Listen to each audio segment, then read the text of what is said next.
One and all, we welcome you to the Queen's Park Oval for this very interesting round 7 encounter in the West Indies Championships 2024. I'm Ruskin Mark, and this is Mr. Proverbs, and of course we have Alec Athenaeus and Casey Carty, the captains of the Windward and Leeward Islands, respectively. Gentlemen, we have a toss. I think, Casey, you have the coin? Yes.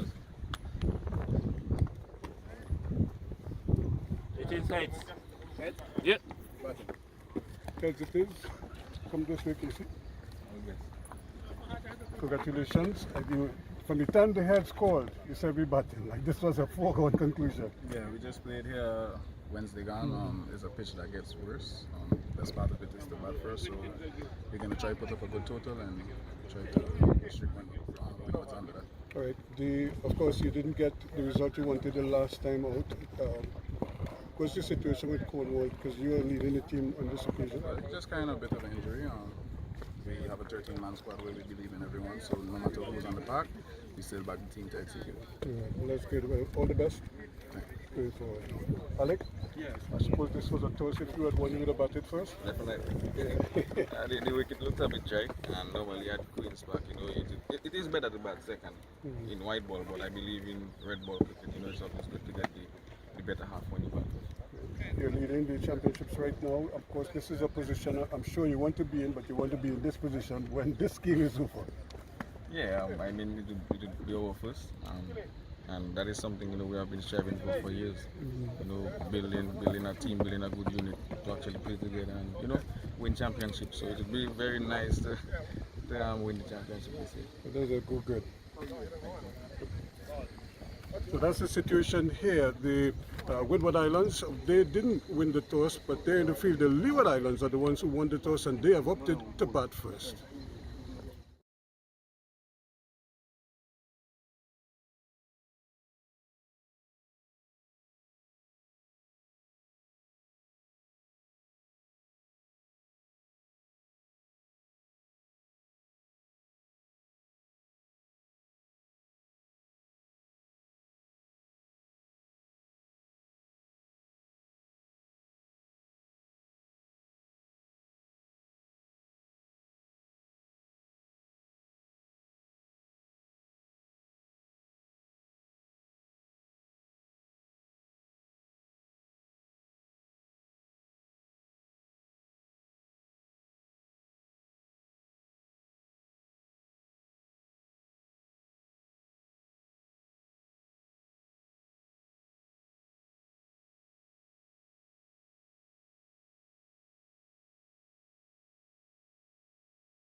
Yes, they play CCC.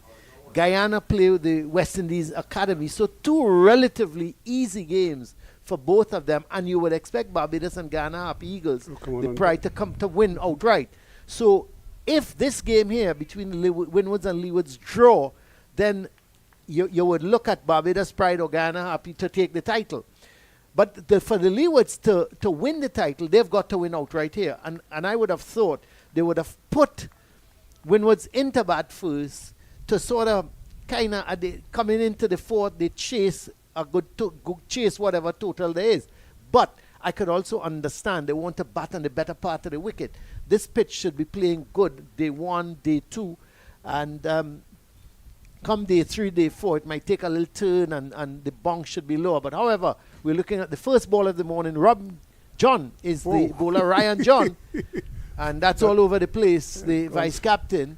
Went for wides, And, 4 wides. Yeah, went for 4 wides. So not a great start from the Windwards and Ryan John, but just the kind of start the Leewards would have wanted. Not sure what happened if the ball just completely slipped out of his hand, which it could be the possibility. Yeah, but really intriguing final round of games. This is what a competition is all about. When you come into your final round and you've got 4 teams all capable of winning the tournament, you couldn't set a better stage. You couldn't get a better a movie. If you directed a movie, you couldn't get it better than this. That's better from John, just outside the line of the off stump. Louis, of course, very much among the runs. He's the leading run scorer in the tournament at the moment. Well over 500 runs, and he had a 100 and a half century in the last game. Yeah. No, 2 half centuries. 2 half centuries, rather. And but he looked poised for 100. You want to believe he really could have carried on and helped himself to triple figures. Is it 800s we had in the last round of matches, plus a double? Well, we had we had 4 here. 3 and 1. Yeah, 3 in from the Barbados Pride innings, and then Carty got 100. So 4 in the game. It was a belter of a wicket, wasn't it? Imlak got 100. Amir Jangu double. Mohammed got 100. I'm glad for Amir Jangu. I think, to me, he's the player of the tournament for Trinidad and for the Trinidad Red Force. He's come up. Amir Jangu has come up really good, and I think what has changed him, the innings he played here, a 94 not out against the Leewards, it was a very against the Pride, it was a very responsible innings. Wickets were falling all around him. He never got flustered. He kept his cool, he kept his calm, he kept his composure. He worked the ball around nicely. When he got the bad ball, he put it away. And he looked a complete batsman. We've always talked about Jangu. Oh, he's a good player, and he gets in there and he gets a flashy 20 and 25 and then gets out. And we can call many batsmen in the region like that. That's well bowled. And he's going to get a run, at least one. He wants a second, but Kieran Powell not interested. So he's eventually off the mark from the bat, that is, because we did have that 5 in the end, 4 wides. And so the scoreboard started. Colin Murray, look, we have movement in the crowd. Where? Oh, what's happening? We have movement in the crowd, Colin. Wait. Foreigners. It looks like a foreigners. Some sort of cruise ship must have come in. Yes. Because they're all moving to the back of that Caribbean stand, and they're You keep telling me that we couldn't get people inside this table here. I do apologize. Crowds. Look at even to this side. We have 1 or 2 sprinkling of others. Locals. They've got to be careful that the seating don't run out, and they have to go upstairs. We don't mind. We can climb the next flight of stairs. Okay, if you say so. But that is so good to see, Colin Murray. Yeah, no, it's really good to see. I mean, that's really good. I'm very happy. There's the Maxi. I think those are the Maxis that dropped them off. Yeah.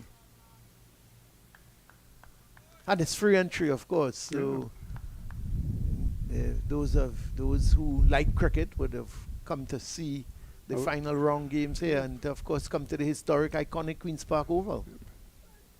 That's well bowled. I tell you, some of the foreigners, sometimes I drive into the car park and I park and I'm walking towards the pavilion. At the end of the over, the end of the first over, 6 without loss, and of course we had those 4 wides and 1 off the bat from Louis. Yeah, and I'm walking to the pavilion, and then sometimes I see 2 or 3 people by the boundary taking pictures. And so sometimes I go up to them, I say, morning, how are you, da da da. Pleasantries, you know, I'm a very pleasant individual. And I say to them, what are you doing here, kind of thing?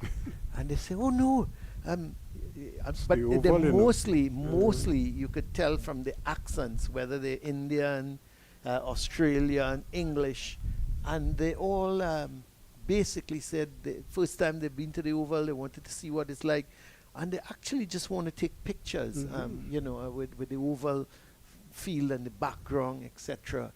And sometimes, Ruskin, we don't appreciate what we have, and it takes outsiders to come and point it out to you.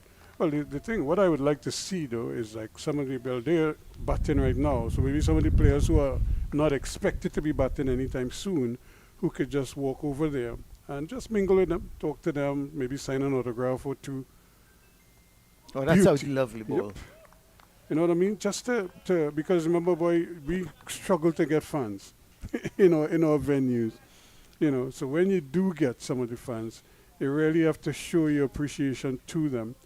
And you're right, Colin. Look at pictures. It's a pity you're not out there. You'd have gotten a picture or 2. For sure. They would have recognized me and looked to take pictures and pose. And I'm thinking I should have, if I would have probably done it for free, Ruskin, not charge them. But then you would have had to have gotten permission from GQ or one of them before you allowed them to take a picture. Quite right. Yeah. First time I'm seeing this guy, Gillon Tyson, Ruskin. Yep. You've had the pleasure before? Never saw him before. Yeah. If anything, I saw him at the youth level, I think it is, where I saw him before, but not in recent years. But the name does ring a bell. But it's good to see he's big and strong. He reminds me somewhat of Keith Boyce. He has the build of a Keith Boyce.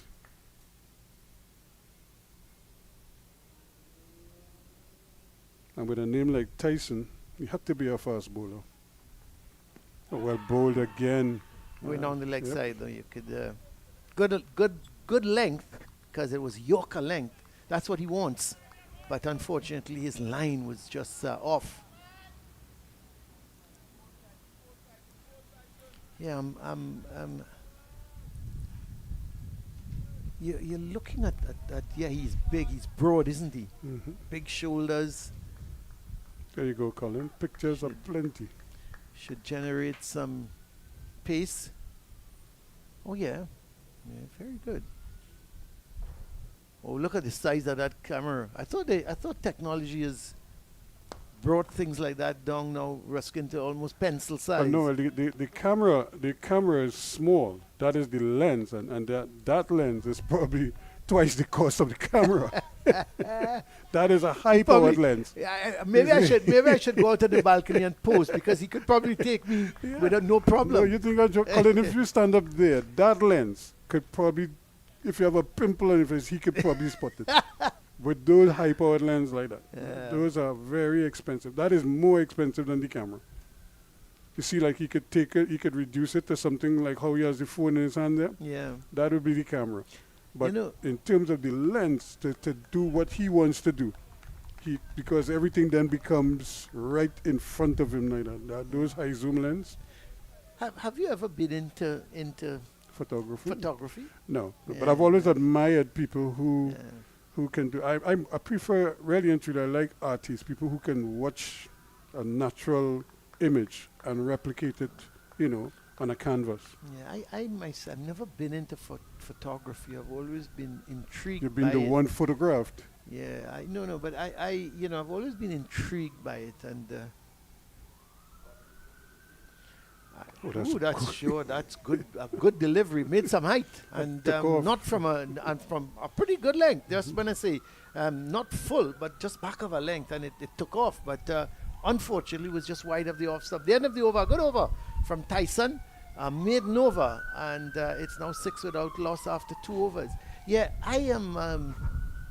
When I remember getting my first camera, Kodak, because everybody, you wanted a Kodak camera, you know, and taking my But pictures. is that the Kodak that you had to and put then- in the film itself? yeah.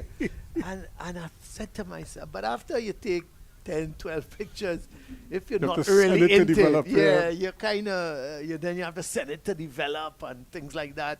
So after a while, you say, nah, this is not for me. Let me stand up in front of the camera rather than behind it, you know. And but I've always admired people who really into it.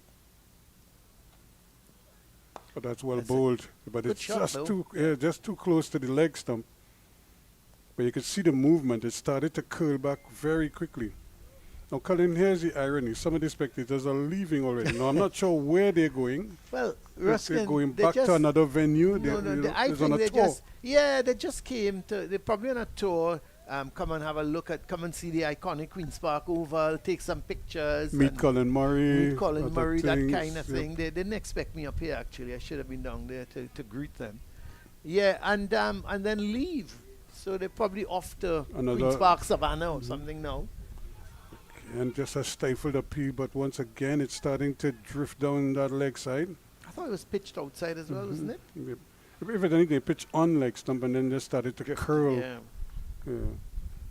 But at least we had a group of spectators At least Yep. 30, 35 of yep, them. for one moment.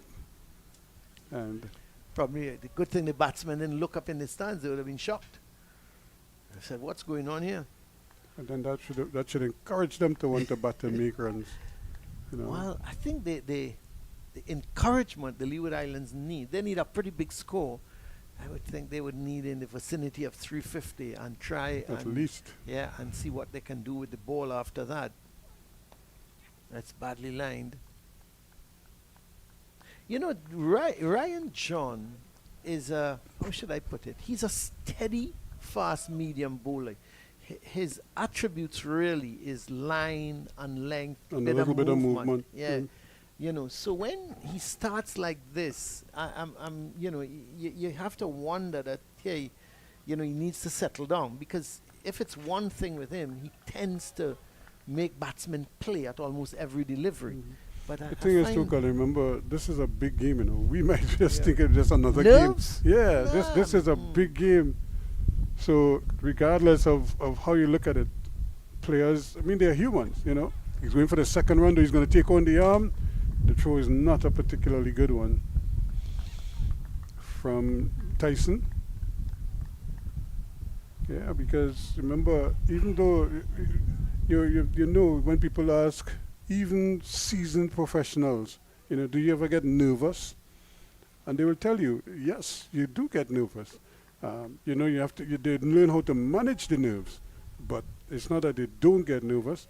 And they tell you flat out, nerves is part of it. You know, else you're not human if you don't get a bit of nerves. well, you always, I mean, going out to bat, for Mhm. example, the greatest of them all, the Viv Richards and these guys, that's a lovely shot, but he didn't time it all He that hit well. his teammate. It hit him. Yes. I thought he got out of the way. Louis, he was so casual. I thought he got out of the way. I didn't realize the ball had hit him because What? it really did slow down because get out the way, Louis. Yeah, well, yeah, you know, and you know, as I said, even the great ones, the Richards and the Laras and the Greenwiches and the Lloyds, to going out to bat, they must have had, because you're not going out to bat with 50 on the You're starting at you're zero. starting at zero. Yeah, this one That's is in in the air. there. Yep. Oh, that's unlucky from Springer. What a good attempt. Yep. And he's trying to cut it off now. Yeah, he does touch it just before it reaches the boundary. That was a brilliant attempt because it's always difficult, Ruskin. He was going back all the time and then had to stretch. He's a tall man, but I don't think he even got his fingers to it. He was close, very close indeed. And that's unfortunate. That ends the over though, and it's 15 now without loss. Yeah, and Powell, that's his style, isn't it? He's gonna you pitch it up to him. He's gonna look to drive. Sometimes he's gonna go over the top. So he always gives the bowler a bit of a chance. But here, he went over the top. think he was trying to get a little more towards extra cover. Look at this attempt. He's running back and he stretches. He got his fingertips to it. Yeah. Just got his He fingertips to just it. didn't land in the palm of the hand. I did land it in the palm of the hand. I think he would have taken it. He's a very good fieldsman, Springer. He's not a bad all-rounder. You know, I think he needs now to get to that next level. Yeah. You know, at the moment he's sort of just about a decent all-rounder. And if he needs to break into the international scene, Just to take that step up. that's correct. Well, Kind of like what we saw from Django this year. You know, he's kind of put his. It's almost as if you look at your career and you say, boy, this year or in the next 2 years, you know, I want to be, you know, at this point in my career. Because a lot of them are probably reaching the point where they're thinking whether I should continue or if I should, you know, take an alternate route. So sometimes they say, okay, look, I'm going to give myself another 2 years, you know, and let's see what happens. And they strive to improve in all areas. That's a good ball. oh yes, like he's got some glove on it, but it the hit his umpire doesn't chest. agree. Yeah, I think it hit his chest. It might have just brushed the arm or something. Yeah, he got out. Give him credit. He dropped the wrist there. He got out of the way just in time. This is something. That's the second one. In. Yeah, I was about to say that. Tyson seems to be getting this ball to lift off of just a But they don't back have a of a forward leg. short leg. You know, Yeah. you would think they'd put in a forward short leg now, given what you just saw there. Look at that. And ask him if he could hit that spot a couple times for you. Yeah, it's interesting. He's got a nice, smooth action, doesn't he? And is it Straight into the hand of the manager. And that's the Leg. problem with Powell. You know, he's just sometimes very loose, very carefree. And, you know, he's looking at the pitch, but, you know, he never got over the ball. He just flicked it and hit it straight into the hands of the man there at that square leg position. Yeah, certainly A was poor shot. a very simple catch taken there. And really you didn't have to move. You just had to wait and accept it. And that's Ryan John. He goes for 7. It's 15 for 1 now. Yeah. Is it John or Jeremiah Ruskin that took that? I think it's John, number 7. No, John is 47 or 74. Sorry, John is 74. 74. Yeah, Yeah. I saw the number on the back and I thought, was it 7? I think it's 7. It's Jeremiah. Yeah, I think it's Yeah. Jeremiah Mhm. has taken the catch. But again, a loose shot from Powell, the kind of shot that really and truly, I mean, it was a bad ball. It was outside the line. It pitched outside the line of the leg stump. All you had to do was to get over it, You just turn it down at to the least you get fine a leg, or single. get it behind square. The one man in front of square, you hit it straight into his hands. That's careless. Really, really And you careless. didn't even hit it hard. It's a dolly. It just lobbed to him at that square leg position. He was standing right next to the umpire. And so the Leeward Islands have lost an early wicket. This is what I'm sure they didn't want at this point in time. They wanted to get a good platform. But the skipper is at the crease. Casey Carty. Fresh from 100. And certainly under 69? 69 in the second innings Yeah. as well. So he's in a rich vein of form at the moment, but he's going to have to be watchful here. That's a good shot. That's a good start. And Play that well. Excellent fielding as well. Yeah, Cyrus, the man out there at that point position, was diving to his right. Big man, Darrell Cyrus, leg spinner.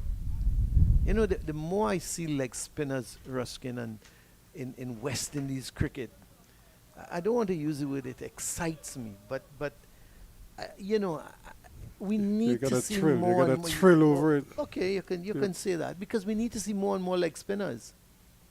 And you Come. want to believe he could generate some spin on this because with Yeah. what we saw in the last game is that the finger spinners didn't get Yeah. much turn. It was only the leg spinner The- that the- got some purchase. there are loads and loads of finger spinners in all the teams, off spinners, the left arm orthodox spinners, but we don't see like much leg spinners. I was happy to see that guy, the Barbadian guy, Leacock, Yeah. Javid Leacock. He looked promising, you know. He didn't bowl the googly much though, no, and he no. couldn't control it a lot of times when he bowled it, but he Yeah. did get turned, you and, know. and then I'm looking also for a back of the hand, left arm, back of the hand, Inchan Ali type, Chinaman Googly. Googly. Where is Jai Chan when you need him? Yeah, Jaishan Kanai was one. He played a lot of youth cricket with me. The end of the over from Tyson, a successful over in which he picked up the wicket of Powell, gone for 7, and it's 15 for 1, and he's now what, 2 overs, 2 maiden overs and 1 a wicket maiden. Yeah, and young Shivan Praga, do you remember Shivan, who died so tragically? Shivan actually bowled his last ball to me, you know. You serious? Yep, we were playing a practice game. Rohan Kanhai was actually the coach of the East team at the time, and we were playing. This is the funny thing. When he started the over, rain started to fall, so he bowled the first 2 balls spinning, and the last 4 he was bowling medium pace because he couldn't grip the ball, you know. So Simmons and I were batting, Phil Simmons and I were batting, and Simmons, telling Simmons, say, here what, we just playing out the rest of this over and waiting for him to come tomorrow. Never came in. Never Accident came. happened So overnight. sad overnight. Yeah, he was. Apparently, he was sleeping as well. The story has it that he was sleeping in the back seat of the car, Yeah, I and think they they ran went into some trailer trailer. truck. Yeah, and he went straight through the windscreen. Because from- he from didn't have a where- seatbelt on, Yeah. and he just, the whole body so just... sad. So sad. He was a went pretty good footballer as well. I remember him playing for QRC in the secondary schools league, but he had such a promising future. He went with us on tour with Queen's Park. We took him on tour because we felt, part of the tour and the tours in development, those yeah. days was partly development. So in addition to taking your seasoned first team Did he go players, England or was it in no, New England. Zealand? It was England. or- Yeah, it was England. And he roomed with David Furlong. And we told him, David Furlong was playing with Queen's Park at the time, and we told him, room with David because David doesn't drink. David, He Furlong. I think. The thing is, David had the boy going to bed at 9 o'clock. He had no life outside of the games. And if you know Shiva Because- like the live one thing. Shiva was one of those Yeah, I players. mean, after the game finishes, by the time the game, and of course in summer in England, it's bright until 7 o'clock, or even later than that. But that's a good shot. That's well stopped by Ryan John. When he one could pass. Yeah, and we said, you know what, it'll be good for him to line with David and room with David because we felt David had the right attitude and would groom him along nicely and things like that. And so after a game, guys change, they go down by the bar, they have a drink. Where David? David Where's in the Shiva? room. They're in the room. You know what I mean? And then they go to sleep at 9:30, and they said, That time boy, the sun's still leave the bright boy, in let the England." boy get a life. At that time, the sun is still bright in England. That was well bowled. That was the one coming back in at the right-hander. But Louis, again, looking so composed. Yeah, he does. Yeah. I know the thing with Chauvin, that incident occurred, Colin, because after the game, after we finished the game, of course, we have our meetings. The Babu ask everybody, their thoughts about the day's play, how you perform, whatever. And so I told him, I said, listen, I have a football game. That time I captain in Malvern. So I tell him, look, I have a football game tonight up at the Rima Velodrome. I said, I'm going to play. He said, boy, Ruskin, just be careful. We need you, so be careful. He told you that? Of course, the Babu no talent when he sees it. Oh, well, bowled again, but it started outside leg. Yeah, it's going down the leg. So I told him, I said, and then I think Wing and they actually came and watched that game because we were playing Memphis. And Shivan, when he was speaking, he too asked, he just said, look, I might be going out later because what happened, they had a friend, I think a they colleague went to who some had birthday who party got or a something scholarship, like that. who got Scholarship, a, okay. and was going off to England, I think Right, it was. yeah. Right, and so they were just going like a farewell party. Yes, I heard And that that's story. what- That and it was that's also exactly what yeah, happened. it was some Yeah. farewell party or something, some party. Yeah. I'm not sure if it was And farewell. I'll or give you the yeah. joke with somebody next morning. They want Well, the single now, they decide to go for it. Carty was sleeping actually. Louis called early. From the time Louis played the ball, Carty was sitting on his back and he was looking back for some unknown reason. But that was never his call. But all that, it ends well. Yep. So one more to Louis. He's on 3, and it's now, 16 for. Let's have a look at let's see if we can see. Look at Carty. The ball is driven. Look at Carty. He turns. Look how far He's Louis not. reached. He's not even. Yeah. You know, he He's was never watching. looking for Yeah. it. That's not good running from. But anyway. They talk. I'm sure they'll talk it Yeah. out and get. But no, so I was telling you. So the next morning, now we come. Of course, I played my football game. We beat Memphis that night. Don't forget that. And we. So I came and I played my cricket and things. So no shiv on Prague. You know. So we batting, we playing. When did you all get the news? But this is what I'm saying. Nobody knew. Ah. So we started playing. The Babu and they would say, guys, just keep playing, bat and bat, and you know, just go and batting. So we played, and at lunchtime, I think Wing and Prack decide they're going home by him, because it's unlike Not to turn up. Yeah. Oh, that's a good delivery pitch. This guy's. I tell you what, I'm pretty impressed. This is third over, 13 balls he's bowled, and I No tell run.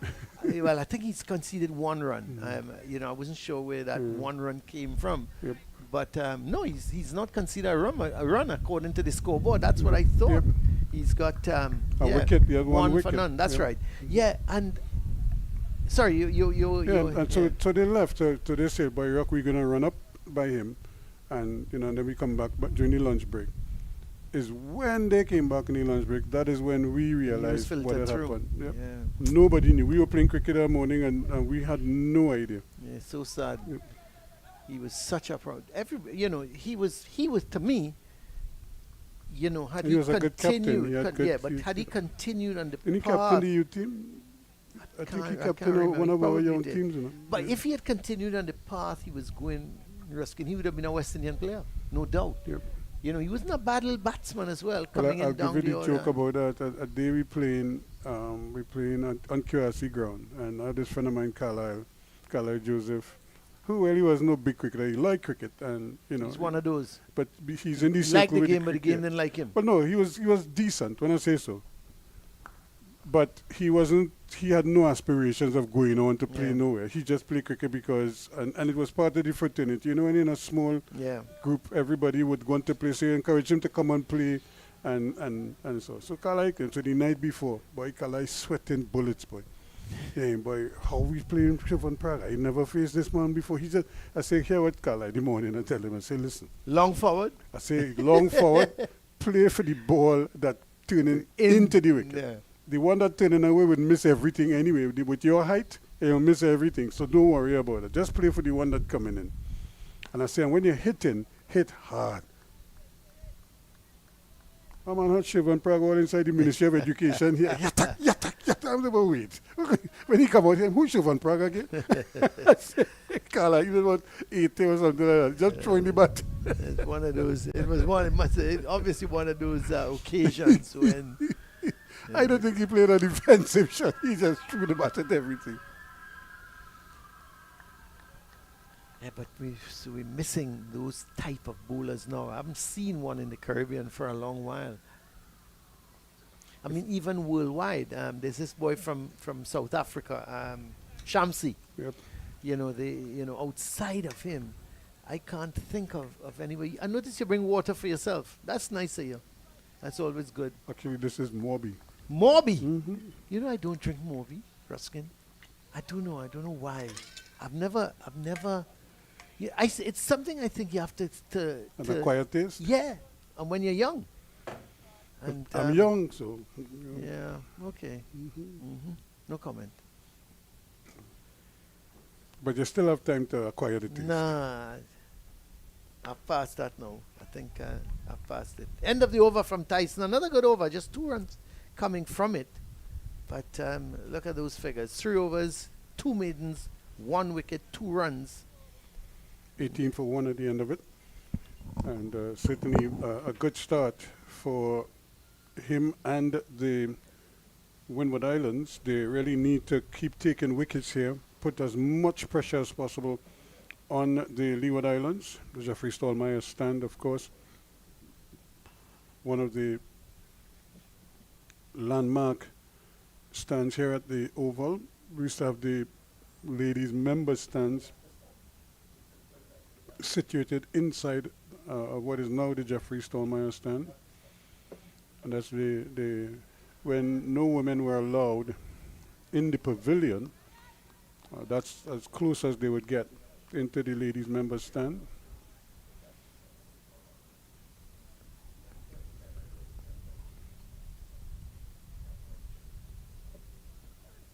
That's a close one. This could be out. It is out. He's out. LBW. Casey Carty goes for a duck. The cruelty of cricket.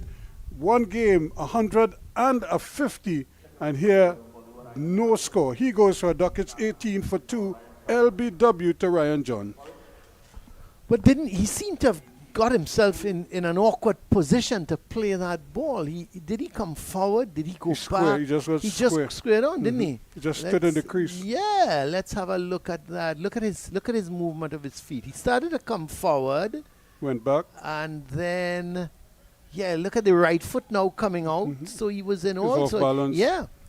And that ball hit him straight in front. And as you rightly said, you know, that's the beauty of cricket, isn't it? It brings you back down to earth so quick. This man got 100. He looked so good. He looked so fluent. He looked as if he couldn't get out. Then in the second innings, got a half century. And today, And no this, run. Yeah, and this is the beauty of John, because John has been plugging away. Remember the 4 byes, that his first ball that went for 4?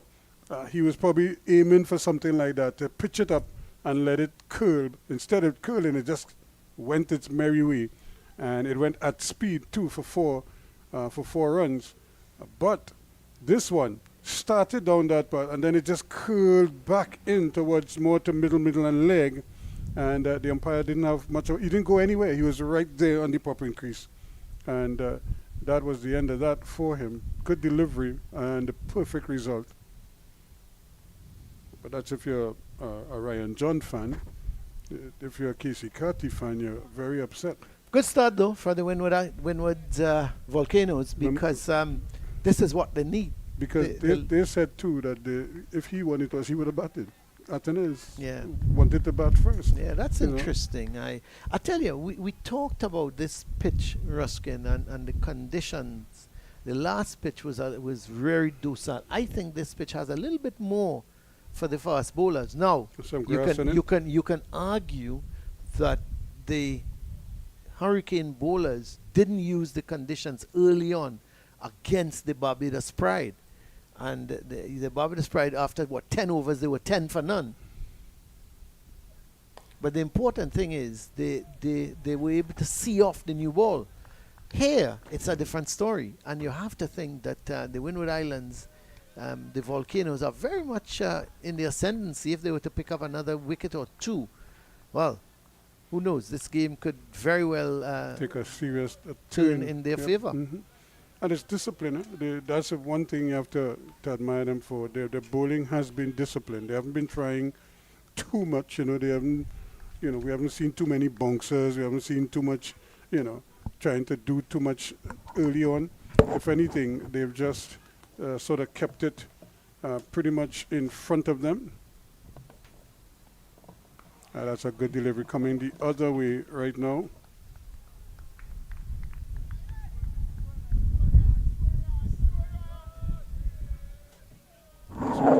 You could just hear the chatter and all the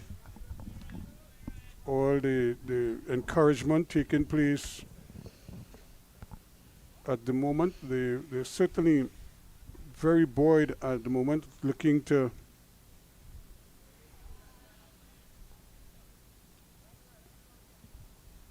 cheer up their bowlers. Hopefully they can also get some additional wickets here now. That's another good delivery. That's a similar delivery that got the wicket. As I say, good morning to Billy Furlong. Good morning, sir. Good morning, Ruskin Mark, and good morning to all our viewers across the Caribbean and here in Trinidad and Tobago. Here at the Queen's Park Oval, bright sunshine. It is coming back out now. It went in for a little bit. We were out there when the toss was hot. Then all of a sudden, as we came up in the commentary box, it seemed like there was some cloud cover. But the sun is back out in all its glory now. That's edging, and he's out. That's a brilliant catch there by Athanaze. And going to his right, and once again, Graves was feeling for that deliveries, and he too goes for a duck. John is on fire. Well, this morning, the Leeward Islands deciding immediately, Ruskin, upon winning that toss to have first strike. And there seem to be a lot of problems right now. I don't know if they want to regret that decision and change their mind, but it's 3 wickets down for 18 runs. That one just pitching just outside the off stump from John. Angling that tad bit away, and an excellent catch by Athanaze there at second slip. Really a good diving effort on his part. Took it with both hands, and they must be over the moon right now. Athanaze must be thrilled with the decision that he didn't have to make, which was to field first, because he did say if he too had won the toss, that he would have batted first up. So all of a sudden, the Leeward Islands, despite winning the toss on Upton to bat, find themselves in a deep hole here now with 3 wickets down. We're not even finished the first hour of play. In fact, we've just gone past 35 minutes of play, and Jamal Hamilton is at the crease. And looking at those deliveries from Ryan John there, he seemed to be just starting on that middle and leg line. We saw that LBW Carty being dismissed there, and perhaps getting a tad bit of outswing or away movement with that delivery, and this time Graves striding forward, getting a good stride in, but that ball probably just deviating a little bit off the seam there and biting the outside edge of Justin Graves. He'd be very disappointed.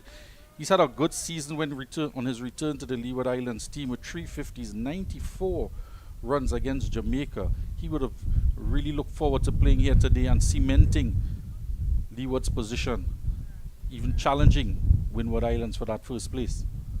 Yes, this is a real spot, a bother for the Leeward Islands. And again, trying to curl this one the other way now.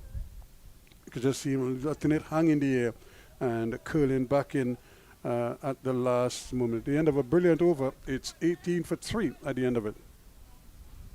Excellent start here by the Windward Islands. The scalps they've got so far, Carty and Justin Graves, 2 players that have had a bumper season. Carty with 431 runs this season thus far, averaging just 43. Excellent average from him this season, as well as Graves coming in back into the team, doing well as well. But that man is still there, Mikhail Lewis. Mikhail has been the rock solid anchoring this batting order for the Leeward Islands. He's had 200s as well as 350s, 450s in fact. He is the leading run scorer at 549 runs, averaging 45.75. Here he is facing up.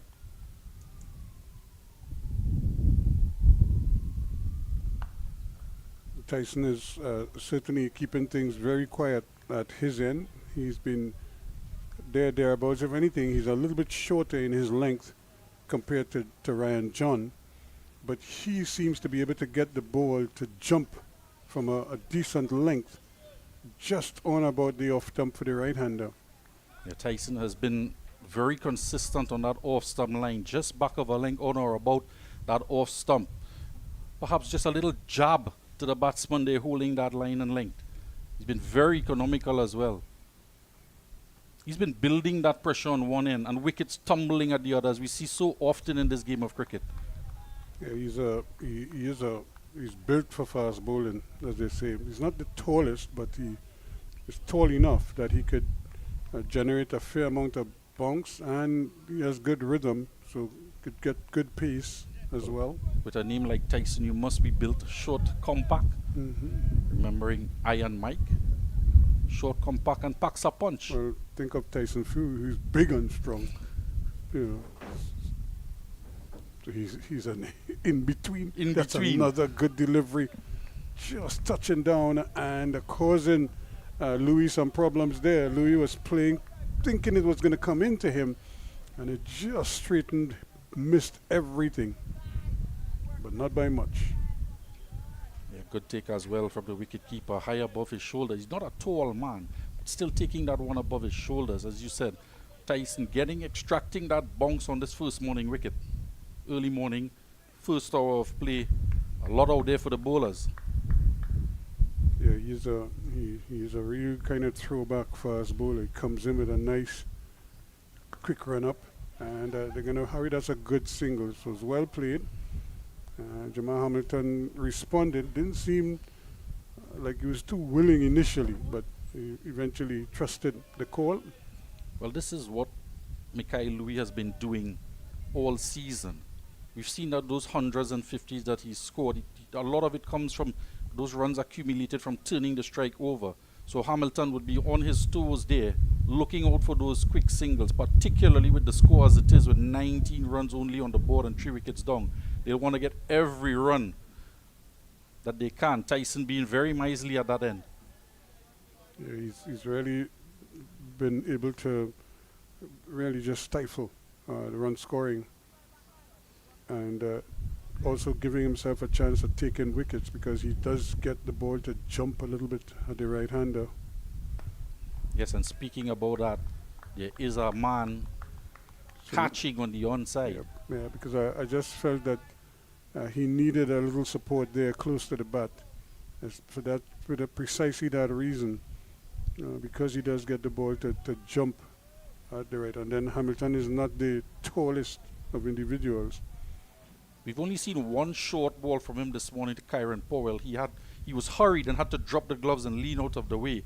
But this is the right-hander Hamilton, and there is a man just behind square on the onside, short backward square. He's under the helmet. So we might expect another short delivery anytime soon. Yeah, they're going to have to hurry here. This could be interesting. He does hit the stump, but Jamal Hamilton is in. And that's good, aggressive cricket there, picking up the ball on the run and just plucking the stumps out of the ground. But Hamilton had done the business and was safely home. The end of the over, 20 for 3. 2 of the batsmen, top order batsmen, going without scoring. Hamilton eager to get off the mark, not to add a third man going without scoring there. He's made his ground, but had he only hesitated there, that direct hit would have put him in a lot of trouble. But there was an early call. Lewis responded, and it's 20 for 3 after 8. Yeah, they're certainly fired up here right now, the Windward Islands, and with good reason too. They're bowled beautifully. They've kept everything kind of like in front of them. John is back again, 2 for 15. He's into his start. Will start his 5th over now.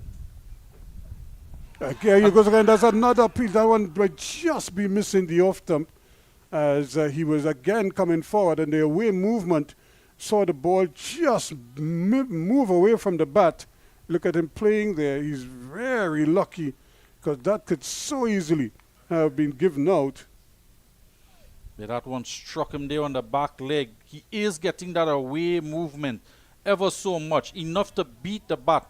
Striking on the pad. He's already had one decision LBW, but that's an excellent delivery there from Ryan John. He's been so good this season so far for the Leeward Islands. You look at it again. That probably did too much. That's what the umpire basically was saying to him. And he's still asking questions of the batsman. Hamilton well behind that one day, anticipating any movement, full forward off the face of the bat. Ryan John with 15 wickets for the season thus far. 1 5-wicket haul against Jamaica. And we can see why. He holds that tight line and length. Not express pace, but sufficient pace enough to get that ball to just dangle in the air. A little bit of a waist swing on this occasion. Extracting whatever moisture is there on a first morning wicket, Ruskin. Out the legs this time and turned away nicely. That's going to be 4 runs. He played it well, Jamal Hamilton. Not too much fuss. Taking advantage of a slightly offline delivery and playing it well to cash in at the moment. One of the few bad balls that we've seen so far from Ryan John. Well, as we mentioned, he's into his 5th over now. 2 for 19 with that boundary. That one angling down the leg side. I don't know if he tried to start that ball a little closer to middle stump just to get it to seam away. And sometimes when you just start a little too wide down the leg side, the ball doesn't come back. It came back this time from the boundary. Yeah, he bowled the first ball of the match that went screaming down there. Again, a little bit of indecision. Springer was closing in though. They're just keeping the fieldsmen on their toes there. Springer springing into action there to prevent that single. Hamilton looking to get those quick singles. This is a good sign here for the Leeward Islands because he has to do a job here and rebuild. They won the toss, opted to bat, not in the position they want to be, so he'll have a job here to do. Yeah, it's been a little bit of a tough start for them. But the Windward Islands with 90 points, Barbados with 87.6, Guyana 87.2, and the Leewards 84.6. Still very tight. And there's the delivery that comes back the other way. Yeah, this game almost like a final, Ruskin, with the teams so bunched close together in points. Bonus points contributing significantly to the position that the teams are in. Particularly, I was asked a question, Guyana with just 1 defeat and 1 draw, but 2 teams sit above them with 2 defeats. The point system, batting points and bowling points taking effect there, and has the teams just within decimal points of each other, with Windward Islands on top at 90 points. Again, just pitching up here, and another early call. Hamilton wanted that call to Louis, wasn't exactly sure because there was a fieldsman lurking there, Jeremiah. But eventually they went through for the single to end the over. 25 for 3 now at the end of it. Yeah, again, they've been keen to look for that opportunity to take that quick single, getting a breath of fresh air with that ball down the leg side that Hamilton put away for 4. But they'll keep wanting to rotate the strike here and get as much runs as possible. Interesting with the points as well, Ruskin. Trinidad and Tobago amassing the most points in the last round, 21.81 compared to 20.4 points. And batting points there for Trinidad getting over 500 runs, aiding them significantly to jump up one position to number 5 on the table. But that was the round 6 was or I should say it was an unusual round in terms of the productivity that we saw from so many batsmen getting hundreds, bowlers getting wickets, and certainly it's been a kind of a revelation of sorts. We saw batsmen taking advantage of good starts. Not all of them, by the way, because there were a couple of batsmen still who seemed intent on looking good for 20, 30 runs and then getting out. But we saw Casey Carty put his head down and play a really good innings. We saw Ruston Chase play a very belligerent innings, very aggressive, changed the complexion of that innings entirely. Yeah. And of course, we saw the captain digging in there with a big 180. Craig Bradford, typical of him, occupy the crease and really frustrate bowlers. So we had 8 centurions in the last round and a double century. So we don't get that too often in regional cricket. West Indies captain solidifying the top order, 189, allowed Ruston Chase to come in later down in the innings and really took the bowling apart there. 127 off of about 89 deliveries. Excellent strike rate from him. Yes, as you said there, that 6th round yielded a lot of runs from all the teams. Also yielded a lot of 5-wicket hauls from the bowlers. So it shows, even regardless of the state of the pitches there, you can get runs and get wickets. So we were seeing how well the pitch played across at the Sir Frank World Memorial Ground, here as well at the Queen's Park Oval. But we did have bowlers that took 5 wickets in the innings. 2 bowlers across there. Anderson Phillip getting 5 wickets to take him to 29 wickets thus far for the season. Rakim Cornwall also picked up 5 here as well. And then Chase came back. That's a good delivery. Just coming back, probably started too wide. But it's the kind of delivery that will be registered in the mind of Jamal Hamilton. Now, as a bowler, what he would have to do now is see how best he could maybe produce that similar type of delivery. And as I say that, we're sending our condolences out to the family of Derek Underwood, who would have been able to reproduce deliveries like that. He's been so nagging. He was a nagging type of bowler with his left arm orthodox, and could put the ball there all day if you asked him to. Remember, you made mention of him the last time we were together on commentary, right here at the Queen's Park Oval, making mention of his tight line and length and how he delivered just a delivery like that. Yeah, he was so nagging all the time. He had a long run up, so sometimes you wonder if he was a medium pacer, he was really a spinner. But he was I think he's the leading English spinner, even to today. No other England spinner more wickets than Derek Underwood in Test cricket, in first-class cricket. As well, we lost another member of the Trinidad and Tobago Cricket Board, Mr. Earl Arthur, chairman of the disciplinary committee. Passed away on Monday. Yeah, it's the end of the over. It's 25 for 3 at the end of it. 10 overs completed. Yeah, so it's just one. And of course, congratulations to our West Indies women's captain. They're in Pakistan. So they have a white ball series coming up. But she was the T20 Cricket of the Year, and certainly an achievement of note for her.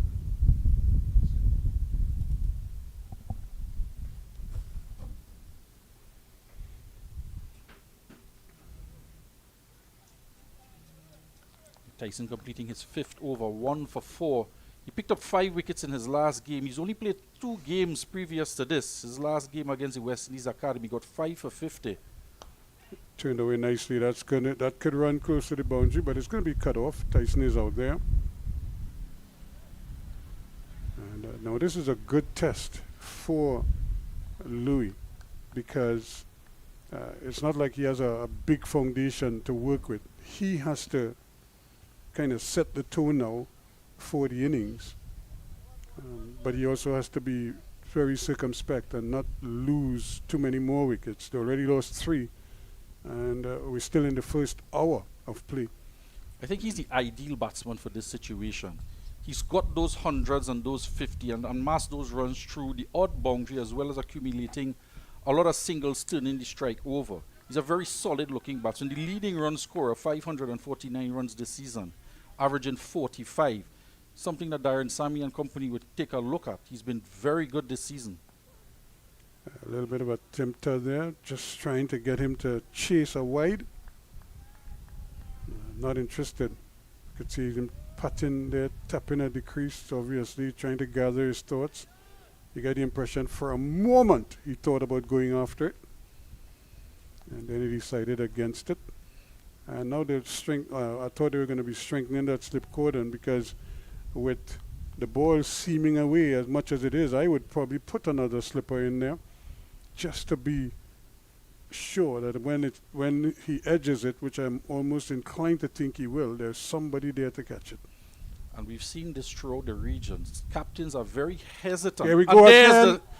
And there's it the goes edge. right in. I just thought they were going to put in that third slip, and the ball goes right where the third slip would have been. He is seaming the ball away from the right-hander, and and that's the thing. You already have 3 wickets. You could afford to put another slipper in there and just plug all those gaps inside of it. It makes no sense you leaving second slip and going across a sort of an in-between slip. You have plenty time in the game. You could afford to put another slip in there, get another body in. Up to now, he still hasn't done it. Now, here is what's going to be sacrilegious. The same bowler is likely to hit the same edge, and the ball could go in the same place. I was about to make the point that captains across the region in this 40 competition have been very hesitant to use more than the 2 slips, especially to their opening bowlers. It's very rare that they would put a 3rd slip into that position. We saw Joshua De Silva for Trinidad and Tobago as well. With Trinidad and Tobago in a position where that total could not have been overhauled. And for the better part of day 3 and day 4, there was only 2 slips. And we were clamoring for that 3rd slip. And here we see it yet again. Hesitancy by the captain to put that 3rd slip. And you were just making the point, Ruskin, you were lighting up as a fast bowler to see 3 slips go in, and there went the edge.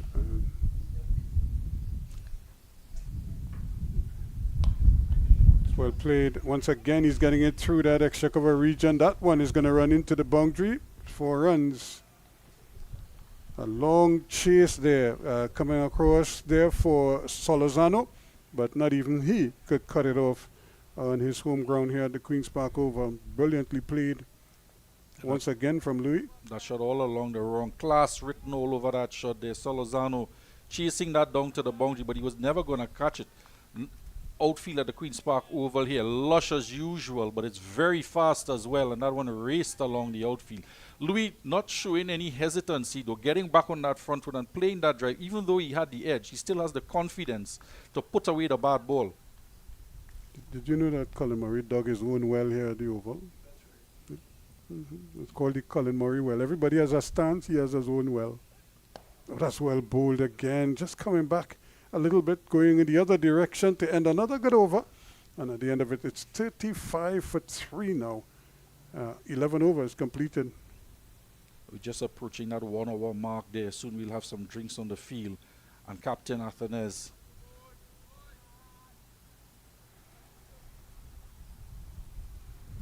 very curious decision to bat first. What do you think about the toss, Ruskin? Would you have batted first as well? Athanase wanted to bat first, but he lost the toss. In fact, he called incorrectly. That's what I'm saying. If Athanase would have won the toss and gone into bat and seen what we've seen thus far this morning, he would have been happy to lose. Yeah, he said that. He wanted to bat first. If he had won the toss, he too was going to bat first. And we saw that in the last game. Both captains said the same thing. They would, once they won the toss, they were going to bat first. It just seems as if all the teams have that mindset that it's better to bat first and try to take advantage of the wicket because they think it's going to deteriorate. But the wicket still, from all the games I've seen here, this wicket hasn't really deteriorated to the point where the ball is turning square.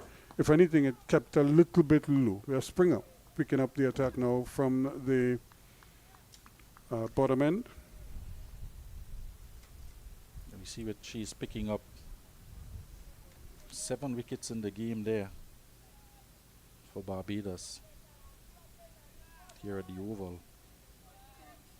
Yeah, 10 wickets in the match. 10 wickets in the match. No wonder captains want to bat first. See a bowling change. Shamar Springer on from the pavilion end. First time we've seen him for the morning, almost on the 1 hour mark.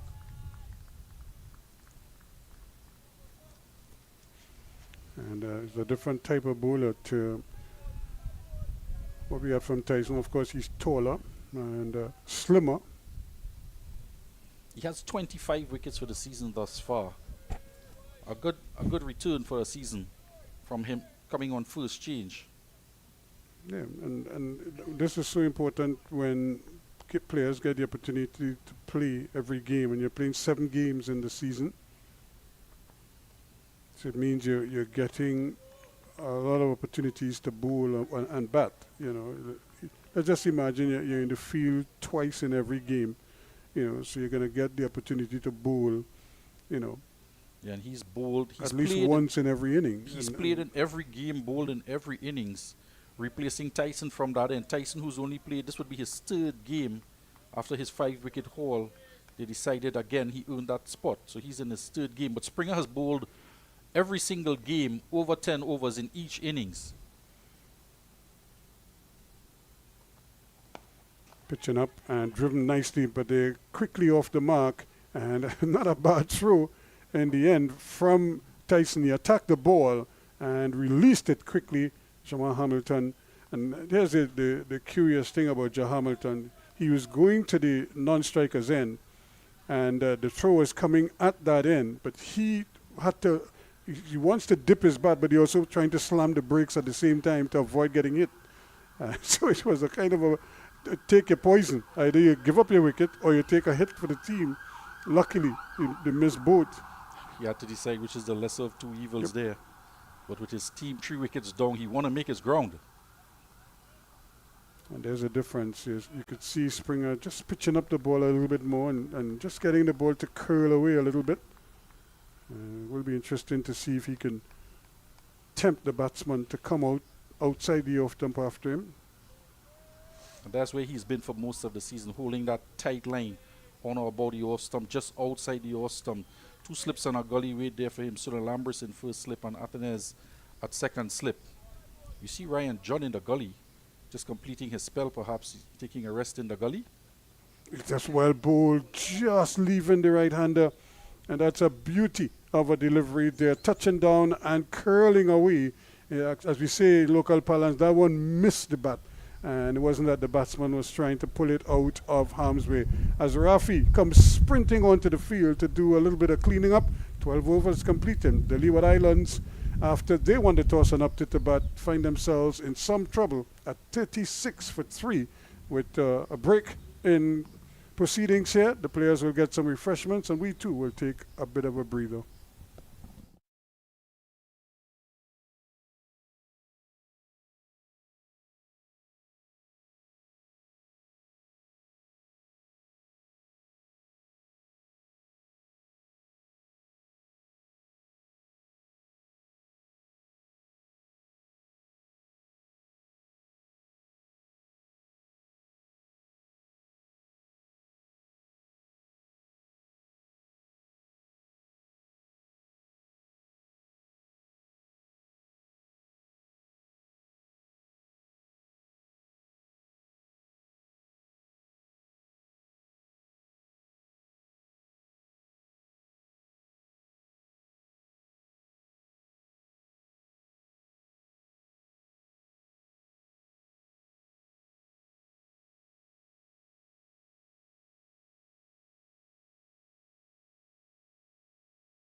Welcome back here to the Queen's Park Oval. A very sunny Queen's Park Oval, one must say. It's been a very hot day.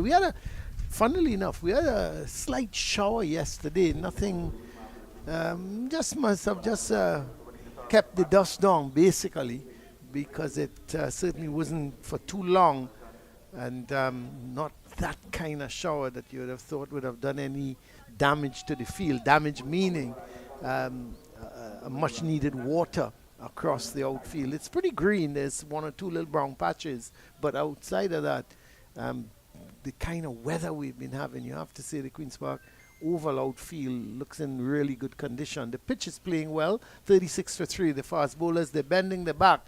Ryan John has picked up 2 wickets, and Tyson is now changed ends, and he's going to come from this, the Jerry Gomez Media Center, Willie Rodriguez end, as we restart here after the drinks break.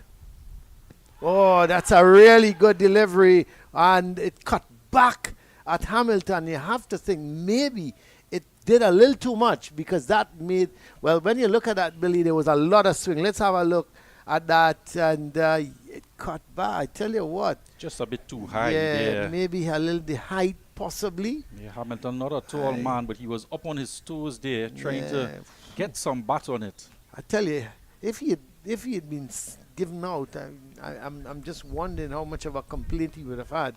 That was a brilliant ball. This guy, I'm impressed with this guy. First time I'm seeing him. Yeah, he's into Gillan his, Tyson. he's into his third game, got 1 5-wicket haul in his last game, earned his spot back in the team. Where's he come from?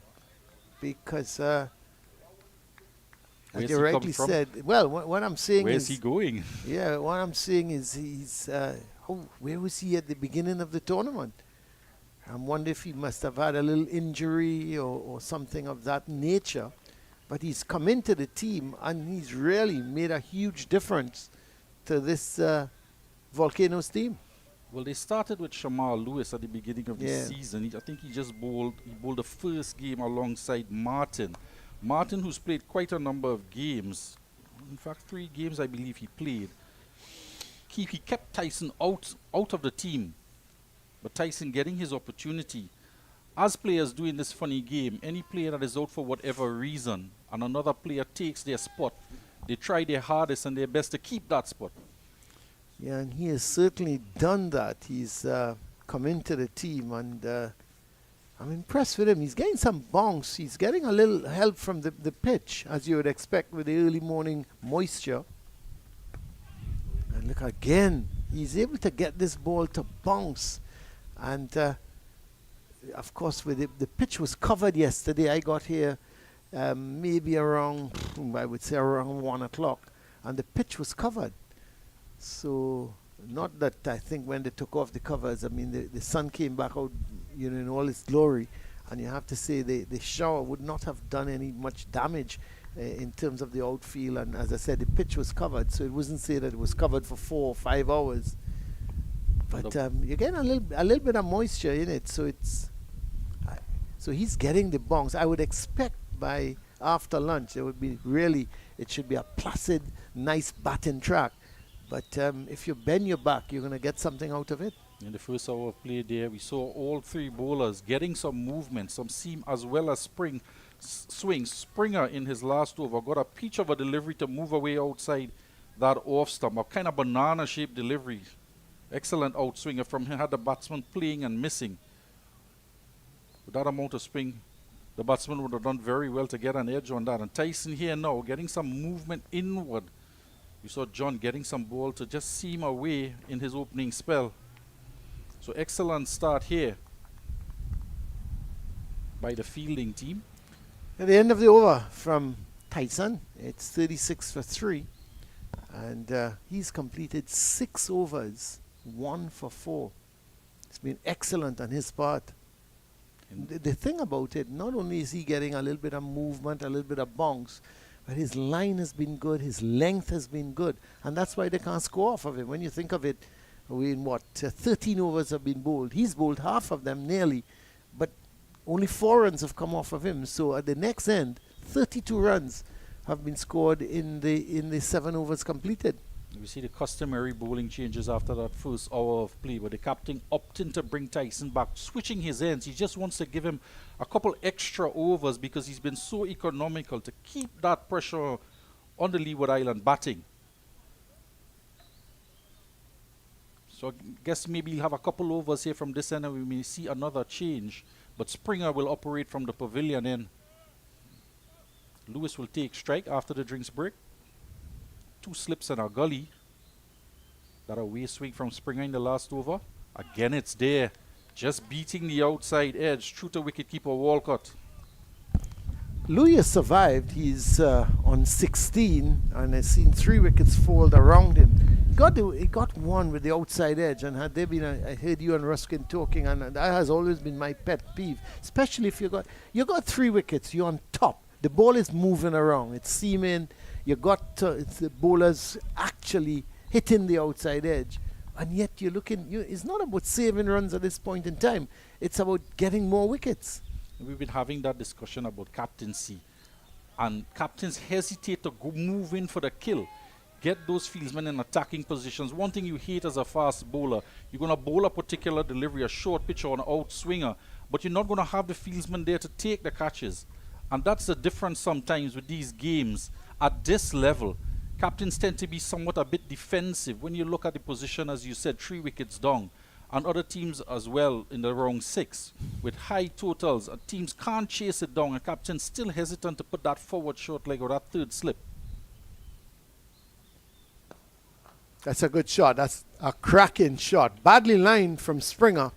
He's been bowling good all the time. He's only in his 2nd over, so he's bowled 9 deliveries. But the 9 deliveries he's bowled thus far, they've been pretty good. It's been just on or around the off stump and moving the ball away. Now, once you pitch it on the leg stump, Louis is good in terms of that leg side. Once you put it on that leg stump of his or just outside the leg stump, he's either going to go backward of square or he's going to go in front wide of mid-on. And on that occasion, he went wide of mid-on. He struck it beautifully, came off the middle of the bat. Yeah, I think Springer just started that one a fraction too much on middle stump. Probably trying to get that ball with that exaggerated swing to cut across. He's trying to bowl that japper Colin, pitching on middle stump and clipping the top off. But that time was a little too much heading down the leg side. So Lewis get over it very well. That right leg coming around to counter any movement of the ball and punching it past mid-on. What has happened now? They've taken the mid-on. They're putting a little bit wider, almost a very wide mid-on. So if Springer decides, as you rightly say, to pitch that ball up and doesn't get the line right, there's going to be protection wide of that mid-on. But he's a good bowler, Shamar Springer. He has good control. But you're going back to that discussion on captaincy. Yeah, even at test level, you see that West Indian captains have found over the last few years, and maybe they just don't think we have the ammunition to put batsmen under pressure. But even sometimes when they have the opposition reeling, they don't go for the jugular. It's the end of the over from Springer, just the 4 runs coming from it, and at the end of it, the Hurricanes, just a slight recovery between these two. They've added 22 so far for the 4th wicket. They were 18 for 3. They're now 40 for 3. Hamilton is on 7. Louis is doing the bulk of the scoring. Mikhail Louis, he's on 20. Yeah, Mikhail Louis anchoring the innings yet again for the Leeward Islands. Pretty much been his task every time he's been out there to bat. See off that new ball, get through the first session of play when it's been their turn to bat, and accumulate runs as he goes along, getting the odd boundary off of any loose deliveries. And he's doing the business yet again today.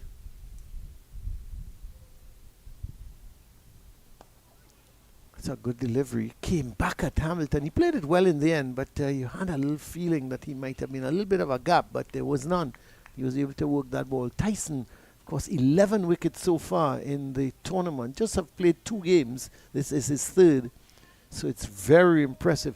All of a sudden, you see fast bowlers starting to emerge out of the various islands, in the various countries in the region, not just the islands.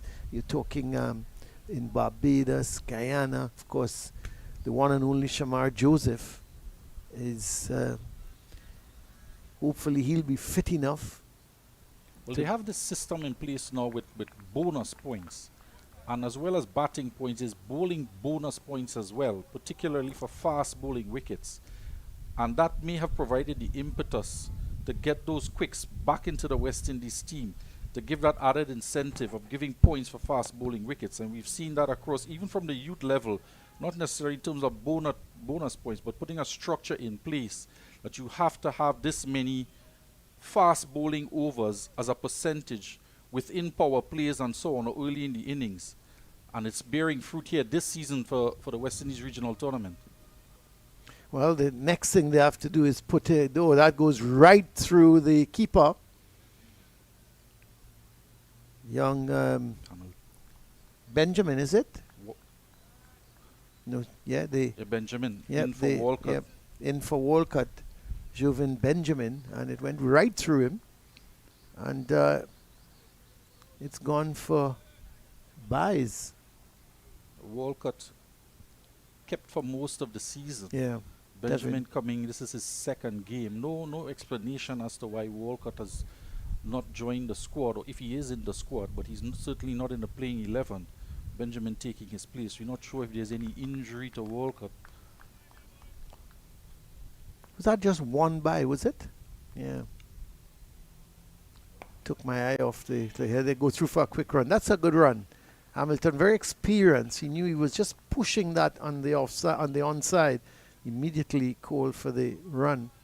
Yes, so what the next thing I would like them to see them doing now is offer points if you're a leg spinner or a back of the hand left arm spinner, unorthodox spinner. We've got the fast bowlers now. We've got that going. Let's get back into leg spinners.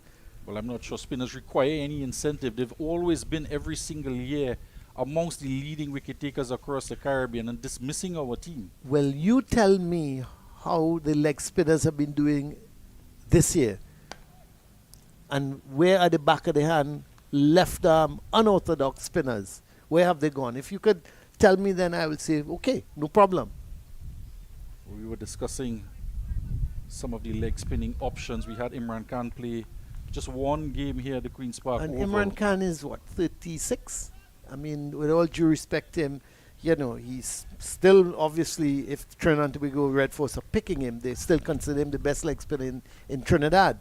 But outside, there was a young guy playing for Barbados, Javed Leacock, who looked pretty promising. You know, he has some work to do, as Ruskin was saying. I didn't see him bowl the googly all that much. You know, and then, of course, there's Daniel Cyrus here. Oh, sorry, there's Daryl Cyrus here. Of course, Hayden Walsh as well, back into the team.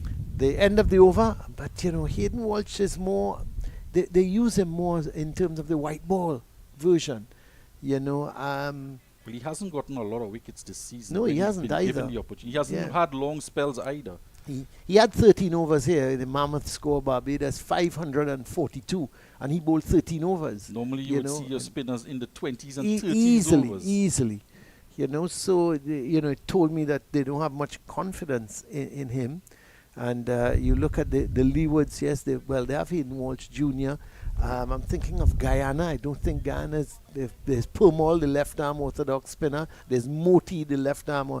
Of course, they haven't got a leg spinner since the days of Bishu.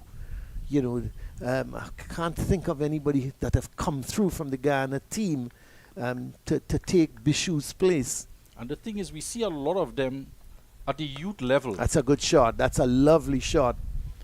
It was pitched up. It's probably not going to get there. I think it hit the rope. Yes, it did. 4 good-looking runs for Hamilton. Was pitched up by Springer. Went into the drive. He timed it superbly. And he found the gap, which was more important. And Hamilton moves up now. He's into double figures. 2 boundaries in that over. 2 excellent-looking shots there from one from Lewis, and now this time from Hamilton. Pitched up, getting some shape away, but providing enough room outside that Dawson for Hamilton just to push it past the cover fieldsman and into the boundary. This partnership now starting to look ominous. When I say ominous, I mean it's delaying the progress. Let's have a look at that again. It's pitched up, just got across and timed it nicely. There's 19 runs in this partnership thus far, and we see another quick single there. Safe, no risk, and that is what they need to do as well. Yeah, so they've taken it from 18 to 48. So 30 runs they've added. And they're starting to look comfortable. Comfortable but not complacent. You don't want any complacency to set in here in the second hour of the first day. Yeah, they would want to bat through to lunch and without any further loss.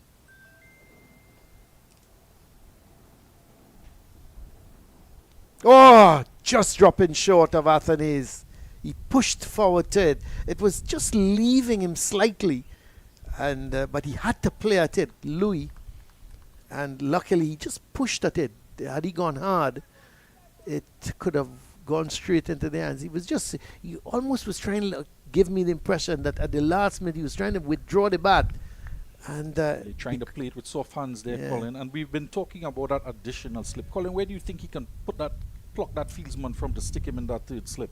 well, you know, again, I'm going to come to that after this delivery. Oh, he's gone after it, Hamilton. He loves to drive outside that line of the off stump. I would move that man from the deep point because, you know, it doesn't matter. This is the first morning of the game. Whether it goes for 4 or it doesn't, you want to get wickets. Take that man out. Put him to, even if you leave a huge gap between a point and mid-off, let him go for the drive. Put in the third slip. Yes, he might hit you for a 4 or even 2, but sooner or later he may very well get the outside edge. And this is what we've been talking about. Captains tend to be a little too defensive early on, or when their team is on top, they hesitate to put that additional fieldsman. We have a deep point on the boundary. For what? We saw it in the other games as well, with teams being over 400 runs. Sorry, having 400 runs in the kitty, and still having a man at deep backward point and no third slip. Yeah, we are 1 hour and 15 minutes into this morning. You've picked up 3 wickets, and yet you've got a man at deep square point, and you've got 2 slips, but it's almost like a wide first slip and a third slip.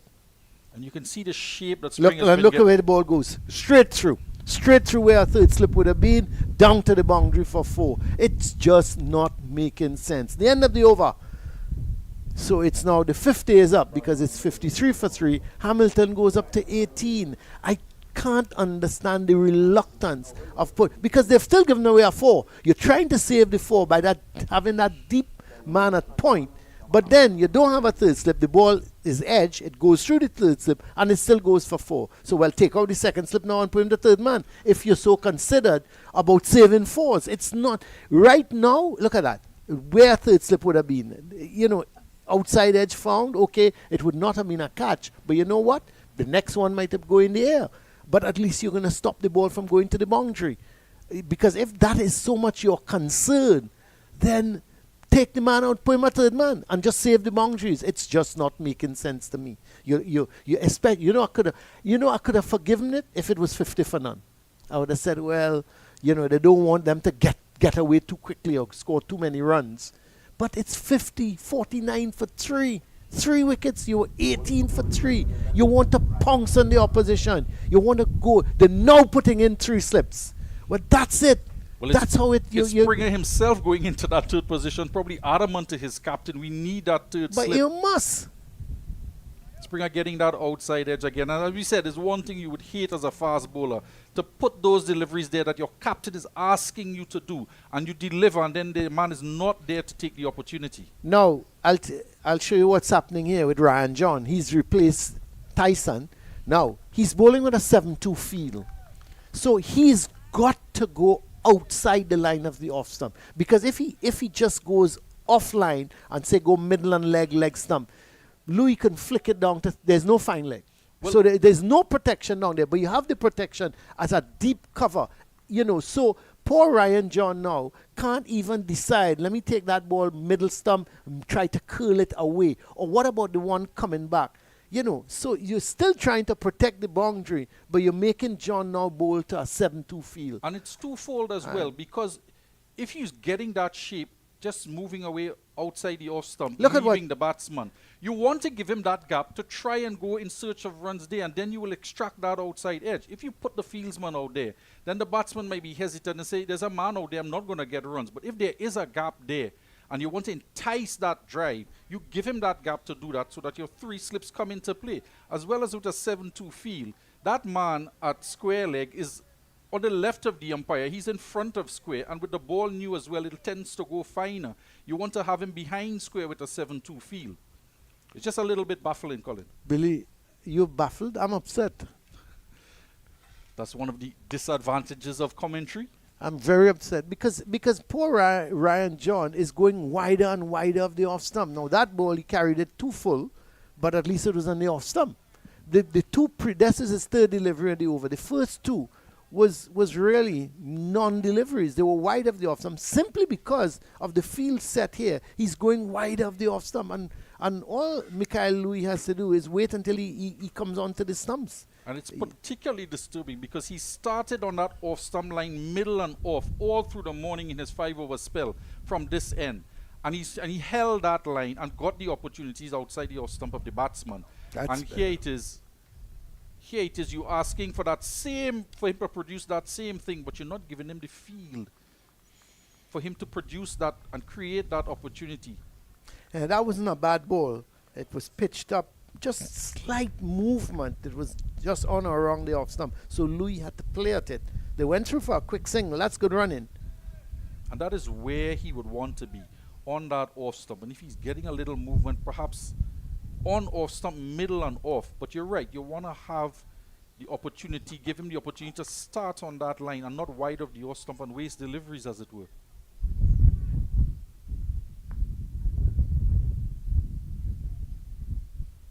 It's very steamed in the commentary box at the moment. Steaming out there as well.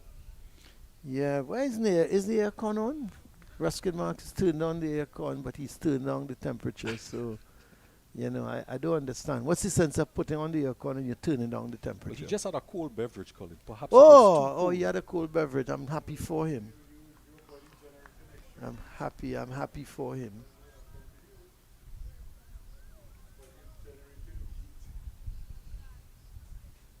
But all in all, it's been a very eventful morning. Yeah, here. it has been. It's Lot been a of good action. morning. It's been a good morning so far. Look at that's the thing with Hamilton.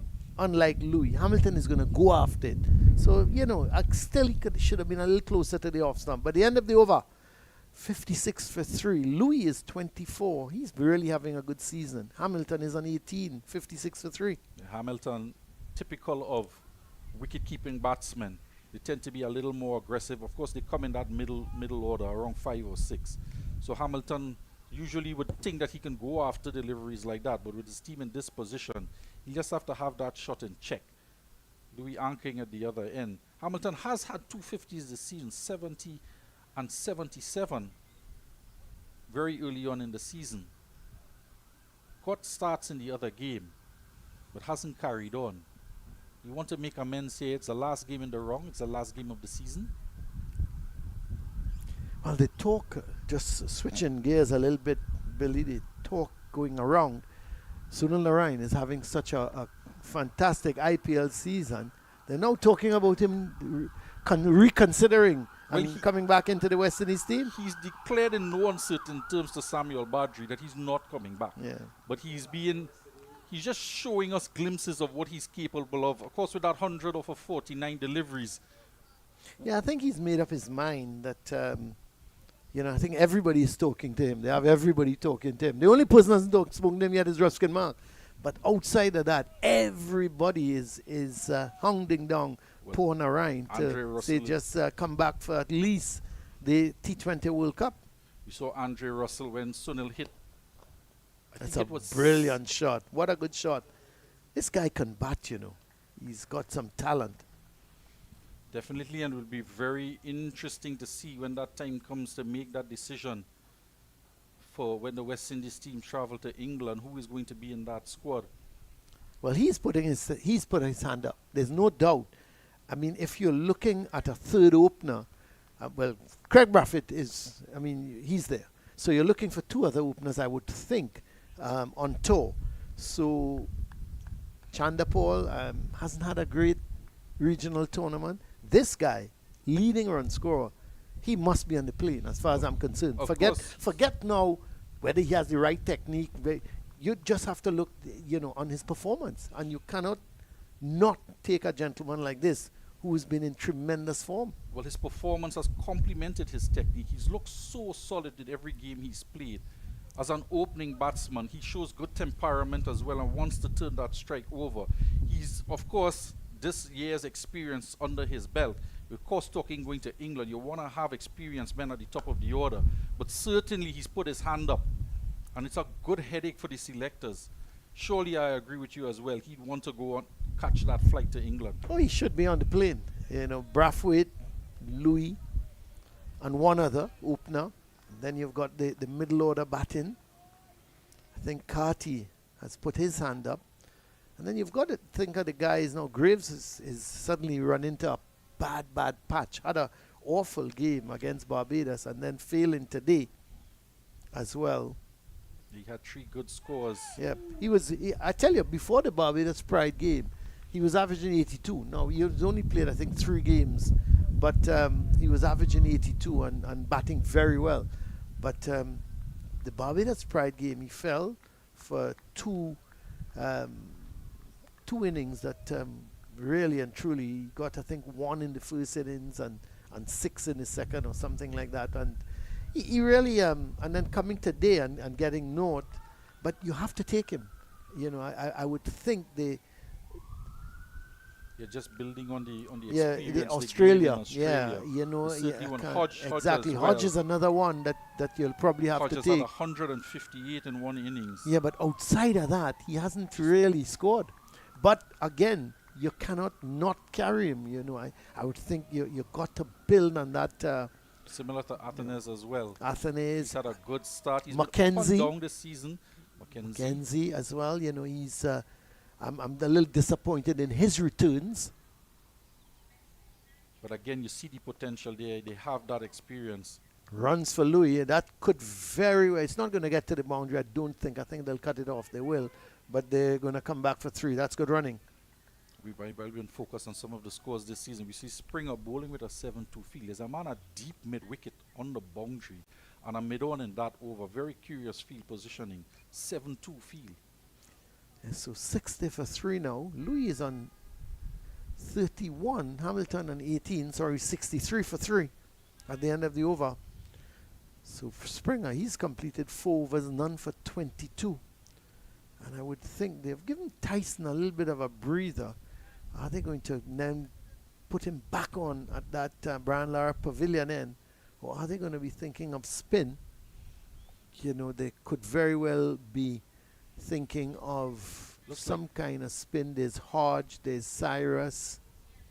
Seems as though John is going to take the ball again. Yeah, he's gonna continue. I think he only had that 1 over since he's been back from the Jerry Gomez Media I think Center. they want to maximize the opportunity as the ball is doing something out there to put it in the hands of their fast bowlers and their swing bowlers, get them to get some shape on that ball and keep the pressure on the Leeward Islands team.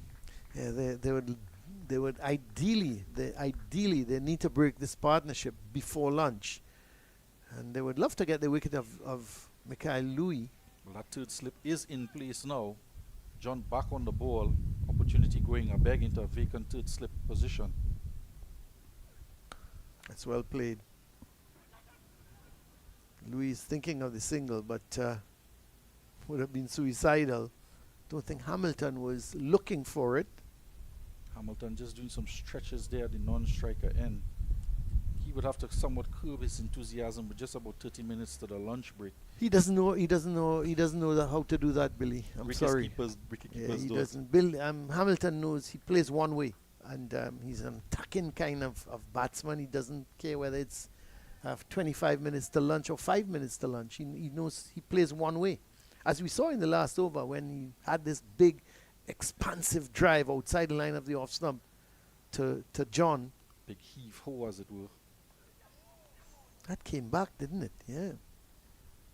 Seemed to have come back at Louis. He was shouldering arms. Let's have a look at see what happened here. As John, well, it actually pitched and had a little bit of bounce as well. The pitch has some some bounce. Both all the opening bowlers getting some nice carry. Two center strips there at the Queen's Park Oval. The best of the strips. If he is going to get bounce, he's going to get it off of there. We were speaking about that 100 from Sunil Narain. His first 100. So when he went past his highest score, in the previous game.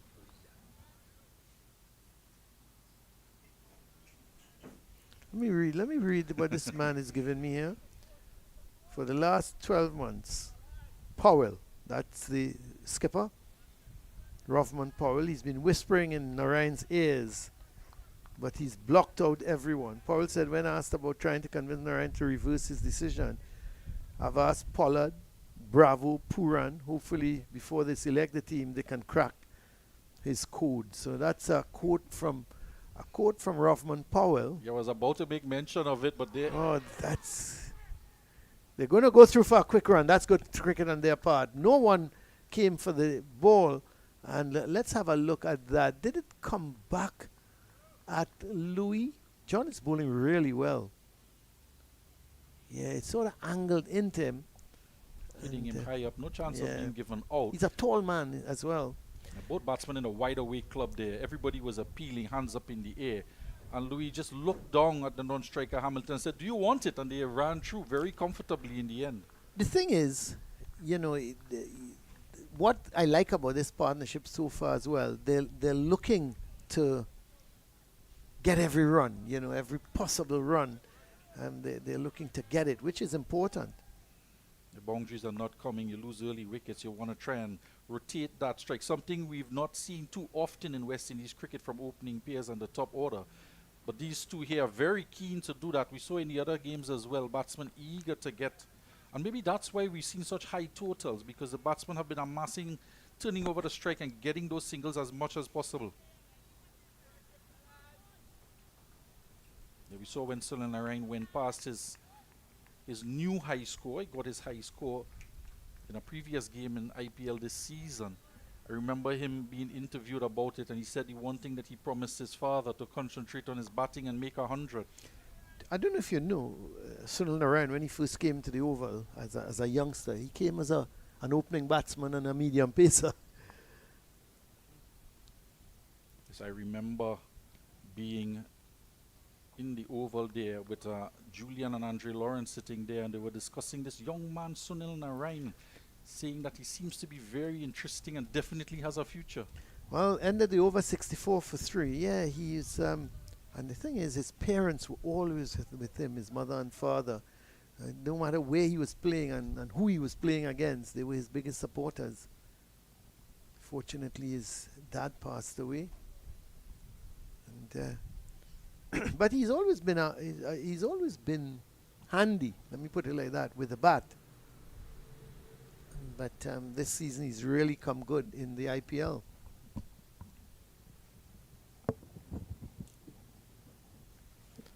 So Springer is going to continue. He's at 4 overs, none for 22, 64 for 3. As Louis is facing up to the bowling once again. That's a good shot. Well fielded by Springer to his own bowling as Louis was driving. A delivery right up to him. And good bit of fielding to his own bowling. So just the 2 slips and a gully still in position. There's and the first slip is pretty wide. And so if he is wide, almost like a second slip, the second slip is almost like a between third and fourth. So they're looking to spread it out there and hoping that if the edge comes, it goes into one of their hands. But we've seen it go to the right of Athanaze and go down to the boundary. Hello, Ruskin Mark, you're back. Where did you go? I was just relaxing. Were you in the back relaxing? there, yeah. Oh, I didn't know you were relaxed. I thought Listening you to were... you bloviate about Bloviate? 109. What's the meaning of that word? Speak in glowing terms. Oh, yeah, okay. That's correct. No, he's... I tell you what. There's no doubt if Sunil Narain wants to play for the West Indies in the T20 World Cup, he deserves his place. So the question really his runs for Louis. Is Does he want to? does he really want to play? I mean, you can just imagine Sunil Lorraine operating 4 overs, picking up a wicket or 2, and going for 20 runs or thereabouts, and then very handy with the bat. You can use him at the top, you can use him lower down the order. So, there's no doubt if Sunil Narayan wants to play, he can play.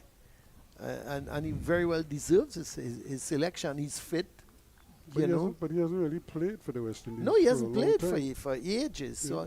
So, I don't think they will go back to him unless, of course, the coach and the captain request that, and they say, listen, we need him. If we are to win the World Cup, he's going to help us to win it. But does the board accede to that request? Well, then, in my But view, then again, if if you it's have the a captain coach, and a coach yeah, asking the board to say, listen, give him what he wants. yeah, Yeah. give him what he It's his wants, responsibility. because he can always say, well, if they don't win the thing, I've asked for certain things and I didn't get it.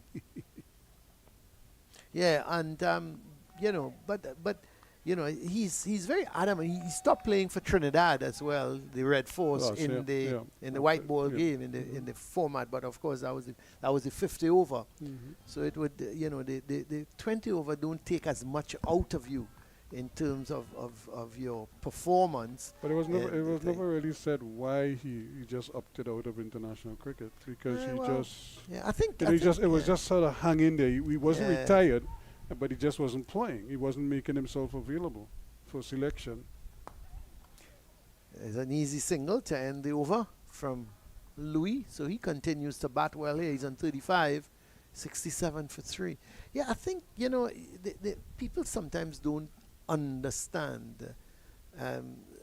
Sometimes you when you play for a certain team, and I'm not saying this with him, but there are a lot of reasons you sometimes you don't enjoy the game as much playing at at a different level, as opposed he may play for TKR, he may play for KKR, and the atmosphere is different, less pressure on you.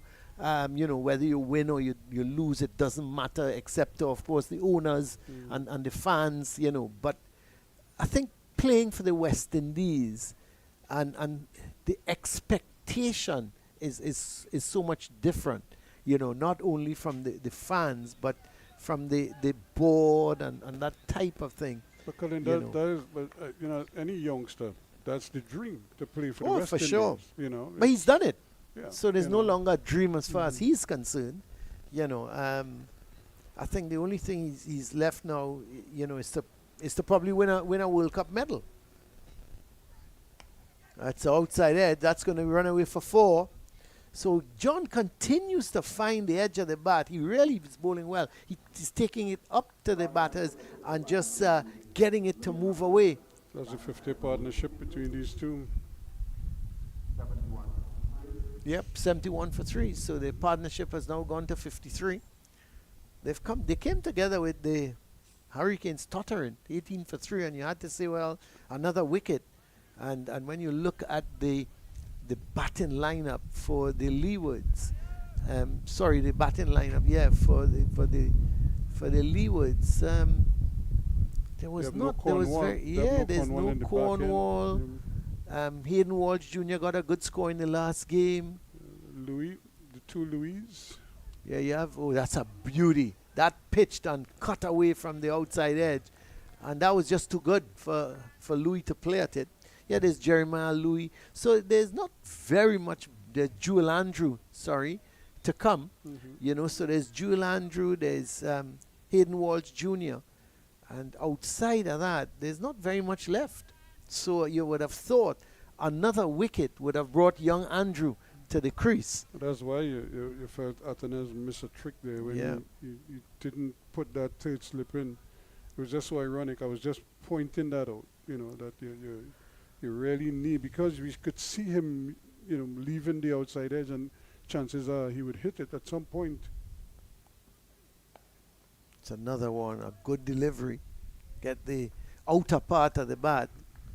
I think what he needs to do, if he takes it up to him and just gets that away movement and hope that Louis drives, because right now he's just pushing at those deliveries and it's peeling off the thick outer part of the bat more than the outside edge. I tell you what, though, I would probably give Louis the single and get at Hamilton, because Hamilton to me is more likely to.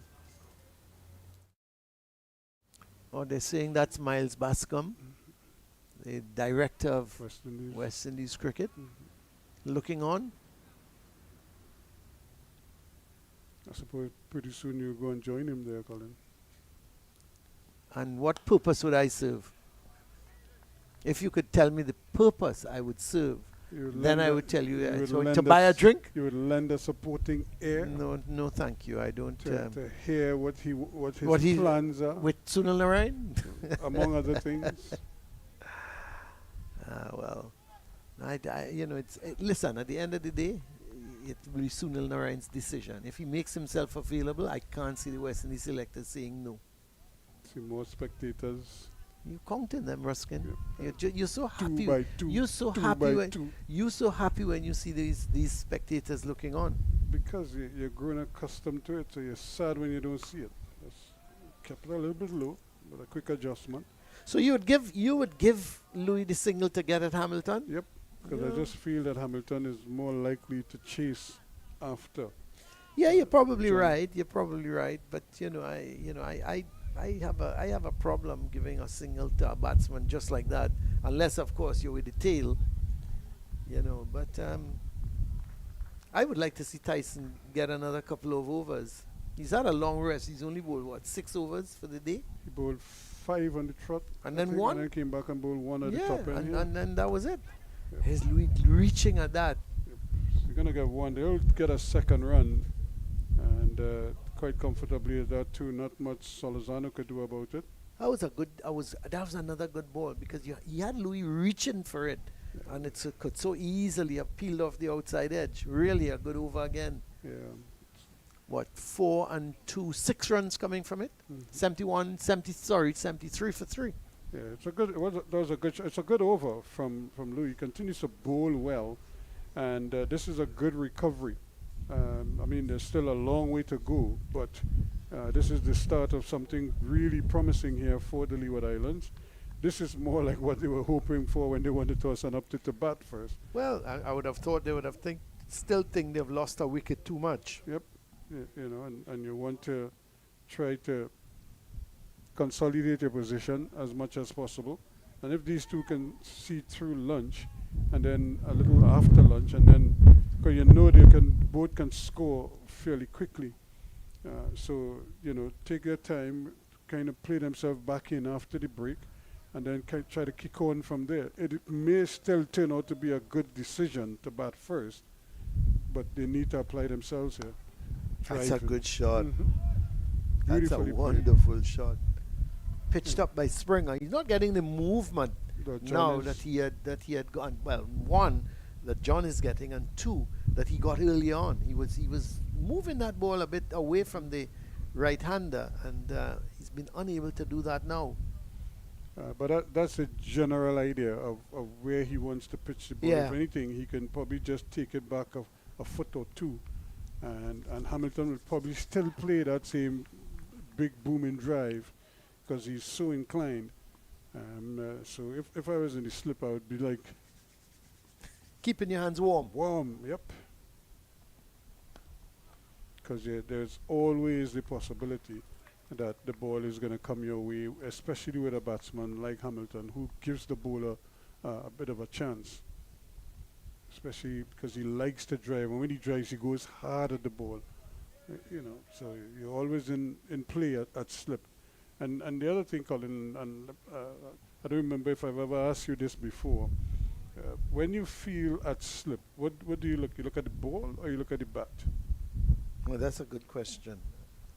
I mean, when you me played, yeah. or when I was playing. Yeah. Did you look at the bat or so much, or did you look at the ball itself, from the bowler? And I then looked from at the ball. ball. I looked at the ball from the bowler's hand.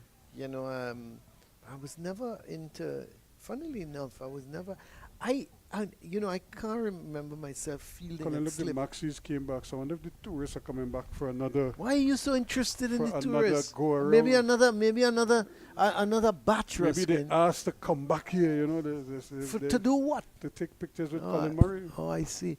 Yeah, it's quite a couple of them. It's about 3 maxis, isn't it? Yeah, look a fourth one coming. My word. Yeah. So it's Louis was thinking of a second, but it was not on. Yeah, I was back on that with that slip thing. I've never really, we've had some really superb slip fielders. Brian Davis, in the early days, was absolutely brilliant at slip.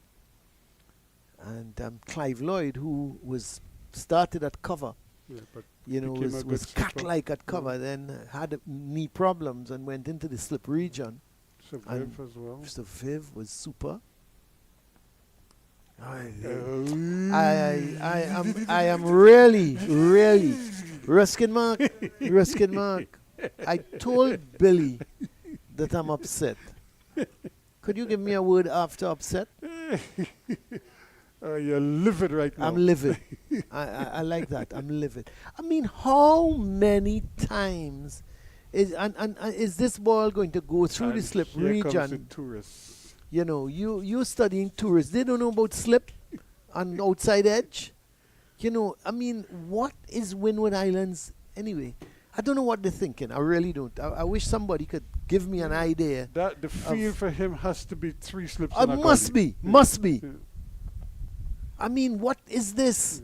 And you have a man at deep point, and the ball is going through here for 4 anyway. Yeah, it has Wha- to wha- be where's the 3 logic in that? 3 slips on a gully without doubt. The end of the over, while Colin calms himself down, I better bring some more beef for him.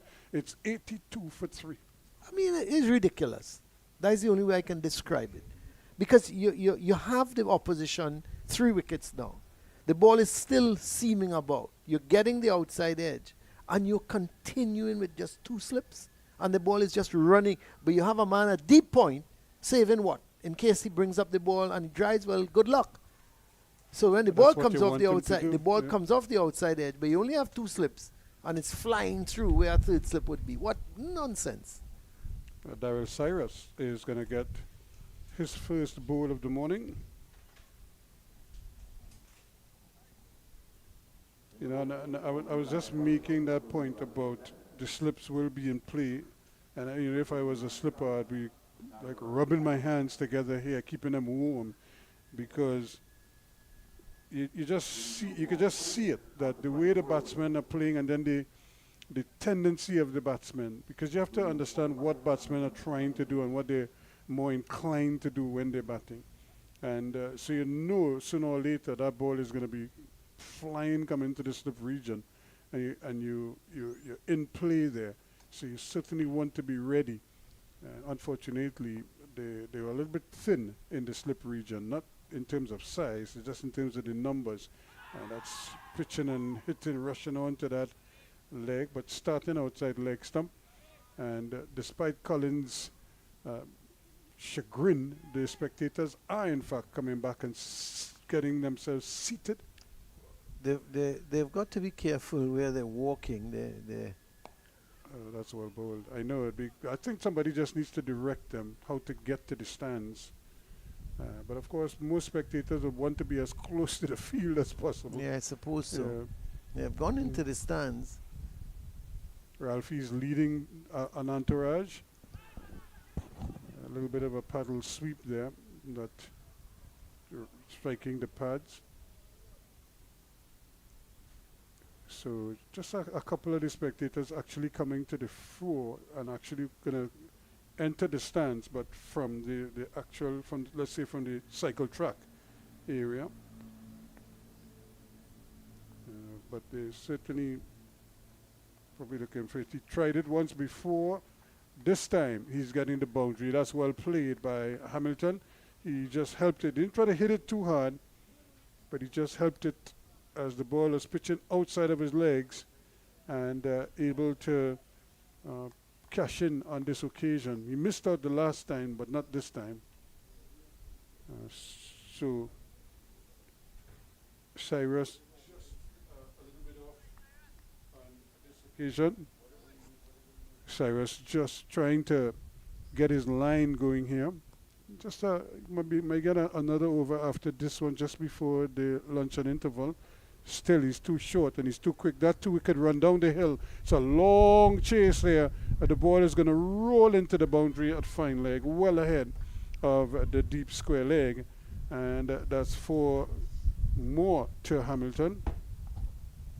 Just picking him off literally and getting easy runs, as they say, to keep the scoreboard ticking over. They're into the 90s now.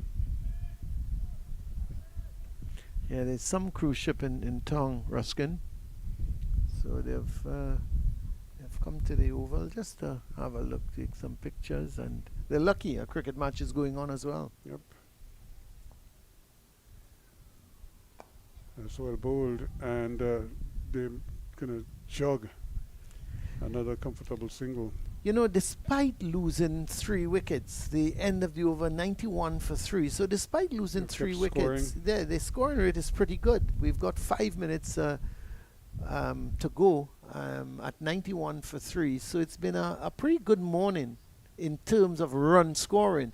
I would still say the morning just slightly belonged to the Windward Islands. The Volcanoes, because picking up 3 wickets is excellent. Is the clock just saying about 5 minutes to 12? So Tyson is back. Yeah, maybe. Well, Tyson is back into the attack. Depends how quickly he gets through this. Look at those figures: 7 overs, 4 maidens, 6 runs, 1 wicket. It's been excellent. And there going, he goes just with the 2 slips as per usual. And Tyson is a 27-year-old from Dominica. Yep. You ever been to Dominica, Ruskin? A long time ago. I haven't been back since. And they're going to get a single. That again, he got a little bit of bounce on that. It seemed to have hit high up on the bat. The first time I visited Dominica, what was this most scariest thing was the drive from the airport into Roseau. And the guy was the taxi that picked us up. I remember I was with Calvin Hope at the time. The speeding. Speeding? You call that speeding? The man was driving at I don't know how many miles an hour. And that's brilliant as well. They're going back for the second? That's good running. Yeah, and I thought to myself, I said, what kind of drive is this? You know, because you're looking over the edge. And you're saying, well, never forgot that. You ever went to Parman? Yeah, Parman is something similar. Mm-hmm. But this one was just the long and winding road. Yeah. I started to sing the Beatles song at that point in time. Sing, you said? Yeah. Okay. Well, Mercy, if I'm singing to myself, I sing to myself. May not be singing to you. Yeah, I know. I just wonder if the Beatles would consider it singing. I could have copyrighted my own, and it didn't sound like their version at all. Right. But they probably wouldn't even recognize it. the only part of that was when I went, you know, the long and winding road. that was probably my best. You know. Oh, good. But you know, as you talk Beatles, there's some of the tourists there that Ralphie is having a good time. Yep. Showing them around. We're going to go through for an easy single. A little too short there from Tyson. He's not getting the kind of bounce that he got early on. Yeah. I thought, to be honest, I thought he's underbowled a little bit. I thought, you know, he could have had another three overs or so. Yeah. In fact, when he came back at the top end, I thought, you know, he only bowled the 1 over. Yeah, which was strange, and they brought Ryan John into. I thought they felt Ryan John was capable of maybe getting the breakthrough, because he was moving the ball. Mm-hmm. He does move it more than Tyson. What Tyson has, I think, is a bounce. He gets a little bit more bounce. Here they go through. This is dangerous. Oh, I think he could be out. Yes, he's gone. And Hamilton, I didn't think Hamilton thought they were going to throw to his end. Kareem Hodge. Yep. With a brilliant throw. Absolutely brilliant. And Hamilton goes for 34. And what a time to get out. I think that could very well be lunch. Yep. 96 for 4. And really a sad way for Hamilton to go now. Young Mikhail Louis is very, very distraught. You could see him there really disturbed but I can't think it was his. Maybe if you want to blame Louis, the call might have been a little bit late, but I think they also got in each other's way. When you, we're not seeing the replay. If we could get our replay, they both ran down and they the ran, wicket. they ran, Yeah, and yeah. look at it. You see the they absolute, crossed, but yeah. still, Louis was able to get home. Now he looked around up at the non-striker's end, at the striker's end, sorry. And Hamilton was struggling. I don't think Hamilton thought The ball was coming his way. that's right. Yeah.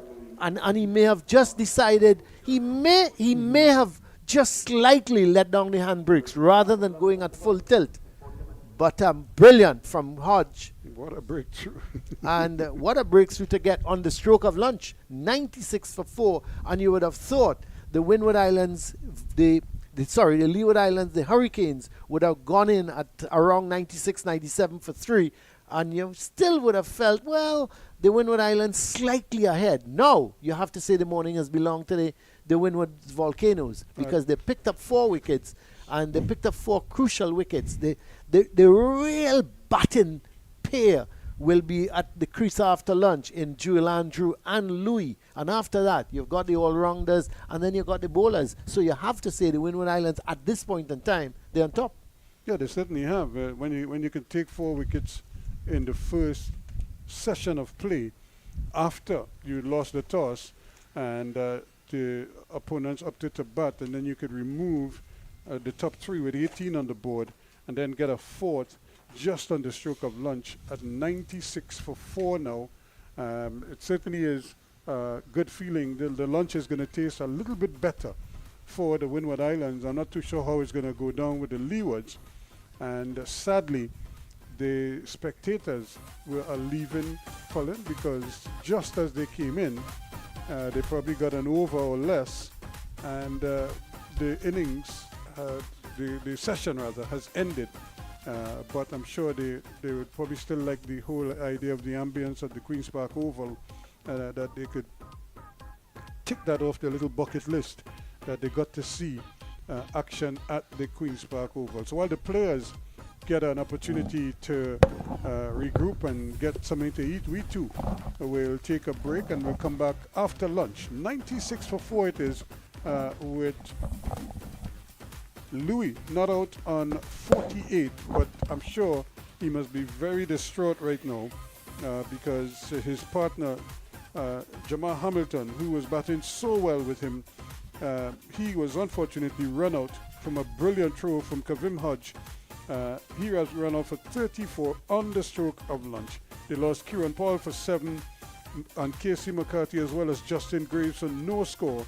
And now Hamilton for 34. And at lunch, they are 96 for 4. And so that's the very latest here at the Queen's Park Oval. We'll see you in about 35 minutes or so.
Park Oval, a nice bright sunny Queen's Park Oval. We're getting ready for play after lunch on the opening day of this 7th round encounter, the final round of matches in the regional championship series. And what a morning we've had after the Leeward Islands won the toss and opted to bat first. They've lost 4 wickets, including that unfortunate run out of Jamal Hamilton, who was looking so good on 34. For he was unfortunately run out by a direct hit from Kavim Hodge. And here we are now. So Andrew, the new batsman, Joel Andrew, is finishing the over, so to speak. They had just the 1 ball left in that Tyson over. The 27-year-old Dominican certainly giving a good account of himself here. So far, his 8 overs costing just 11 runs, and he has the 1 wicket. So 96 for 4 at the end of the overs. I say good evening, good afternoon to Billy Furlong. Good afternoon again to everyone. Welcome back to the Queen's Park Oval. Unfortunate run out there that just before the luncheon interval. The batsman almost seemed to collide, but the throw, everyone thought the throw would have gone to the non-striker's end. It went to the further distance, and it was a direct hit, hitting the middle stump out of the ground. And a run out for Hamilton. Lewis is still there. He's on 48, just a couple away from yet another half century for him. And he is joined by the youngster, Joel Andrews. So it's going to be John who is going to continue the attack from the northern end, or the commentary box end. Jerry Gomez enclosure. And the first ball is a real loosener, so to speak. He just kind of got it out of his hand, got it into the ground, and let it do its own thing. Now that one barely making it through. On the second bounce to wicketkeeper Benjamin. We see this time though 3 slips being employed, no gully. There's a man at deep point on the boundary sweeping. 3 on the onside, traditional fine leg, mid-wicket, mid-on.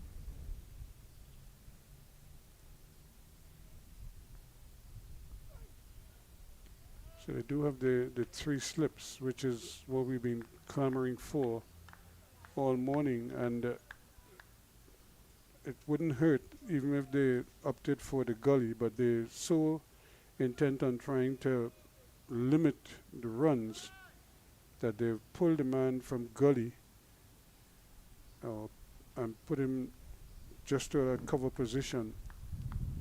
Plus they have the fielder on the boundary at cover. So trying to balance attack and defense all at once. Hodge there in the cover position there. Now you can see look at the situation with John. His follow through. I don't know if it's just for that delivery. I'll have to look at him again. But there's like no follow through after he delivers the ball. He just delivered the ball and kind of stood there and unleash a big grunt. So it could be that he's getting a little bit tired, so he's really dipping into his reserves here. And Or the effects of a heavy lunch, Ruskin. probably, but he just seems, you can see he's just cutting off as he delivers the ball. There's no real follow through in his bowling there. He just runs up, delivers the ball, and then just kind of stands there.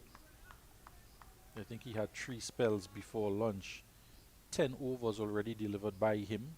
The first 2 hours of play this morning. Does seem to be moving a little gingerly there. But we'll give him the benefit of the doubt. Ball in hand, 2 wickets for him in the wicket column. And he's Always bowling. helps. That's more of an attacking length.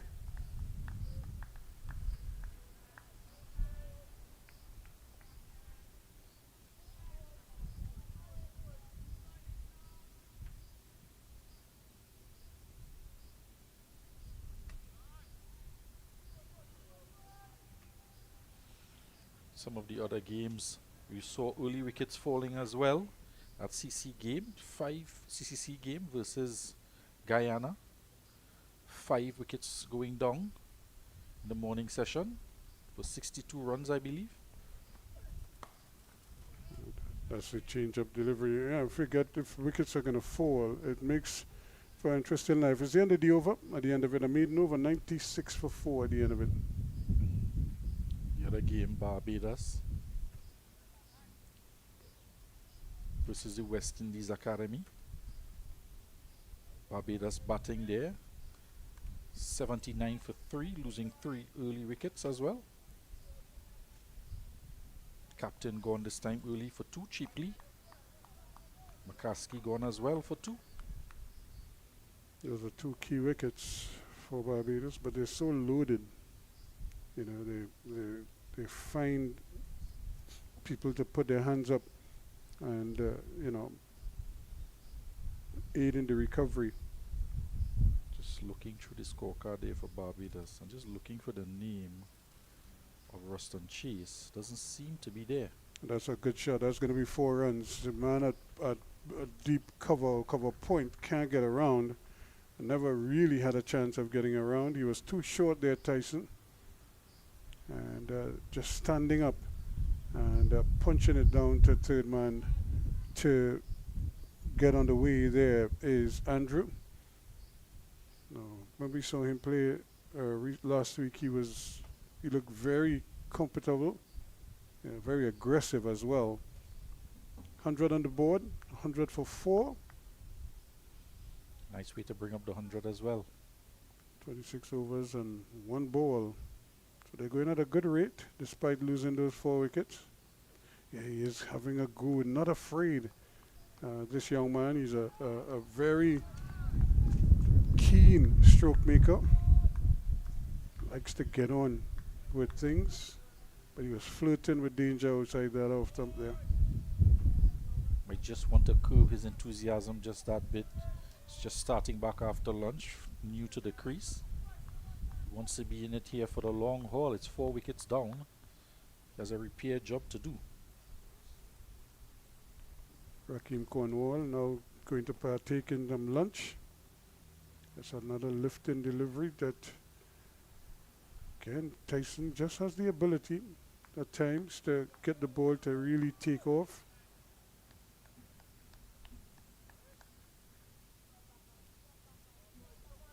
And every so often you get a Tyson or somebody because who probably didn't play as much cricket at this level prior, but bursts onto the scene and gives a pretty good account. It has everybody sort of sitting up and taking notice. And they're still only learning the game at this level, understanding what the requirements are. And the good thing about a tournament like this is that they will get opportunities, because most of these teams have, what, a 13-man squad. So, you know, your chances of playing at least part of the way are greatly enhanced because of those limitations. Yeah, definitely this season we've seen a number of chopping and changing amongst all of the teams. Changing of personnel, different opportunities at different times. Bowled really well bowled. I thought that was going to take the off stump on the way through. It just went right up in the block hole. Luckily for Andrews, it was just off the stump. Came back, it just didn't come back enough. The first time for today we're seeing a Yorker pitched in there from Tyson. He's had an excellent morning session and now back with the ball, spearing that Yorker in, just missing the off stump. Really was a good delivery. Again, he's giving himself a little bit of room outside that off stump there. Loves to play that shot, not afraid to play it also. Situation of the game be damned, he will play that shot. 101 now for 4 at the end of the over. Andrew there looking to be aggressive again. Had some good scores this season thus far. High score of 87 against Trinidad and Tobago. Followed it up in the second innings with 48. Got a 50 in the last game as well against Barbados. So all in all, he's in very good form. has been a member of the West Indies under 19 team.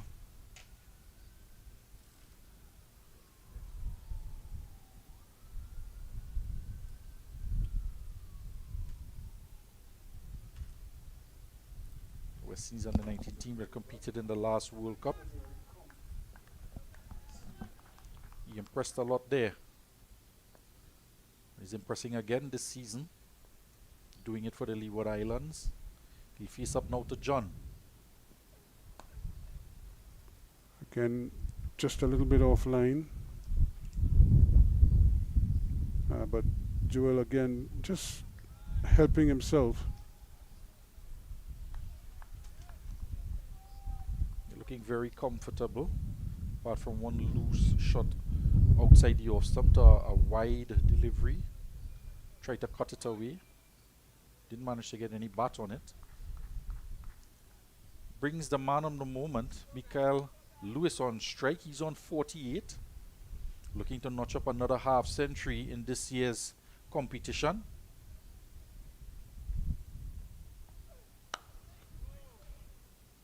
Broad as the bat really as broad as a door. Showing the full face of the bat there to Ryan John. Emphatic statement saying that I'm here to stay. He's been the most impressive batsman this season. Most consistent as well. So what you want to look for in these regional tournaments, consistency.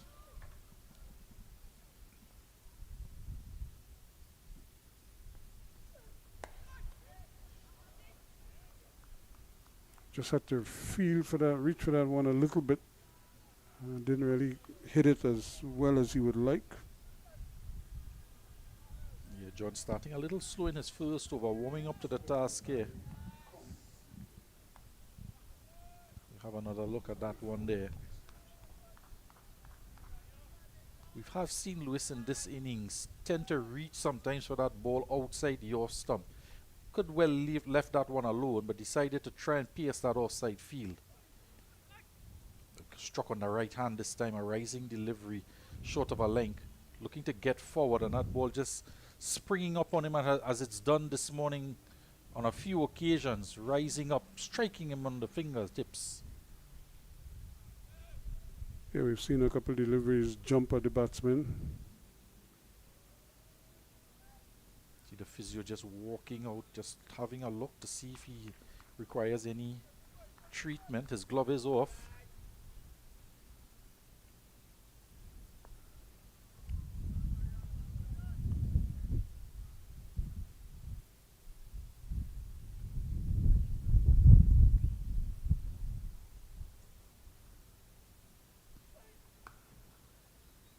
That's a good looking delivery there. Just testing the batsman outside that off stump. Andrews up to the task. We were through coming in. Backed up on the onside. Pascal, that square leg area.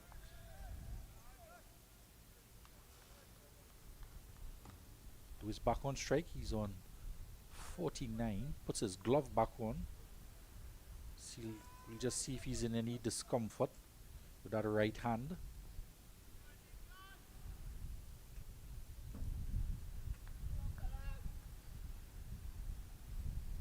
Larry Edwards on the field there at mid-on. Substitute fieldsman. We'll try to find out who's off. Just tossing that one back to John. Not quite making it to him. Causing a little delay.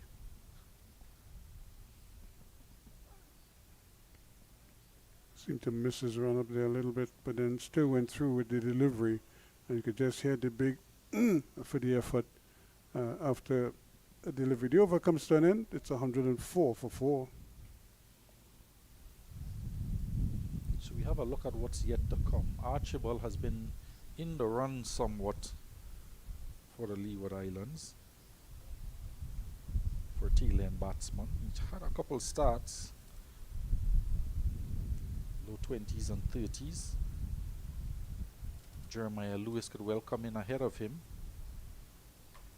He's got a couple 40s.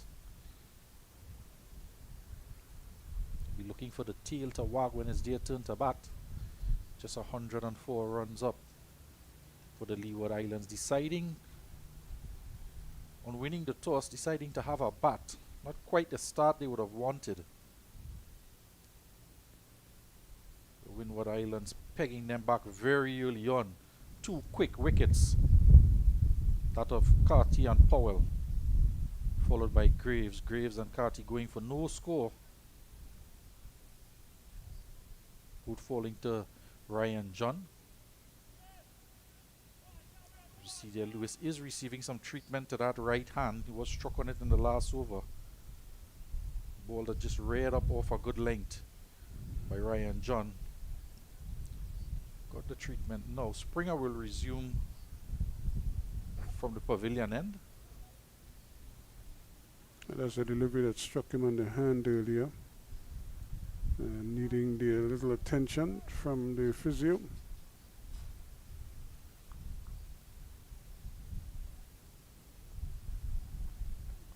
That's a good delivery coming back at the right-hander, and you could just see a little look of concern there by Andrew. They're probably just making a decision to leave that one on length, trusting the bounce.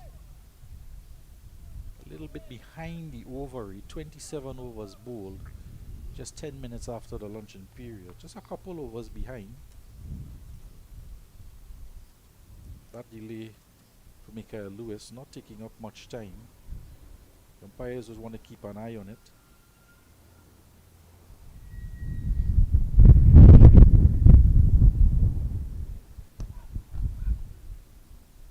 This time he was coming closer towards that leg stump, but played well again.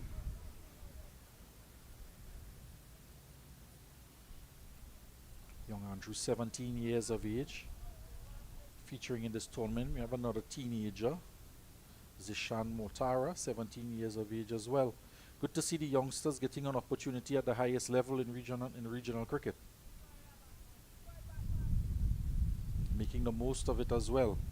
Young Motara getting a 7-wicket haul in one of the games. Again, he likes to access the offside quite a bit.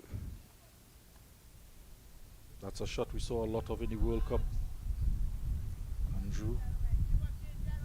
And that cover drive of his.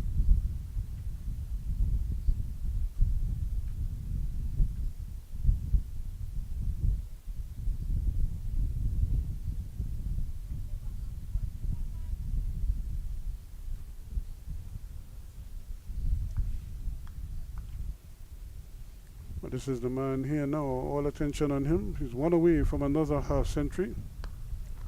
Another delivery that kind of jumps at him, but he played it well in the end despite the uncomfortable nature of that delivery.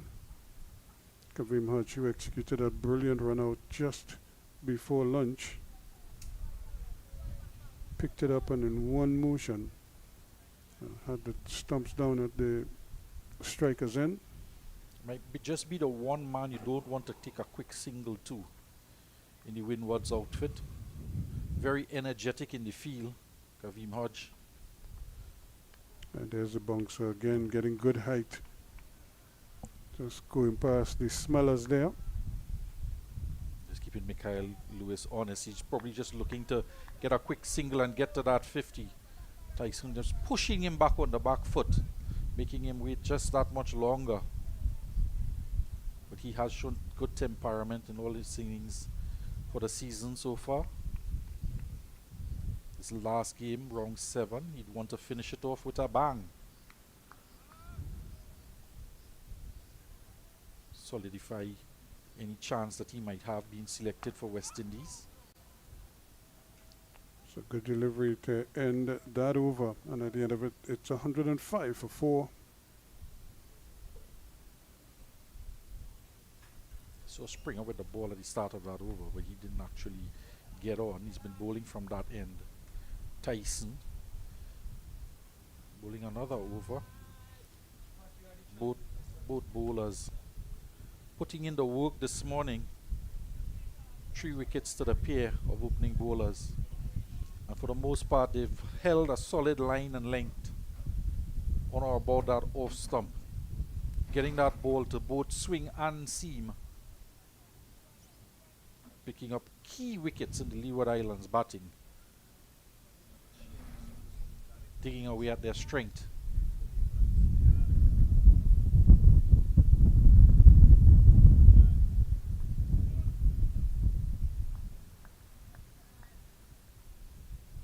So a bit of a quiet start to proceedings after the luncheon interval.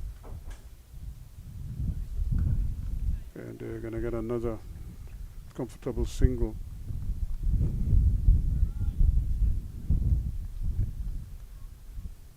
And I want to believe at some point that Tanez is going to realize that you don't want to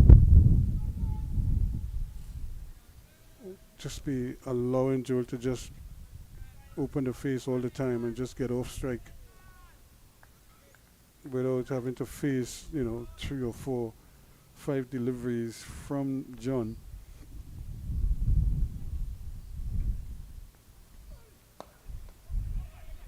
Here they go again. This could be interesting. It's almost a replay of what happened with the run out just before lunch. But that is the 50 for Louis. A quick single, just push back down the ground and ambling through for that single, calling for it very quickly. The substitute fieldsman is on Larry Edwards. He was there at mid-on, tried to get a run, couldn't quite pick it up cleanly. It was an easy single in the end. 6 fours in his innings from 91 balls. Andrew, they're just holding his ground a fraction longer, not wanting to come off the hands of the bowler onto the stumps and then him being short of the ground. He had to scurry through to the other end.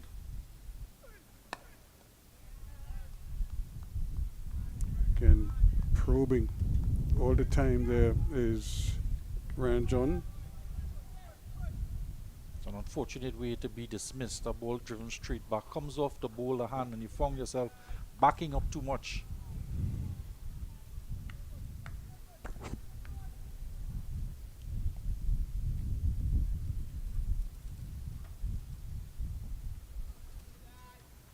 See him just taking his time as he knows it's going to take a lot out of him in this hot, steamy conditions.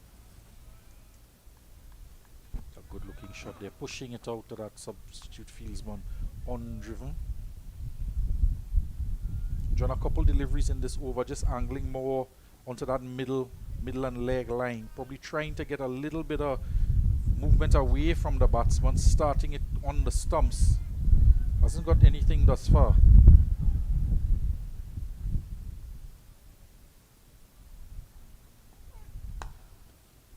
And again, it's beautifully played through the offside. They come for a second run this time.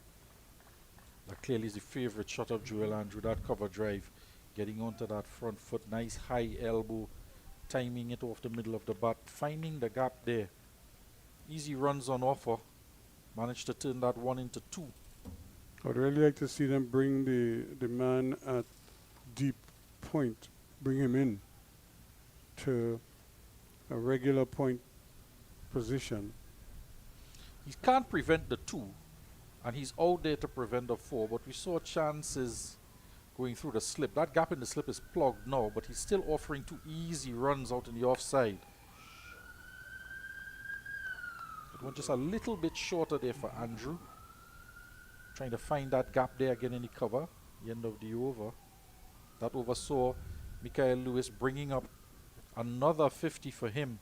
It's his fifth 50 in fact for the season thus far. Has 200s to go with that as well.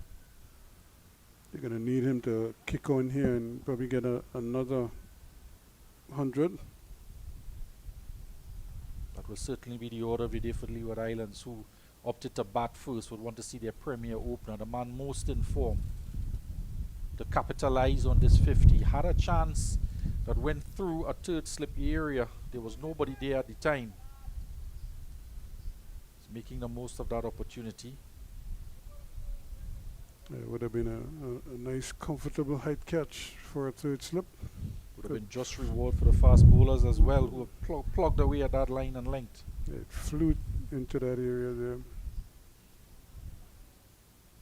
But as they say, there's water under the bridge. And here he is now pushing on to another half century. And possibly even more. 29 overs completed so far. 109 for 4.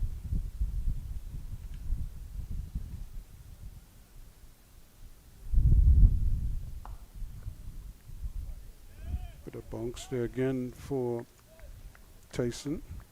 Gillan Tyson. Tyson, his third game for this season, has quite impressed. The last game, this one as well.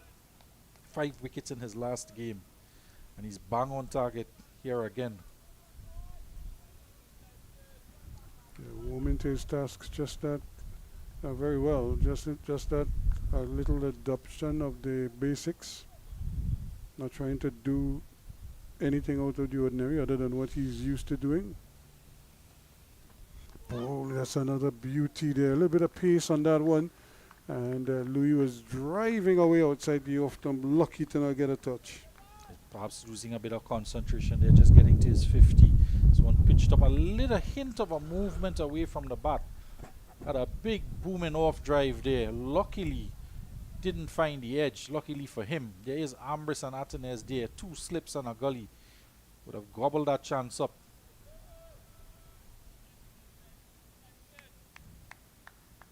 Cyrus, that man in the gully position.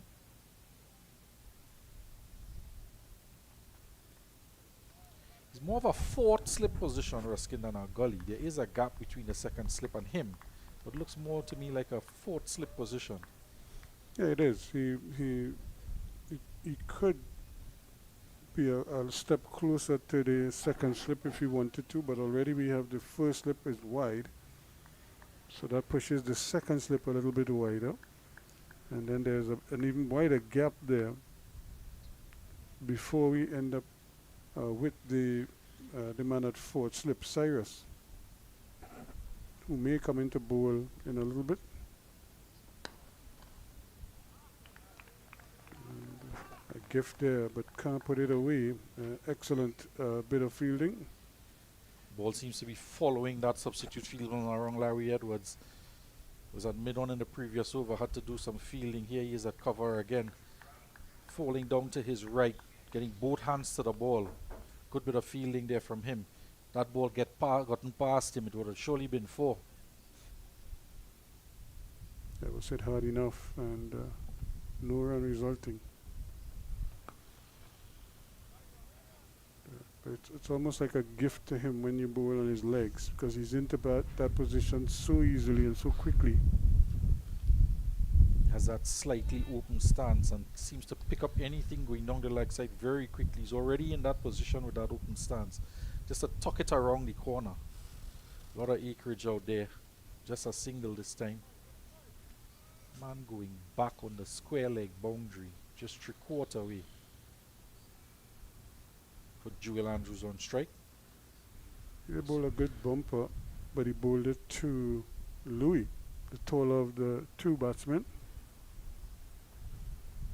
And he's trying to pull this one. It's rushed onto him. Not in control, not in full control there, Andrew. He seemed to premeditate that one there, anticipating and premeditating. It was short, it didn't get up all that high, and he was quickly onto the back foot, trying to pull it around the corner.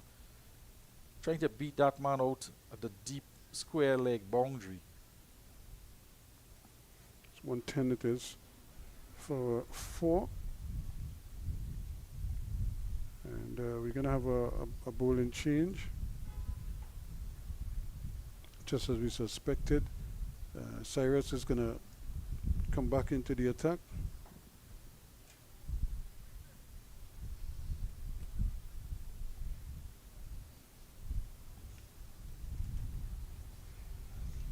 Physio is coming on again.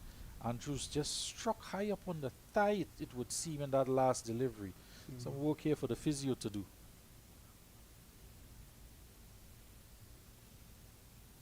Cyrus has 2 5-wicket haul this season. One against Guyana, the other against the combined campuses and colleges. There's a total of 17 wickets for the season thus far. So we have a little delay here as Andrews is getting some attention. Just seemed to be lying down there. Looks very relaxed, as if he's watching cricket. Looks to be like on Maracas Beach. He's taking in some liquids. Obviously, he's in a little bit of discomfort. That gives the Windward Islands team an opportunity to chit-chat a little bit, maybe rethink strategy or reinforce whatever the plan is.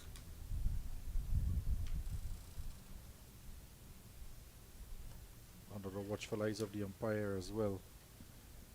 Players are always conscious of that overrate. Want to keep the game progressing.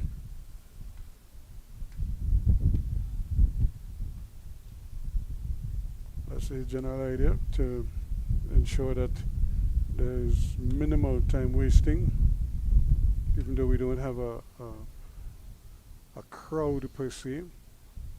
You still want to be able to satisfy the demands of the 90 overs in a day. So the umpires are it's incumbent upon the umpires to ensure that they maintain the highest standards and the integrity of the game at all times. Well, this would certainly help. Cyrus coming into the attack. Gonna bowl from the media center end.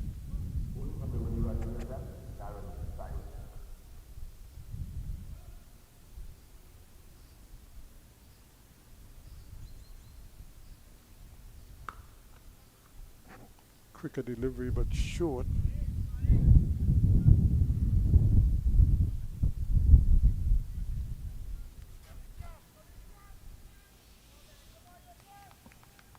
He has a man at backward square. There is a bat pad in place. A long off. And a man sweeping on the cover boundary. He had a chance to knock it down, but he did knock it down. He just couldn't stop it totally, and they were still able to sneak a run. So this is a bit of a quiet period here, but you could just sense that Louis has played himself in after the luncheon interval, and probably is now trying to maybe expand his repertoire a little bit in terms of his, when I say repertoire of shots a little bit more, especially against the leg spinner who hasn't really settled just yet. There's an appeal for catch of the wicket, not out, says the umpire. Didn't think he touched it either. The batsman himself didn't seem too worried. Cyrus coming on with his first over after lunch, and already he's starting with a long off and a sweeper on the boundary. Just seems to be giving letting the batsman off the hook to get that single, and there is that single pushed out to cover. You want to have that man inside just to prevent that rotation of strike, and especially for spinners to try and build pressure at one batsman. Probably just have that long off and that cover inside, closer in to the field. Well, they're going to try again. 112 for 4. You could see Cyrus anxious there to get down to that one. He thought he was going to spoon a catch back to him. Just getting into the mindset of the captain there. We're already half defensive. 3 men out on the boundary. Okay, and just starting to come into his own here a little bit now as the over comes to an end. Cyrus, his 2 overs costing 11 runs. It's 112 for 4. Springer just loosening up. Tyson is making his way to his bowling mark, so Springer may not be on just yet, but still limbering up nonetheless.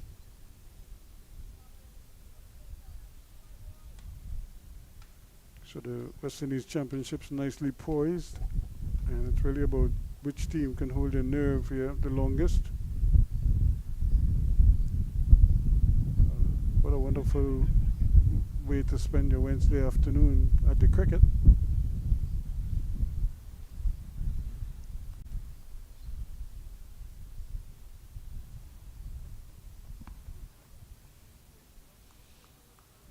It was Ryan John who was off the field, just coming back on with that break in play for treatment by the physio. So Larry Edwards might be back off the field. The ball was following him around a little bit in that short time he had out there. But the vice captain Ryan John is back in that gully position, or gully or fourth slip position, taking the place of Cyrus in the last over.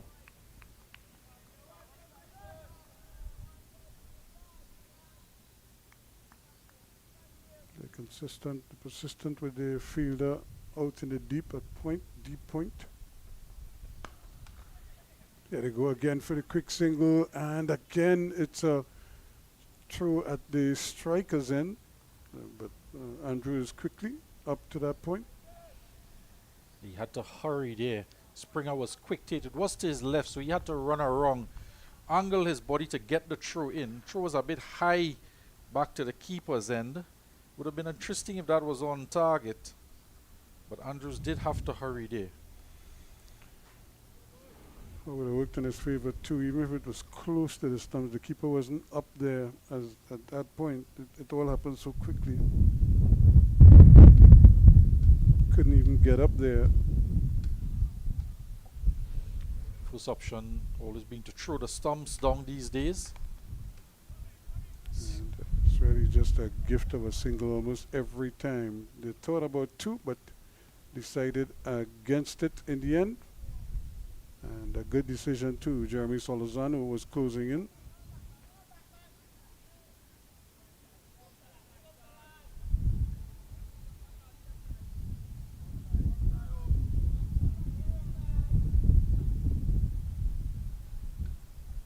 Still they're going to try to break this partnership before it really blossoms into something big. Now we have a gully, but he's very close in.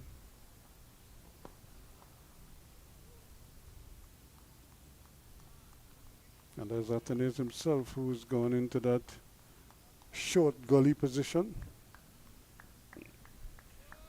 He'll have to be on his piece, on his toes there, because he's very, very close there. He obviously sees something that he feels he can exploit. Probably just wants to be in the eye line of Mikael Lewis, who's looked unfeathered in this inning so far.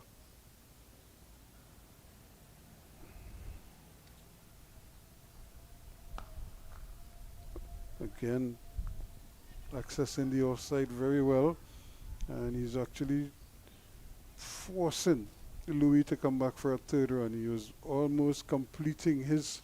Well, he didn't run at all when he hit the shot, and just stood there admiring it, thought he had enough bat on it, but Andrews was there calling him down, encouraging him to run, realizing that Springer would haul it back in. So he had to hustle for two there in the end. No place for complacency here, particularly with the running. 117 for 4. Just standing and admiring the shot, but the ball barely made it out of where the 30-yard circle would be. There's that lift-in delivery that troubled Louis earlier, but this time he's able to keep it down. 117 for 4 at the end of the over. Yeah, just putting that one down into the turf there, into the hands of that short gully fieldsman Athenes, placing himself there. Very interesting position. See Tyson probably just putting a couple deliveries short in outside the awesome to Louis. Just try to tempt him to if he is going to drive off the back foot and come off with that extra bounce Tyson was getting earlier on. See if he will come off high off the splice of the bat into that short gully position. So we see another physio, another female physio. One for the Leeward Islands, one for the Windward Islands. She's just having a word there with Tyson. He seems to be pointing to that left leg. Remember, that's the when you play at this level, something's always hurting. You're never like 100%, or you're never totally pain-free. So there's always something creating some kind of discomfort on your body. If it's not the heel, it's the toe. If it's not the toe, it's the instep. If not that, it's the ankle. In his case, it looks like it's the calf muscle. There's always something. The groin hurting, the hamstring hurting, the elbow hurting, the finger hurting, the back hurting, the neck. But still, like real warriors, these players kind of play through the pain sometimes. Sounding as if they're playing for the Masters at the ripe old age of 50 or more with all of those things hurting. Yeah, but it always does. You're never free of pain when you play sport at a high level. Something is always wrong, but it may not be sufficiently bad that you can't perform with it. He is again sweeping. Well, Spring has been limbering up for a couple overs now. I see him doing some additional stretches there, so most likely he will be on to replace Tyson, especially as Tyson just had the physio. Just looking at that left calf area of his. To be fair, both bowlers have put in a long spells I should say, for the morning session and starting back after lunch. So they might be just that little bit fatigued. Has bowled like 12 overs, Tyson. Of course, Ryan John has been bowling all season. He also had 3 spells, long The sun is spells. going right through him, but again he misses everything. He was really swiping across the line of that one. That was a real agricultural shot. Youthful exuberance getting the better of him there. Could that have been the googly tossed up at him? Didn't turn much, and he tried to hoik that, the coiner colloquial expression, into the onside over that man at deep with wicket. Not a shot. See Lewis walking down there to advise him against it. Again, because he's so strong in that region, anything outside the off stump, he's going to have a go at it. He loves to play shots through there. Probably just as well he's off strike now and Lewis will take over proceedings. Just need to curb his enthusiasm, develop that temperament. It's a different ball game playing at the regional level, 4-day cricket, as compared to his age bracket where he'd be more accustomed to 17-year-old. But he's really a see ball, hit ball kind of batsman. Not afraid. That's another authoritative drive. A much better looking shot there from Lewis. Andrews will do well to take a page out of Lewis' book, particularly how he's gone about his business this evening. He's there this season. He's been there throughout. He's on 55 now, looking to bat through the innings and bat as long as he can to see his team. They want to get in excess of 250 runs for sure. It's 119 for 4. Perhaps push on to that 300 mark. They won't want to lose another wicket here, probably before they get to 200 runs. These two can well do that if they stay there, and then build from there. Certainly a lot for them to plunder at this point in time. They need to really keep going. Spring up, coming back in. As well, they'll want to fight for those key bonus points and batting points. It's so close at the top of the table. Windward's on 90 points. The Leeward Islands on, Barbados second, 87.6 points. And the Guyana Harpy Eagles just 0.4 points behind second place team Barbados. Then Leeward Islands on 84.6 points. So it's very close. They are the top 4 positions on the table. Couple teams losing early wickets. Barbados losing 3 wickets before lunch. No doubt. No, very interesting. I suppose everybody's going to keep their eyes on everybody else, see who's doing what. Guyana had the CCC on the ropes, 5 wickets for 62 runs. Guyana in the third position.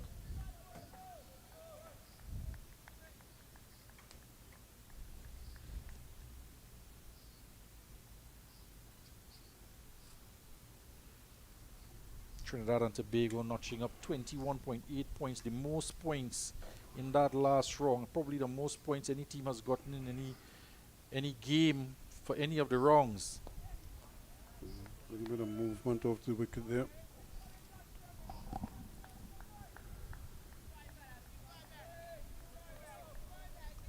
Well, that's how the bonus points can work for you.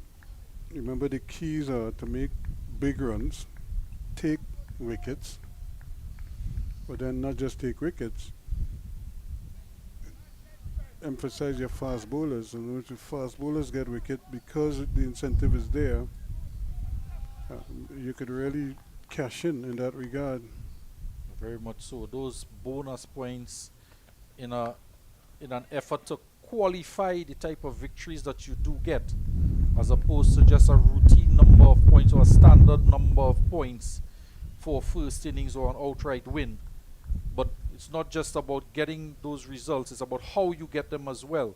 So if your margin of first innings is a lot more runs than other teams, you are rewarded bonus points for doing that.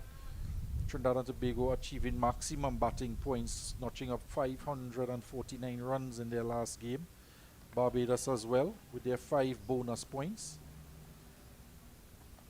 Springer again, he's nibbling at one. They're appealing not out, says the umpire once again. And you could see this man, Joel Andrew, just trying to get the bat out of harm's way after he overcommitted.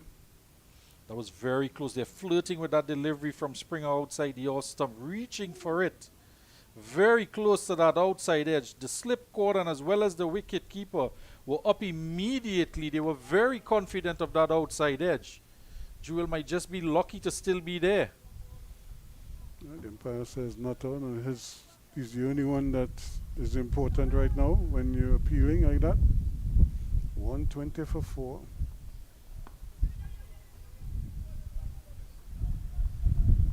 Very close indeed. You've seen Andrews here. So that ends the over. It's 120 for 4. The end of it. 34 overs completed now.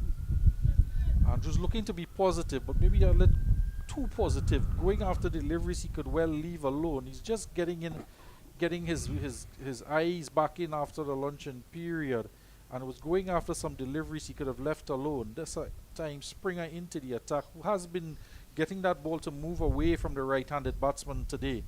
And another one from him, just beating the outside edge. So it's going to be Cyrus who's going to continue from the top end. Getting a little bit of turn, but not prodigious spin just yet. And this one is coming off the pad. And the big appeal going up. But I was just going to say Louis didn't seem too bothered by it all. Yeah, appeal for 2 different things there. Firstly for the LBW and then for the catch. The umpire just indicating to the short leg it came off the pad alone, not off the bat. Appealing for an inside edge or the pad. This one is a quicker delivery, and again, not out, says the umpire. Just going down that leg side there, slanting down quicker. And good start to this over. Yeah, probably just pitching outside the leg stump and coming back into the right-hander. It's very close to that leg stump line. Not out, quite rightly, by the umpire. Decision given. Cyrus, a couple shouts in this over. Yeah, he's been bowling very well, and a little bit of a misfield out there, but they're not in a position to take advantage because both batsmen were just ambling the first run as opposed to running the first run hard and then see if he can take advantage of a misfield or a bubble on the field. Pascal taking his eyes off there, but the batsman were just cruising through for a single. I really would like to see what it's like if they were to plug that gap bring the fieldman from the deep point position, bring him into the circle. The long off as well, just for a couple overs to try and build some of that pressure. Not release any pressure there. The batsman could just throw comfortably into the offside and get off strike. Turning the strike over, turning the scoreboard over, just to create a little more pressure and try and bog them down for a couple deliveries or so, particularly at Andrews, who's been looking to go after anything loose. Just to tempt him with a couple flighted leg spinning deliveries outside the off stump with that feel in. Just to see what happens. Again, just bringing him onto the front foot, and once again the man in the deep is coming into play. The end of another good over, 123 for 4 at the end of it. The umpire just signaling to Pascal to throw the ball up. Seemed to throw that one into one of the unprepared pitches on the square. He just scuffed the ball up a little bit. The umpire just keeping an eye on everything out there, including the clock. It's 35 overs gone so far. We're just closing on an hour's play after lunch. Quite a slow over rate, really. We broke for lunch at 23.4 overs, Ruskin, and now we only had the 35. So it's just been, it's about 11 overs or so, almost to the hour. Yeah, as opposed to Barbados in their last game averaging close to 16 in an hour, 15, 16 an hour.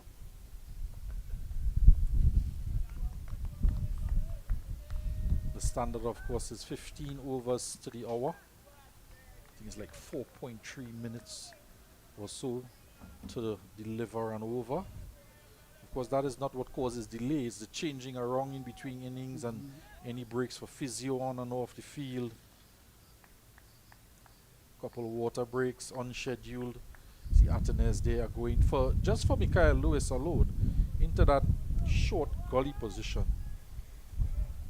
Yeah, because he still feels that they could get a little bonk, something there in that wicket. Yeah, he is nibbling again and not getting a touch. Could be frustrating for a bowler when you're constantly passing the outside edge and you can't even get a little feather. And again we see flirting with danger outside the off stump. There's a wide gap between that first and second slip. You would hate for the unthinkable to happen, Ruskin. Yeah, Dave. It seems as if the man at second slip has also stepped up some.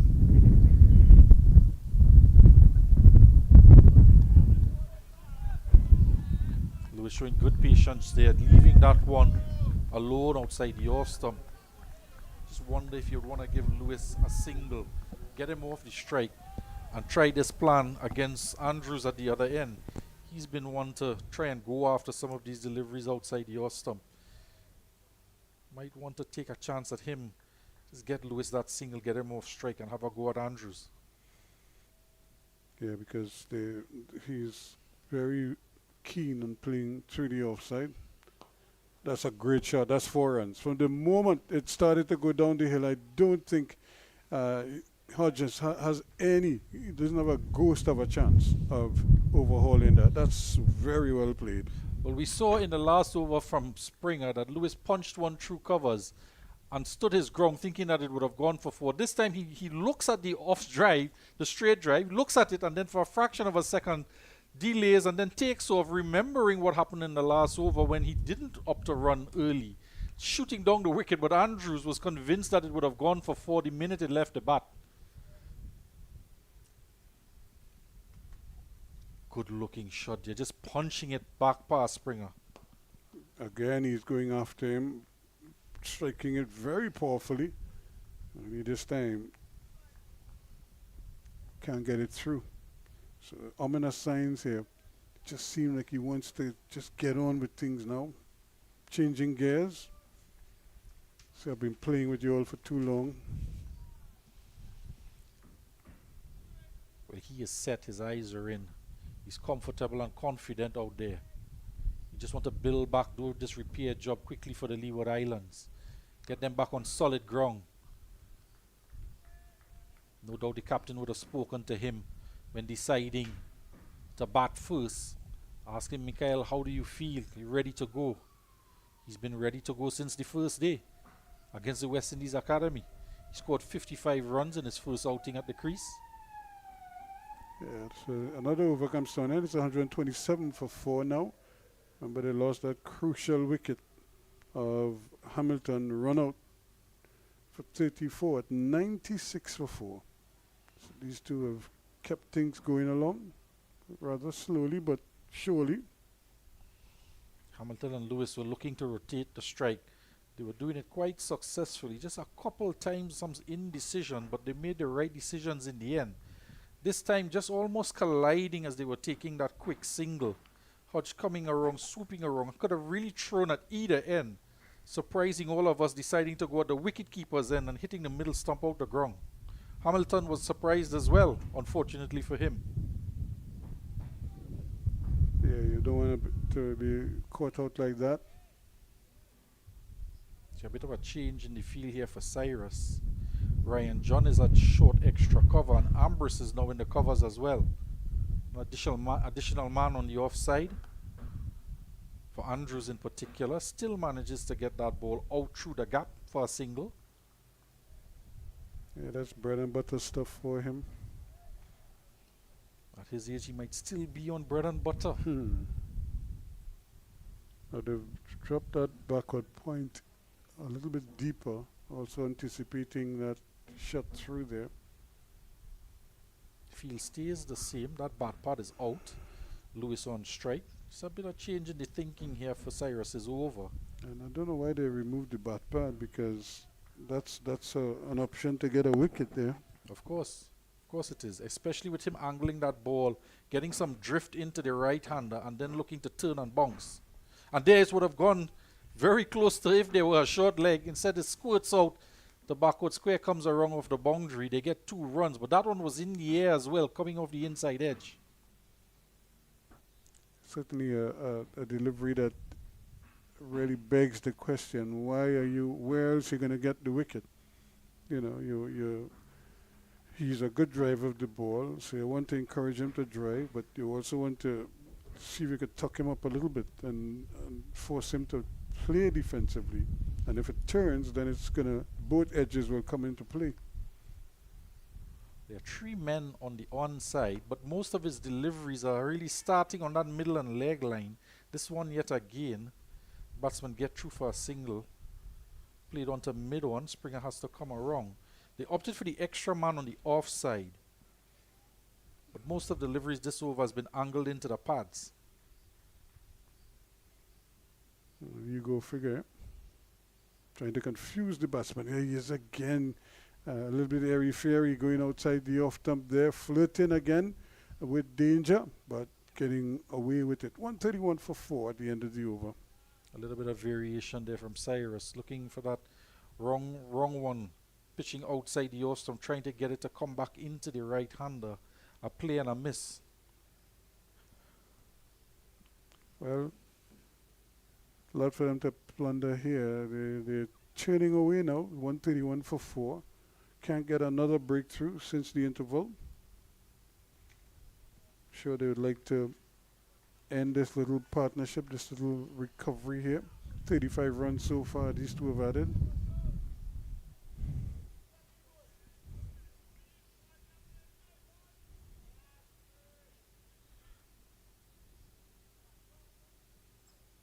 Partnership 35 so far after lunch. This one is played again. That's going to be 4 runs. The moment it left the bat, that's a brilliant on drive. Left the ball in the air a little bit at an awkward angle, but it sped across the turf. A very controlled shot there from Lewis. Was angled into middle and leg.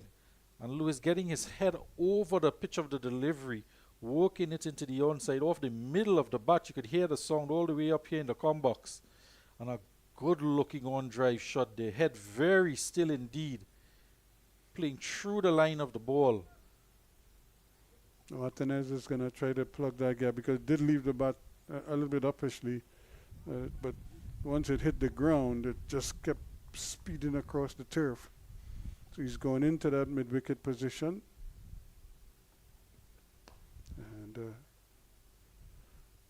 on the front foot again is Louis. Just wondering if if it was intentionally bowled into that middle and leg stump, but didn't have the man there, and tries to maintain that line and puts the man there now and pitches it outside the off stump. Well, it's a question of where does he go? Does he drive, or does he just allow the ball to come onto him and then just open the face and deflect it, or close the face and deflect it down to fine leg?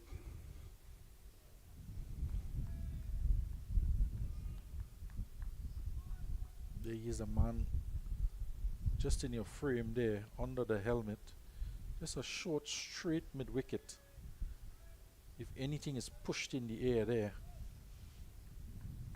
But Lewis has been shown to play straight through the line of the ball, up and down the delivery. Not really going across the line of anything. Not working the wrist either. Just keeping his wrist locked through the line of the delivery. Just as he did there. Has to be watchful, because Springer is keeping things tidy. Lewis very much on his game here, playing every delivery on merit, as well as playing his games tailor-made to the type of field that he's being set for. 4 men on the onside in this over. We haven't seen that for any of the bowlers for this game thus far. This one down the leg side. An appeal from Springer. Not out, says the umpire. Benjamin doing very well. Tumbling down the leg side. Short man. Got it wrong really quickly. Getting it in both his gloves. A nice take down the leg side from him.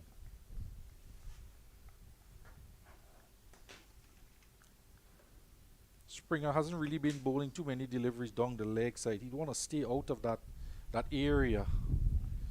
But again, that man in the onside might just be tempted to bowl a little more middle stump line. Again, still getting that little angle. And that will be the end of play, the first hour after the luncheon interval. 135 for 4 now. So they haven't scored much since the interval. Only 39 runs scored. However, they haven't lost a wicket, which is probably the most important thing for the Leeward Islands. And as they take a little bit of a break, we too will come back with more as soon after a little respite.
So we're back after the little break here, 135 for 4 after the drinks break, and it's going to be Cyrus who's going to continue.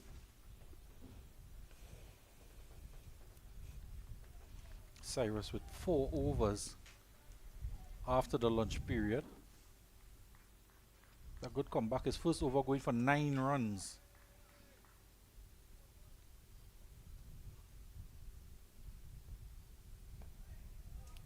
Does a little jump as if to wake his body up as he's about to run into bowl.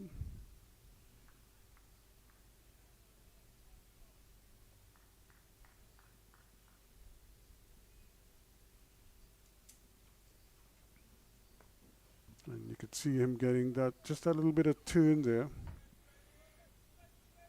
Batsmen have to really keep their eyes on him.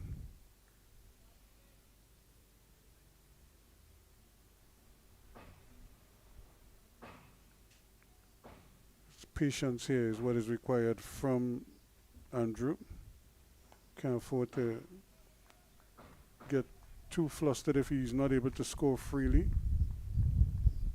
More typical over from the leg spinner, just holding that line just outside the off stump. Played back into the covers, no run. Quickly through this over. Again, that's well played. He cut that one very late indeed. That too is going to run close to the boundary and just being pulled back. And the batsman complete 3 runs, so that's good running on their part. Hodge giving chase there, pulling that one back inside the boundary. If anybody was going to catch it, it'd be Hodge. And again, deciding to throw the non-strikers in there at Jewel's end, just in case the batsman is not paying attention. Good throw.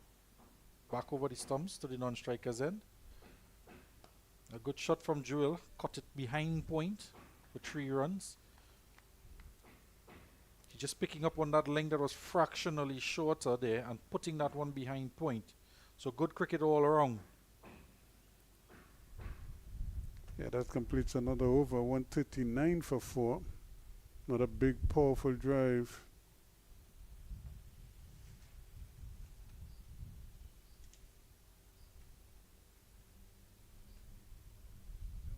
Louis very quietly on to 71 of 131 deliveries.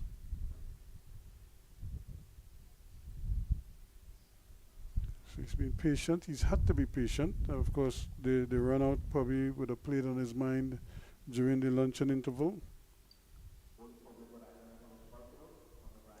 Hodge will come on now. The Brian Lara end. Brian Lara Pavilion end. Left arm. Going around the wicket. He'll be bowling to Lewis.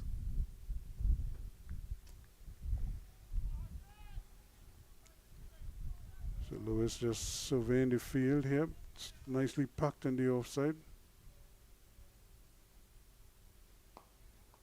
He gets a full toss that he can't take advantage of.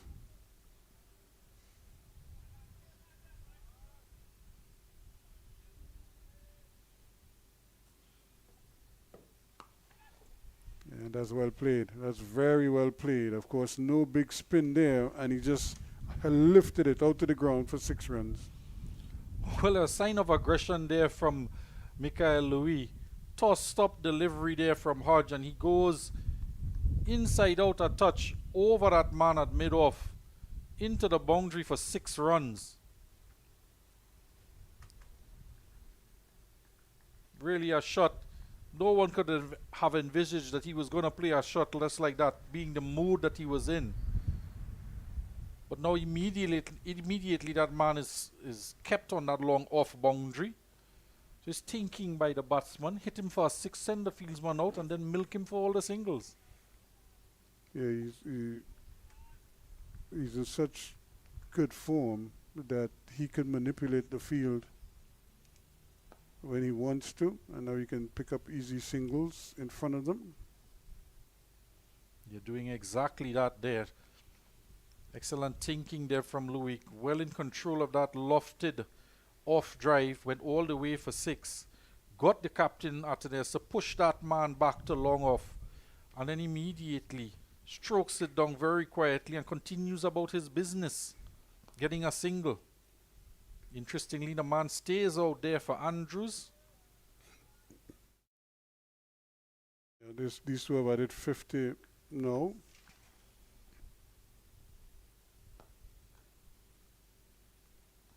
So Andrews just come to the wicket and in his own way, very quiet, been able to stick around now to help add 50 invaluable runs. At 146 now for 4. Lewis showing us there another side of his game, being able to manipulate the field and then exploit it. Hodge coming on for his first over, not letting him settle at all. Moves up to 78 very quickly in that over. 7 runs coming from it. Andrew still on 19, 50-run partnership up. Lewis contributing the bulk of that runs in that partnership.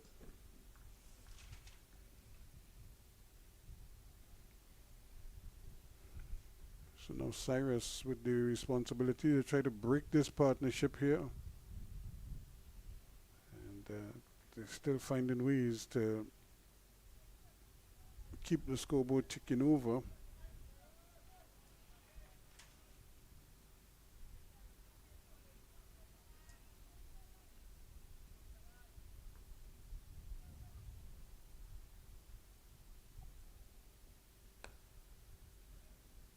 It's started to gather pace, but can't get it through.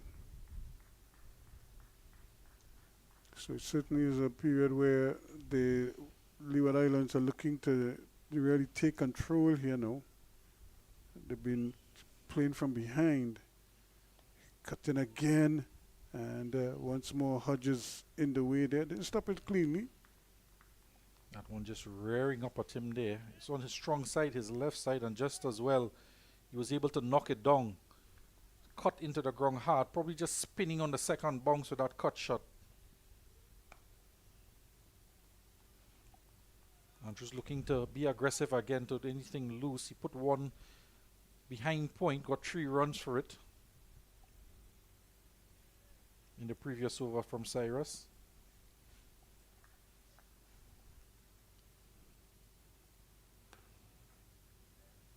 Andrew, who's on 19,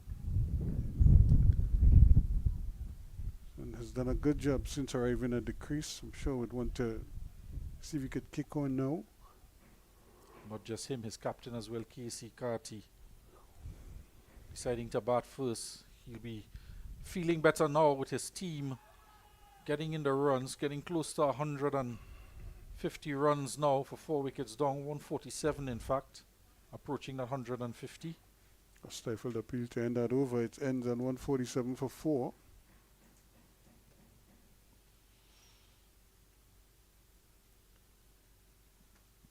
Young Andrews just in the middle there, having a conversation with Lewis. Very contrasting figures out there. Strapped young man, Michael Lewis. Small, shorter frame of Joel Andrews, just 17 years old. Looking to learn as much as possible. Any knowledge he can get from Lewis at the other end would be valuable knowledge for him.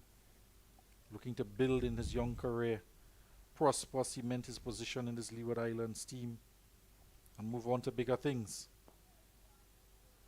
Well, he's understanding, he's learning on the job. He understands what the requirements are to play at this level. An OJT, as it were, on the job training program used in Trinidad and Tobago to develop youngsters. West Indies Cricket Board, their development programs in place. One of the product we see in here, Joel Andrews. Hodge very quickly through his overs, doesn't waste much time.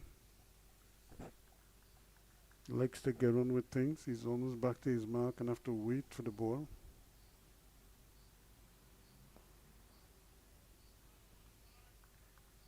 Very quick through his overs, not unlike another Trinidad and Tobago player, Carey Pierre. Carey Pierre, 19 wickets in the season thus far.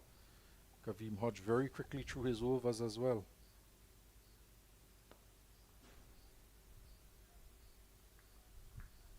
Well, it's about trying to speed up the over rate, but at the same time, you're trying to slow down the run scoring.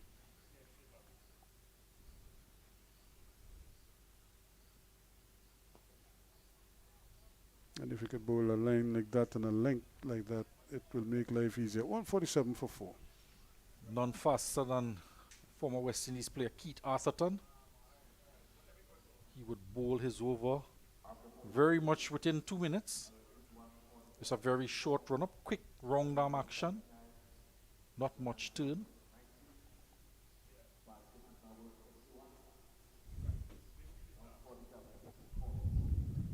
So 147 for 4 now. Good sunshine, good weather here at the Oval. There was rain in the forecast, but that rain has, if anything, blown away from the Oval. Nice breeze blowing across the ground. The flags are fluttering in the distance.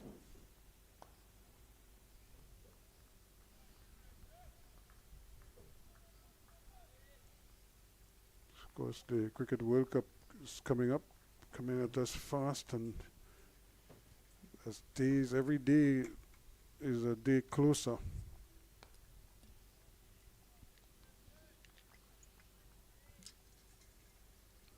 Party stand tickets are now on sale. I think for this World Cup in the Caribbean, any stand you sit in would be a party. Such is the atmosphere amongst Caribbean people. If it's anything like what we see for the CPL in the Caribbean, it will be very festive indeed. Should be, and it will be interesting to see the times that they play these games. So I think that is what helps CPL, and that's a bad bit of fielding there. You can see him putting his hands up to indicate that he was really naughty on that occasion. No way that that ball should have squirted past him. He's been in the slips for most of the day. Justin Graves.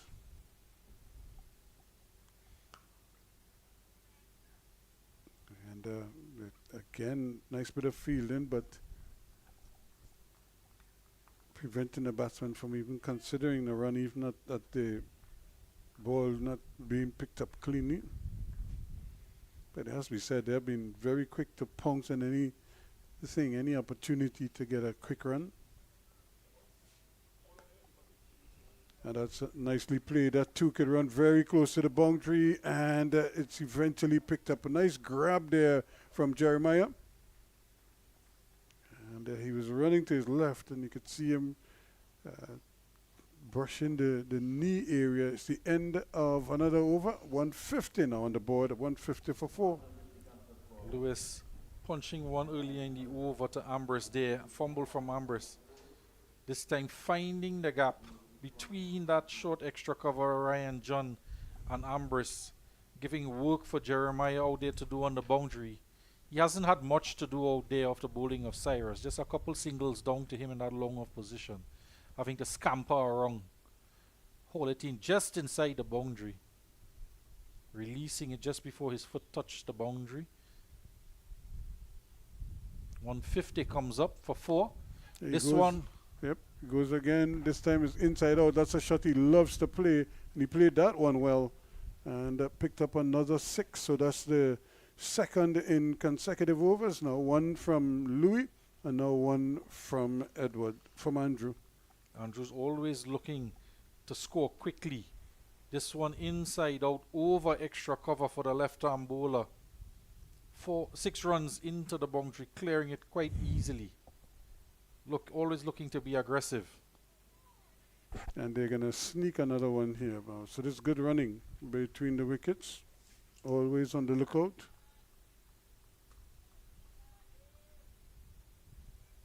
So that's good cricket. Good cricket there from the young man, getting the boundary in the over and looking to get off strike, turning it into the onside. This little conversation mid-wicket with Lewis. Gaining that experience how to bat as long as possible while accumulating runs. Putting pressure on the bowler now. Lewiston dabbing this one to spring at backward point. Looking to get another single. Just trying to toy with the bowler here, Hodge. Couple sixes off him, maneuvering the ball around in the field to get runs. They may be targeting him to try and get that score up to where they wanted it to be, having won the toss.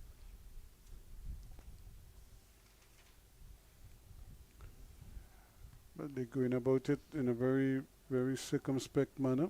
When they get the loose balls, they're trying to put them away as much as possible.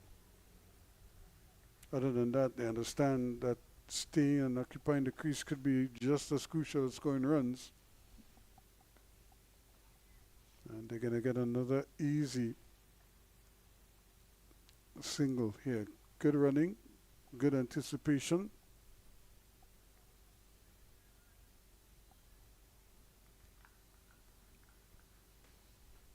Healthy run rate as well.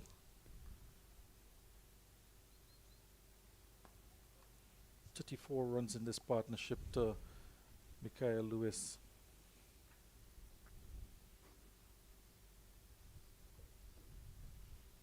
End of the over, 158 for 4.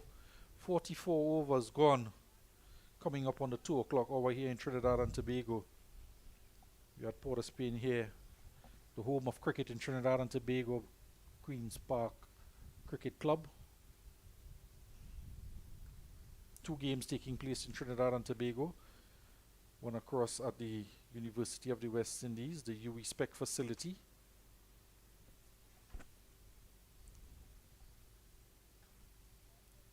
Where CCC is taking on the Guyana team there.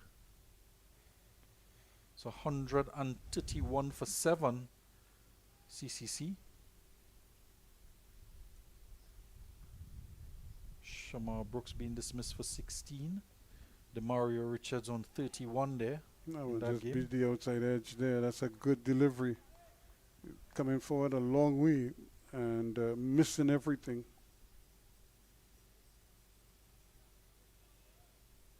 Just keeping you informed of the other games around the area. Keenly contested final rounds in this championship. It's really about somebody putting their hands up for the Windward Islands and really engineering a breakthrough here so that they can get among the lower order and the tail. But these two have been very stubborn. Barbados batting 122 for 5. Interesting the game there going on against the West Indies Academy. Coolidge Cricket Ground.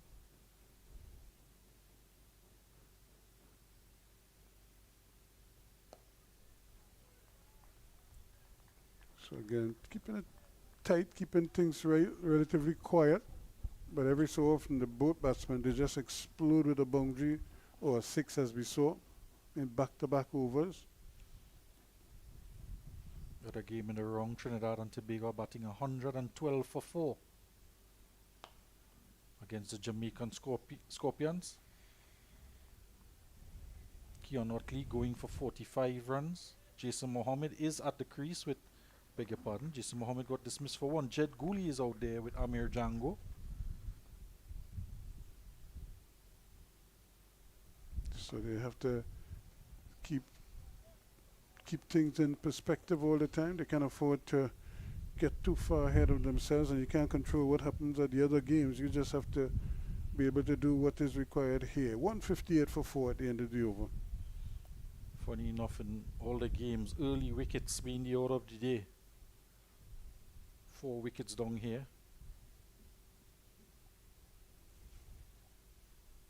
Each team having to rebuild on the first day of the final rounds of competition. Hodge is going to continue. So both batsmen trying to be aggressive against him in his last over. Got hit for a 6.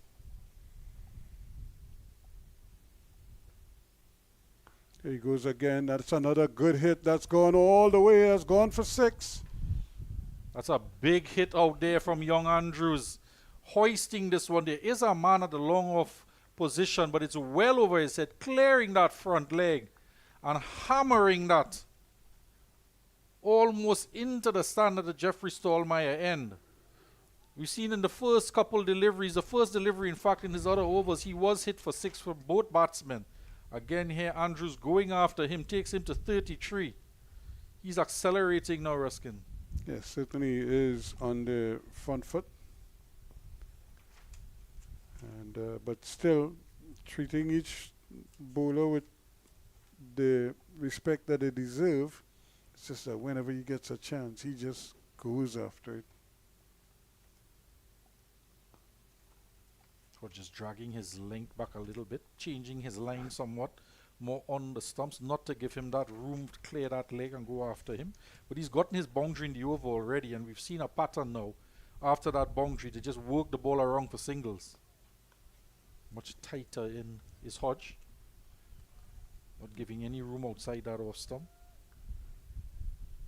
Probably a little quicker through the air as well.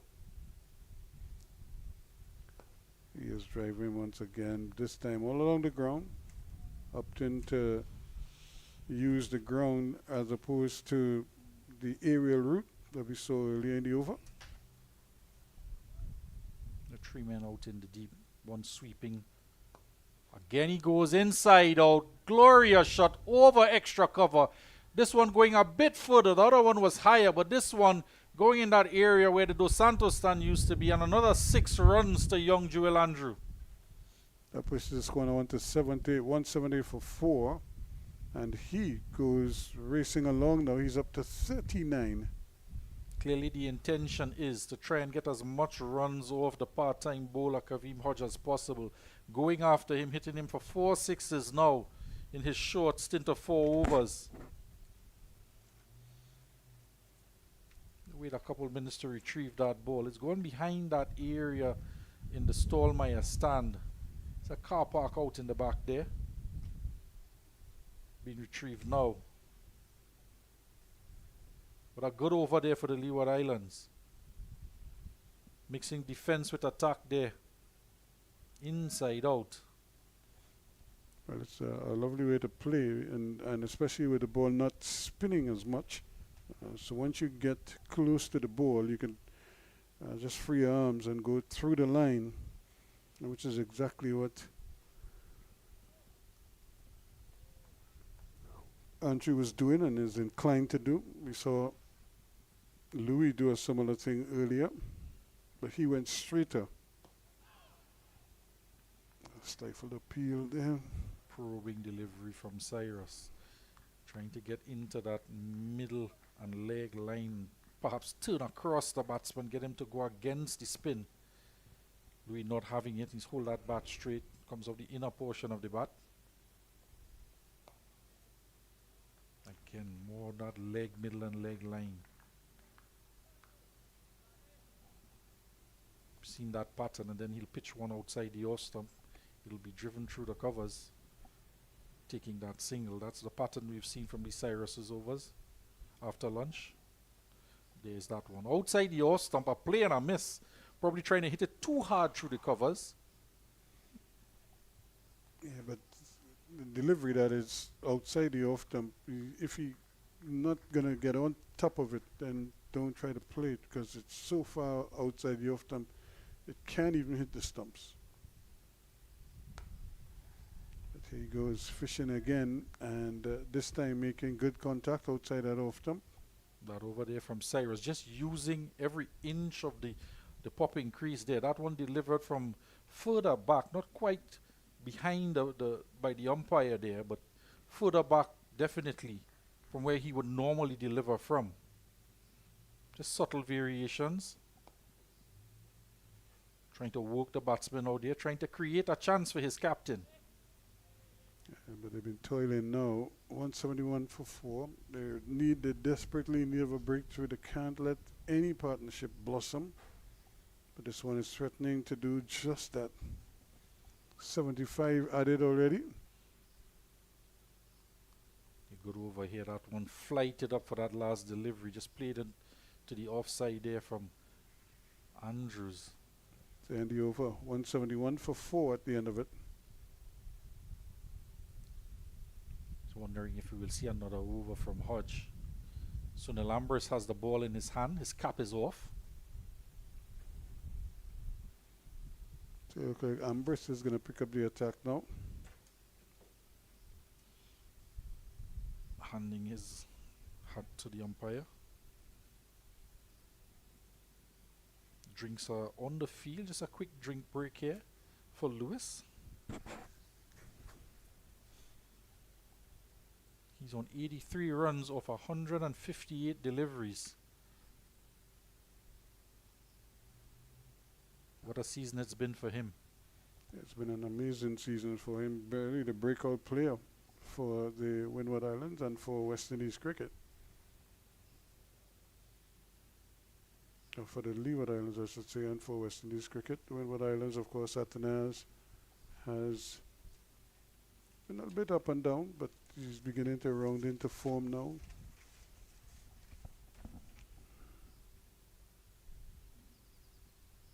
Umpire Gustad at that pavilion end.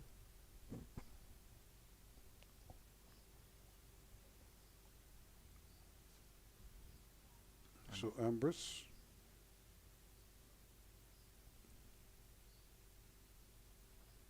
Just trying to make sure that the field is perfectly set.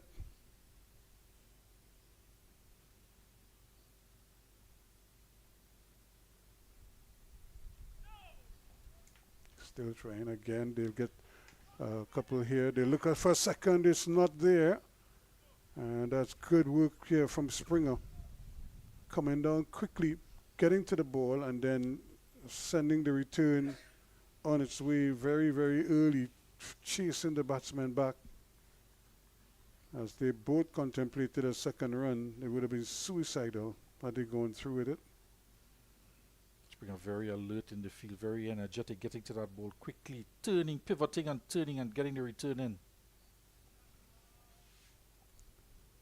So, and the other thing you don't want is to get out to the, so you should say, the part-time spinner, Sunil Lambris.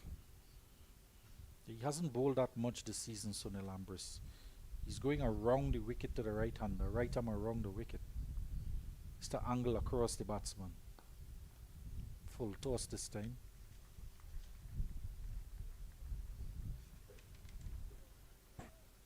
Never mind the challenges of trying to score quickly. They also have to be mindful of the fact you don't want to give your wicket away. That's 4 runs. That one was pulled fine. The man has gone square and deep backward square. This one is more to fine leg and swept beautifully by Jewel. So he continues to rotor along now. He's into the 40s. He's up to 43.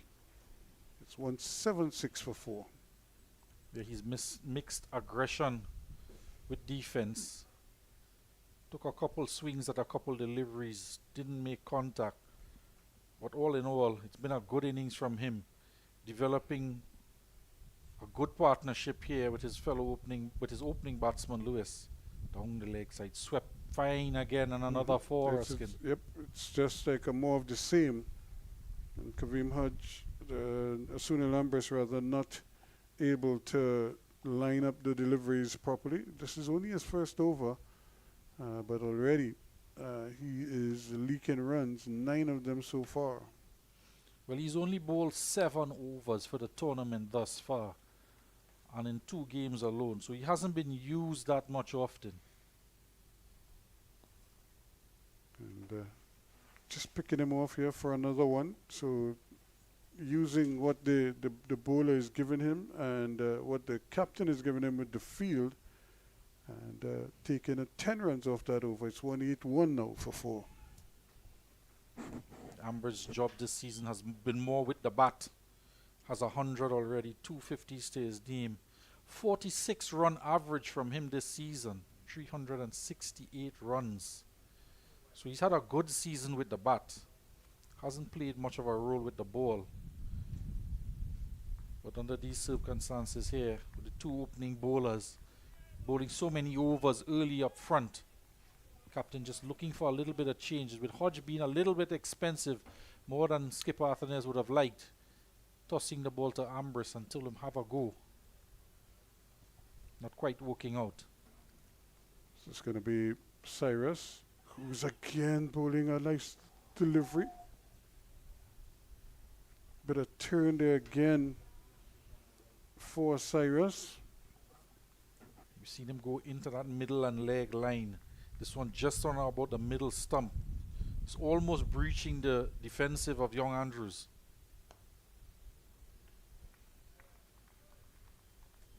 We have seen a couple deliveries from Cyrus, just threatening to get through, but hasn't been able to penetrate so far in his 10 overs. Again, he's going to have to be patient, take what the ball is giving. This one, he's going through the line, not to the pitch, but likes to open up that offside and slicing it. As a bowler, particularly a leg spinner, you wouldn't mind having a go at Joel Andrews. He's looking to score, looking to rotate strike, looking for the big shots as well. In your mind, you think that he will present an opportunity at some point along the way with his approach in this innings. He's up to 49. They're going to take another quick single here. Good running. Again, the keeper really needed to be very alert there. He wasn't. And they were able to pinch another quick single. Excellent running. Good communication between these two. 183 for 4 now. Should not really have been a single there. The wicketkeeper very close to him and the bowler as well. But both batsmen realizing, both the keeper and the bowler, not attacking that delivery and deciding to take off for a quick single. Got it very comfortably in the end. But that shouldn't have been a single there at all. No, they lapsed there a little bit. And it had one earlier as well. I think was John was bowling. And he delivered the ball and then just turned away. But the batsman saw that he wasn't interested in picking it up, and neither any of the fielders on the onside could get to it in time. And they helped themselves to a quick single. The end of the over, another one in the books. It's 183 for 4. That's what happens sometimes when you have a long day in the field. You tend to have that momentary lapses in concentration. But we're just on the first day here. It is the last game in the season. So if you're hearing a lot of pounding and hammering in the background, it's because work is continuing here at the Jerry Gomez commentary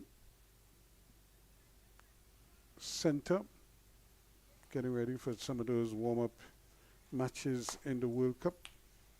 Remember, no matches to be played here, no official games to be played here during the World Cup. But they'll have matches here as part of the build-up to said World Cup June 1st. Some work going on across in the pavilion area as well. Some refurbishment and enhancement work going on in that area on the 3rd level of the Brian Lara Pavilion, just working on where the 3rd official would reside.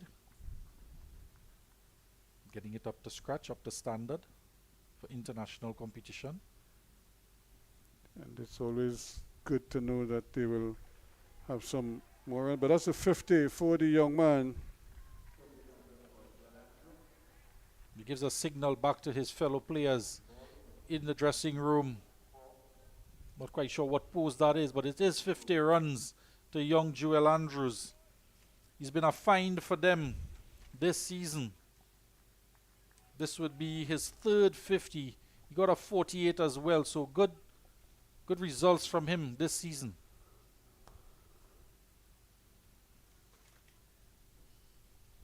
He'll certainly come out here and hardly put a foot wrong. It's a pretty good partnership as well. 89 runs already, and he has helped himself to a half century. Looking to build now, add some more.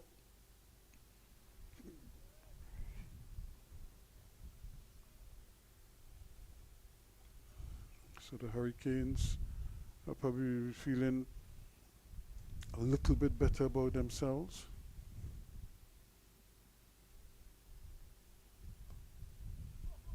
There they go again. Another quick single. Very well taken. And they might get a second. They throw at the non-striker's end. And Atenez got to the ball quickly, but couldn't prevent them from taking the single. And his shy at the non-striker's end only resulted in an additional run. Very good work there from young Joel Andrew. They're initiating that first quick single that was played out for first slip to come around. There was a throw to the non-striker end, and Lewis was just slowing up a tad bit, getting into the crease here, skidding as he got in, trying to turn to look. And the throw came in. There was no backup. And a chance for a second run. Joel quickly calling back Lewis for that second run. So good initiative from the youngster. So he is going nicely onto 51. It's 190 for 4 now. And Louis has also crept up to 90. So he is knocking on the door of another triple figure score. And what a good innings it has been.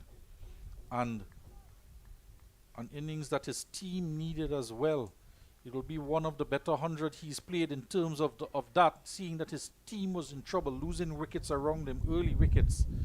And batsmen who would have partnered with him in the previous game, finding a good partner here in young Andrews, already putting on a 50-run partnership.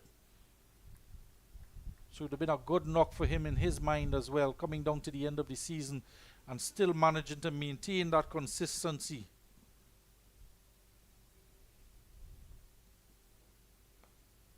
Cyrus again, just a little shorter, a little quicker. He needs to find something from somewhere.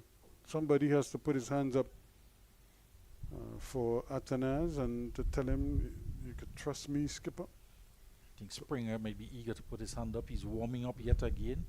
He's been very vibrant in the field and it seems eager to have a go for his captain. There he is, limbering up yet again in that mid-on position. Just a little bit deepish at mid-on for the leg spinner Cyrus. Yeah, so they're gifting them a single out in the offside there. And they may get a second one here as well. This one goes down to third man. And more than enough time for them to complete 2. Looks like Pascal out there just slipping in the outfield. Probably doesn't have on the requisite spikes. Skidding out his heels there, allowing the batsman to get through for 2 comfortable runs. That one squeezed out between first slip and the point fields 1 for 2. The inches on, closer to that 100 mark. Certainly deserved 100 if he should get there. He's really played well. He's played his ball on merit. Did have that life when he was in his teens. But he's put that behind him. He's put the disappointment of the run out of Hamilton behind him. And it's almost like he's batting for 2 men now. He's on 92. Reminds me of that run out in the CPL game with Puran and Kyron Pollard last year. Very disappointed. One of them being run out. It was a yes-no situation for a ball went behind the batsman. Puran batted for his captain, notched up 100 in the Queen's Park Oval. I think they all thought it was the end of the over, but there's still another delivery, I think, left. The umpire is just confirming with the scorer there. So now the scorer is saying, yes, it's over. 193 for 4 at the end of it. Umpire Brafford there.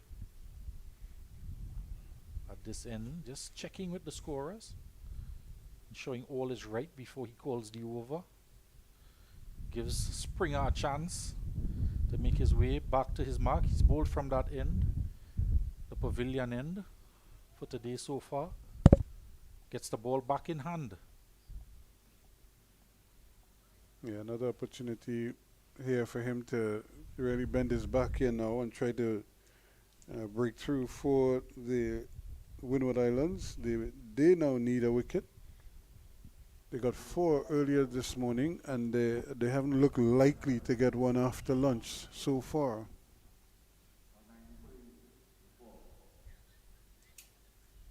Yeah, just 2 quick overs for Sunil Ambris.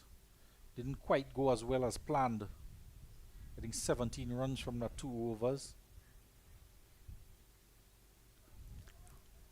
Maybe Springer would have wanted a little longer break there. He's back with the ball in hand. 9 overs, 43 runs. It's a good delivery, just touching down. A little bit of jump as well. Hit the wicket and just took off. Ball just springing up there at the batsman, beating that outside edge. He's done that throughout this innings. Getting that ball just to shape away from the right-hand batsman. Even a man set on 93. Just coming forward. Ball having nothing to do with bat there. Certainly, what a good first ball of a new spell.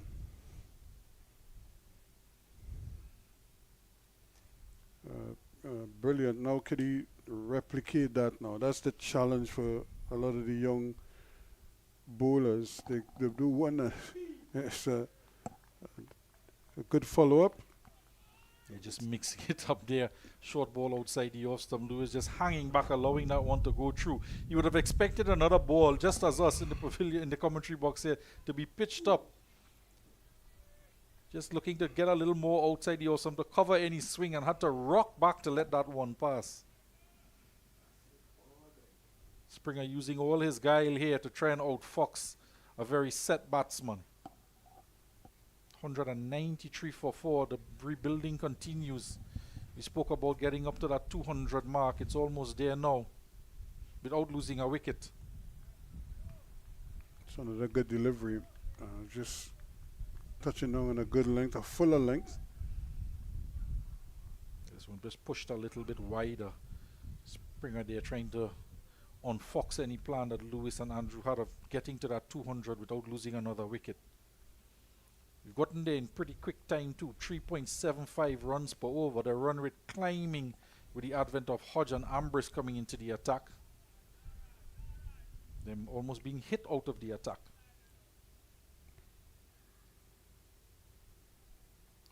Almost. This has been a very impressive over by Springer, the first of a new spell, and it's really looked like he's quite capable of maybe effecting a breakthrough. But he can't afford to relax. He has to stay focused, and he has to stay really concentrated here at 193 for 4. Another wicket here would really set the cat among the pigeons. Kind of arrest the situation for the Windward. She exits striking on the pad. There's a lot of people for an LBW. Not out, says the umpire. Again, probably just drifting down to leg. Cutting in on the right-hander, hitting him on the inside of the pad on the knee, and he's in some discomfort here. Just you could see the ball just starting to tail into the right-hander. By the time it would have gotten to the stumps, it probably would have been outside the leg stump. You could see why they appealed, however. It struck him at a good height, but the umpire's mind, and we can see from the replay as well, heading down the leg side, but seems to have gotten to that inner part of the knee roll where there isn't much padding. Painful blow. Yeah, he's in some kind of discomfort, but I'm sure he's a big, strong lad. He's going to try and guts it out. It's been a long season for him. He's been out there in the middle, batting through most of the innings for his team, and then having to field in the last game here. Now there he is batting again. Yes, it's kind of come down quickly on another one. So this has been an eventful over so far. A maiden over there from Springer Ruskin. Credit to Springer there. 193 for 4. Big test. That was the LBW shout that caused all the angst. Very excited there. Everyone going up there, but they haven't had much to appeal for since the luncheon interval. So all the energy went into that one appeal there. Finally getting past the bat, striking the pad. Springer warming up for quite a while to get that ball back in his hand, taking over from Sunil Ambrose at that end. Loud shouting that over to provide some encouragement for him. A maiden over for him as well. His first maiden of the innings for him. Just having a discussion with Cyrus how close that was. Shaking that off. He'll come to fight again. Andrew's on strike this time from Cyrus. 52 overs gone. He's going with him, trying again to get at him, but you could see him trying to open up to go through to the offside. That one came off the inner portion of the bat, but that's the area that he loves to play. There is a deep cover and a long off.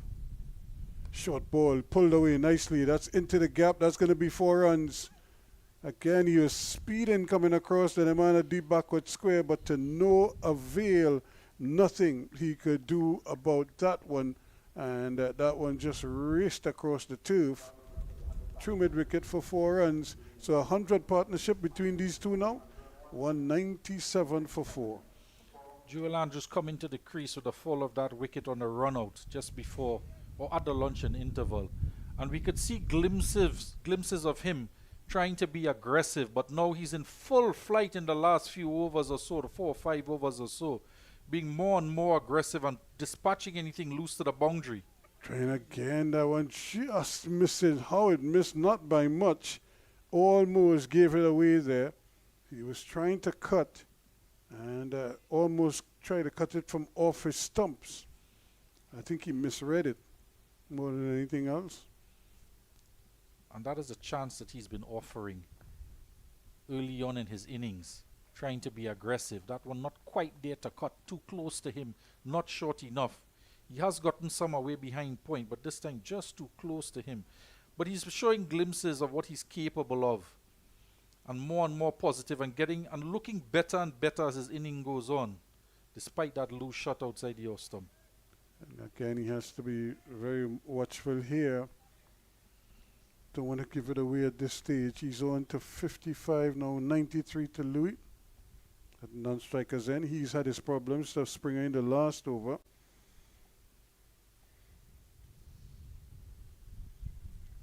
Sure you wouldn't mind getting down to the other end so you could take a look.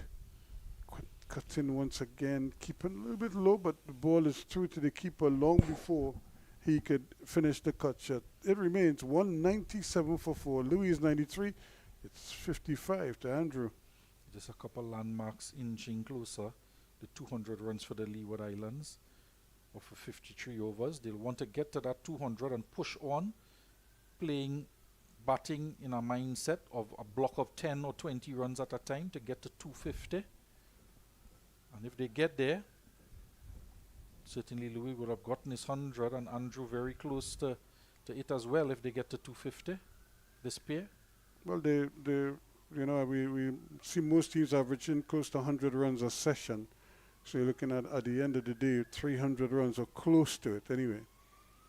So another 80, 90 runs from here for the rest of the day could see them get past that 250 quite comfortably, and maybe as much as 280. Key though, can they hold their wickets? That's the key.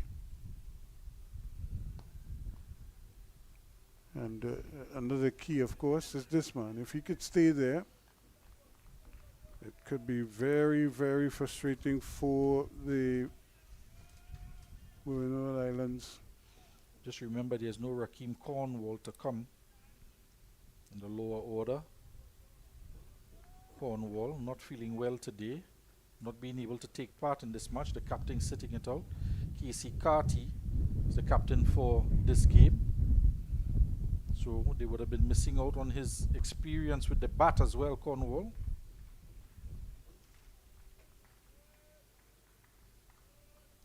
And of course, they're going to always require somebody to shepherd the lower order, make sure that they make their contribution when called upon. Just looking at the scores there, Jeremiah Lewis has a 45 and a 41 for the season, capable with the bat. There's of course Hayden Walsh there, had a 60 runs in the last game against Barbados, trying to draw that match. Yeah, batted very well. A very capable batsman. And that sort of get out of jail shot is there. Just open the face. Just come forward and open the face. There's a single there every time. So Jeremiah Louis, Hayden Walsh, Colin Archibald in the lineup. As well, O'Shane Thomas taking the place of Captain Raheem Cornwall, fast bowler. It'll be interesting to see how he operates on this wicket.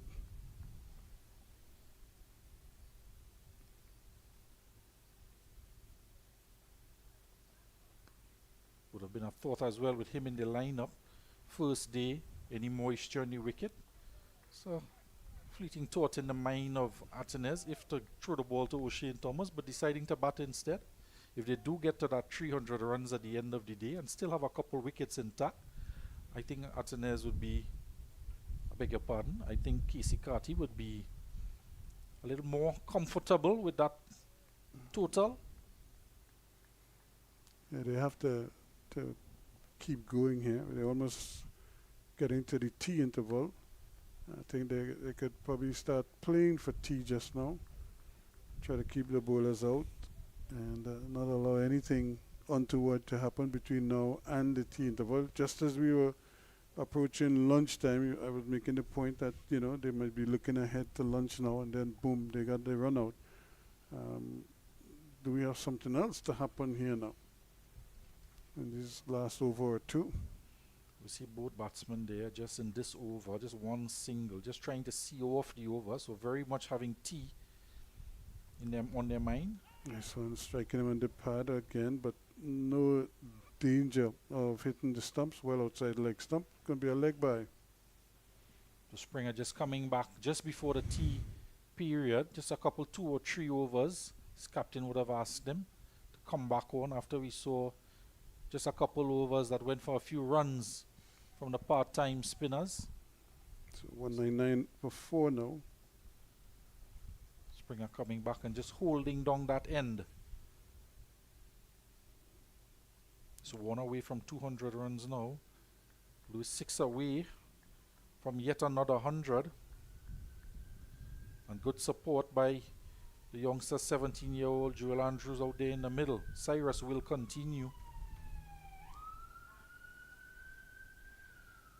Cyrus has been bowling well. He hasn't been leaking as many runs as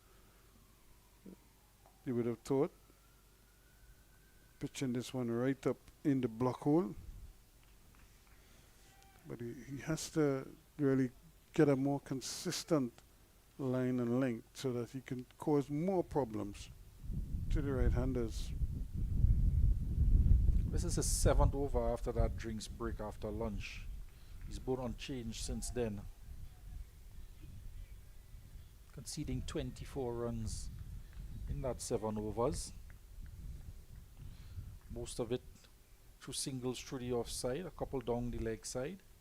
And a couple pull shots through mid-wicket from Joel when he was short. And 1 off drive that went for 4.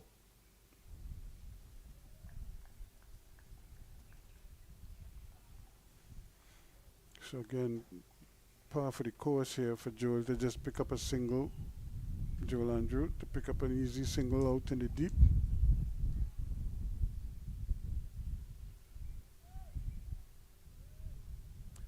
So they know exactly what is required. 200 on the board. So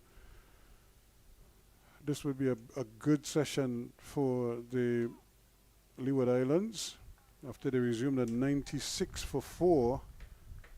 To get up to 200 now is a big achievement for them.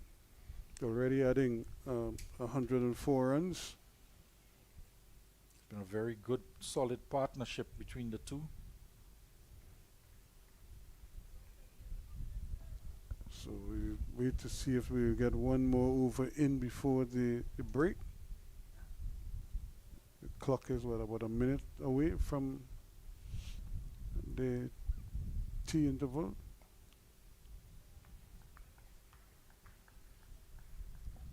Just the way you could see the batsman digging in there, like he's anxious to get off there so he can put his feet up for a little 10 minutes or so, get out of the hot sun.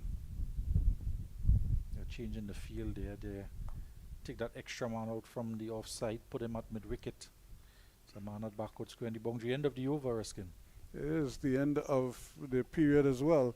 So from 96 for 4, just after lunch, 2 hours ago, here they are now, 200 for 4 at tea. And the Leeward Islands, after they won the toss and upped to bat, they got rocked early and were 18 for 3. They eventually reached 96 for 4 at lunch, and now at tea, they're exactly 200 for those same 4 wickets, with Louis now on 94. And of course, the youngster Joel Andrew is not out on 56. So 2 good performances here, and crucial, badly needed by the Leeward Islands.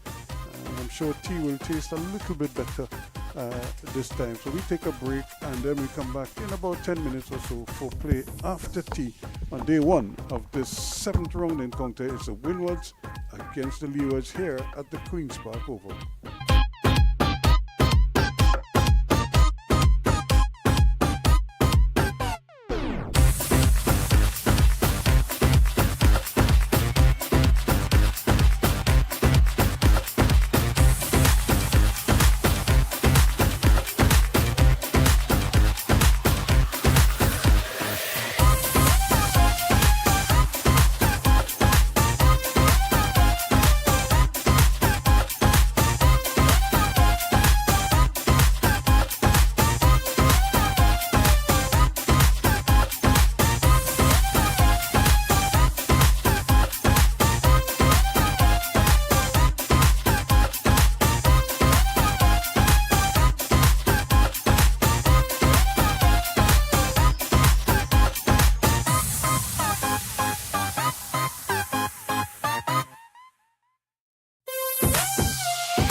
Welcome back to the Queen's Park Oval, where we're getting ready for the third and final session on day one of this 7th round encounter of the West Indies Championship between the Windward Islands Volcanoes and the Leeward Islands Hurricanes. As, of course, back in the day when they played together, we knew them as the Combined Islands, and they produced some outstanding talent. Now that talent has really blossomed island to island, and we have players out of Dominica and St. Kitts and Antigua and Barbuda and Grenada and St. Vincent and the Grenadines. So now they can afford to represent their little clusters, and immediately they're off and running again in this session. The young man, Joel Andrew, is really looking a picture now. Pushed down from 56 to 57 at T200 for 4. And Louis, who's 94, now comes on strike, eyeing 100 number 3 for the season. As I welcome back Billy Furlong. Welcome back to all our viewers here from our vantage point here. It really is a picturesque. Players out in the middle, in the backdrop. Gympia Complex, National Stadium, Gulf of Paria as well. Glorious cricket out in the middle, everything up for grabs. Four teams fighting for that first position. Each team losing some wickets early on. Number 1 play number 4 here.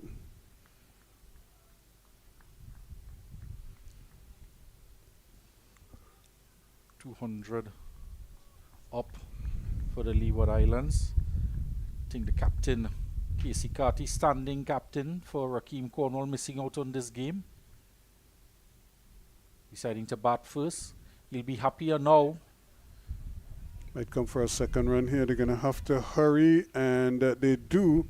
And although Hodge is quick, he's not quick enough to deny them a second run. They're having to just run around there, the left-hander. Pick it up and rifle that throw-in. A la Keith Atherton out in the outfield with broad brim hat on as well. Left-handed fielder. 96 now to Louis. So he's 4 away from a deserved 100 here. This has really been a good innings, and one loaded with responsibility and showing good fight, good temperament. And more importantly, has an eye for a quick single.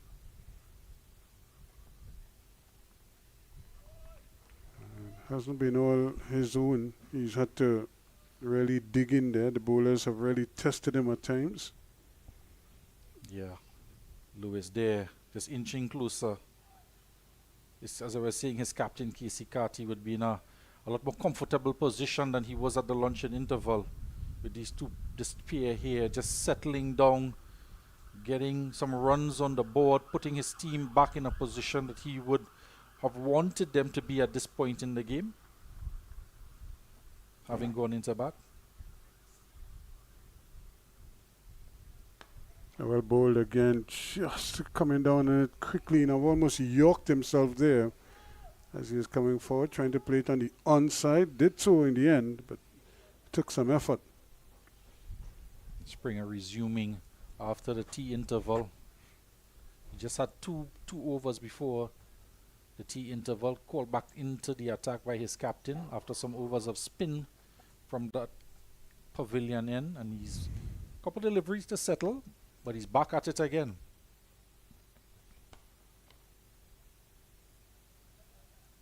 Ryan John tumbling in the outfield, trying to get a hand on that. There is no protection behind him. Some man at deep point, the end of the over. Yeah, not the start that Springer would have wanted, but didn't really go for too many, although I'm sure he would like to have maybe go past the edge a little bit more. So 3 runs in that over, taking it to 203. Remember, this player has taken the score from 96 for 4. So they've been going along quite nicely. Partnership now of 107 runs. Crucial partnership at that. Springer usually in any one innings usually bowls around 13 overs, between 10, 13, 14 overs in an innings. He'll have a lot more work to do here today. Already into his 12th over. And he's on again from that sudden end. This time Cyrus to pick up. Short ball that isn't punished. That's the one of the beauties of leg spin bowling. Most leg spinners invariably will get away with bad balls. They can also get punished for bad balls, and they also get wickets with bad balls.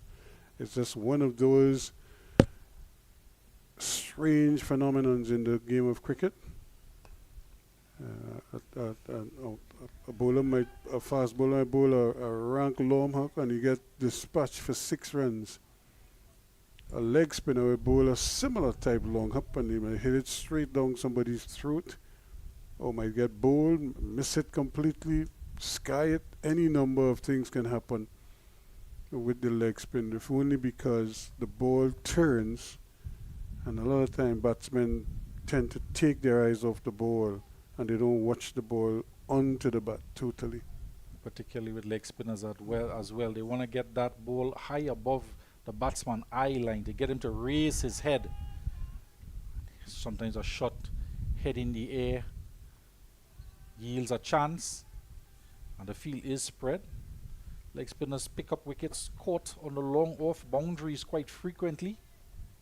There's a man out there set for that. A few short balls in the over. That one just pitched up. Short for LBW. Not out, says the umpire. Short again, this time cut. But hasn't been able to get a run with those short deliveries this over. Andrews just settling back down after the tea break. Very cognizant of the fact that his partner is on 96 as well.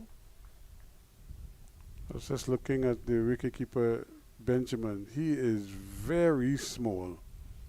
I stood next to him, Ruskin, and I am this morning. I'm of the view that he might be the smallest wicketkeeper that we've had in a long time in regional cricket. 2 or 3 for 4 at the end of the over. Do you think he's quite short as former West Indies wicketkeeper David Williams? Oh yeah, man. He's David Williams towering over him. He's wider than David was, but certainly in terms of his height, he is petite. And David was slim, with fast hands, and you never notice David at all until the bails are being whipped off. But you're looking at the youngster Benjamin, and Benjamin really is, like if you look at bottles, you would see right now that Ambrose is like a solo bottle. Yeah, and he's like a little chubby, a little stag bottle, a red stripe. He's a small guy. That short green stag bottle from long ago. Yep. Wicketkeeper Jervin Gian Benjamin being compared to. But he's been very agile. Has kept wicket very well. Low to the ground, so he's right there all the time. And his wicket-keeping pads, I doubt very much they would even fit up on my leg. Might just be a forearm guard for you, Ruskin. Yeah, they more look like shin guards that I played football in. And that's no disrespect for the young man. This is just the reality. I think anybody who's seeing him would understand what we're talking about. He is a very, very small, very short. The center of gravity is very low. And again, Springer coming back here now with a much better over, a much livelier second over after the interval. Keeping Louis quiet so far. Louis is on 96 now. He's just 4 runs short of a well-deserved 100. Had a little bit of luck. The ball flew through the slip cordon earlier of the bowling of Brian John. But other than that, it's been real determination here. Lewis has had a few go past the outside edge from Springer, getting some shape on the ball earlier on, through to the wicket-keeper Benjamin, who's been following that ball very closely, eager to take anything that comes off that edge from Springer. He's been very nimble behind the stumps, but Lewis watchful on this occasion, nearing that target of his. He knows how to get to 100, Ruskin. He just has to wait. Don't have to go looking for a bad ball. Just wait on the bad ball.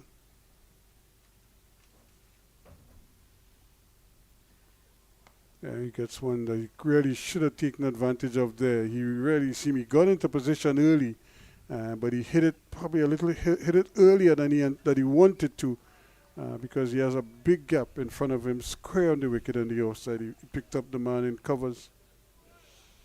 Well, Lewis has this is his 4th consecutive 50 in a row. And now the last innings he had 80 in the second innings. He's going to convert this 50 now. He's almost there, trying to convert that into another 100. So he's at the peak of his form. Really, he's pushing this total beyond the reach of anybody else. That one is nibbled fine. That's going to be 4 runs, and that's his 100. Century number 3 for the season, and you can see him. He removed the hat, and it's really well deserved. One would have to say 97 deliveries and 9 fours and a 6. Yeah, 192 deliveries there for Louis, bringing up, as Ruskin said, his 3rd 100. It will take his aggregate for the season to 649 runs. A very impressive season for him so far.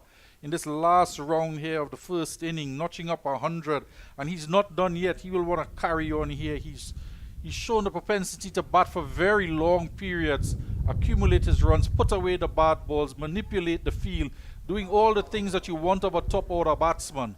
And he certainly would have the eyes of the West Indies selectors on him, not just today, but throughout the tournament. Well, there's a strong appeal for NLBW. Yes, he is. What a comeback delivery that from the man Springer. Just clipped away for a boundary. The 100 came up, and of course, congratulations all around for the man Louis. And Michael Louis walks away a little bit dejectedly, but getting congratulations from all around. Almost all the players are making it a point to come across and congratulate him on a job well done. So congratulations to him, but he has to go for exactly 100. It's 207 for 5. Well, just looking for him to continue on from all the good work he's done all day. Got in, his team was in trouble, found partnerships where he could. In a 100-run partnership here with Jewel Andrews, getting to his 100. And Springer this time angling that delivery back into his pads from outside the off stump. Struck on the knee roll, and umpire Gustada judging that would have hit the stumps there, probably middle and leg. And a good height up about 3/4 away as well. And goes for a well-played 100 from the young man. Excellent innings from him. And good reward here for Springer, who's come back on after the tea break. 13 overs for him. Finally gets his first wicket. We're just pointing out this is around how many overs he would bowl in an innings, but he was successful, usually successful in the wicket column, and this time getting his first wicket. And what a valuable wicket that is for his team, the wicket of Michael Lewis. Yeah, it was crucial at this time for them to continue the good work that they started earlier this morning. They were held up by 2 good partnerships, 78 between Louis and Hamilton just before lunch, and then the pair of Louis and Andrew batted throughout the middle session without being separated. And now, after adding 111, finally the partnership has been broken. And of course, Andrew will have to carry on now. He's on 57, and one Louis makes way for another. And so this time, they would be as Jeremiah Louis is out there. Jeremiah Louis at the non-striker's end. Cyrus, that wicket coming at the last ball of the Springer over. Cyrus into the attack. Gonna continue on Bowling to Andrews. Shouldn't Lambert just tossing the ball to Jeremiah Louis at the non-striker's end, tossing it back to Cyrus, getting him in the game, telling him get his eyes in. And now things starting to happen now. They have to be careful here, the Leeward Islands. Quite often after a big partnership, you lose one, chances are you lose a second one. The saying goes, one brings two. Yep. So they just have to avoid that as much as possible. And to his credit, Andrew has been playing straight. It's when he runs into problems sometimes is when he tries to go across the line for a delivery that probably just isn't there for a cross-batted shot. Yeah, the young man, he would be in for another test now. All different aspects of the game. He was there solid, looking solid with his partner at the opposite end, getting to 100. Now he has the tail with him, the opening bowler Jeremiah Lewis. So he has to change his mindset somewhat, facing up, not necessarily saying farm the strike. However, he's got to think a little more carefully about his shot selection and doesn't want to expose one end if he loses his wicket, to get another tail ender in and expose that end. He can continue batting on from that end and try to build some partnerships here. It's critical that they try to avoid a slide. We see this also often with teams. They lose one and then they lose 3 and 4 quick wickets, and that's exactly what I think the Windward Islands would love to see here. They're going to come back for a second. Louis is quick, just like his namesake, and he's off and running with 2 quick ones. Jeremiah Louis at the start of the season notched up 45 runs in the first innings against the West Indies Academy. Got another 41 runs against Trinidad and Tobago. Hasn't had much runs in the last 2 games. He'd want to improve on that here. Oh, this one just kept a bit low. He was right down on that one. Did very well. Kept his eyes on it and kept it out. 210 for 5 at the end of a successful over, or of a good over, coming after the successful one by Springer at the other end, keeping the pressure on. Yeah, another mixed over from Cyrus. We see a number of deliveries. Just throws in that couple loose deliveries ever so often in his over. Not quite the consistency that he would want to achieve for himself as a leg spinner. We saw one just angle down the leg side to begin the over. But he continues to plug away at that end. He's bowled 16 overs for 42 runs. But Springer, wicket off the last ball, a big wicket in that of Mikael Lewis for 100 of the last ball of his over. Going to resume. Probably can't take the ball away from him now. Why would you? Let him bowl, Yeah, as well there, a good rest for fast bowler Ryan John, as well as Gillon Tyson. So down the leg side. Good movement from wicketkeeper Benjamin. Some welcome cloud cover at the Queen's Park Oval, just to cool things down out there in the middle. It's been a hot day. Yeah, we had some tourists stop by from a cruise ship twice. I suppose they came earlier, or I'm not sure if it's the same group or if there was a second group that came after, just before the luncheon interval. Came in, got some pictures, and then I'm sure they would have gone to other locations. And you could get an opportunity to come in and watch some cricket at the Queen's Park Oval. There is the museum in the Queen's Park Oval. You could have had the opportunity to have a look at some of our memorabilia, some of our history of West Indies cricket. Access to the museum through the offices of the Queen's Park Administrative. I'm not sure if many of them actually, because straight from the Maxis they came straight into the stands and then returned to the Maxis. I'm not sure if they even got a chance to venture into the building. Somebody probably told them they're going to the Caribbean stand and they just thought they were going for a Carib. That always helps. So Andrew has to be aware here that it's important that he takes control of the proceedings here. Although Louis is more experienced, he is the one who is in form at the moment. and would really like to avoid any pitfalls by exposing Louis and the other lower order batsmen too soon, so that they don't have to face too many deliveries. It'll be a nice experience for the youngster as well.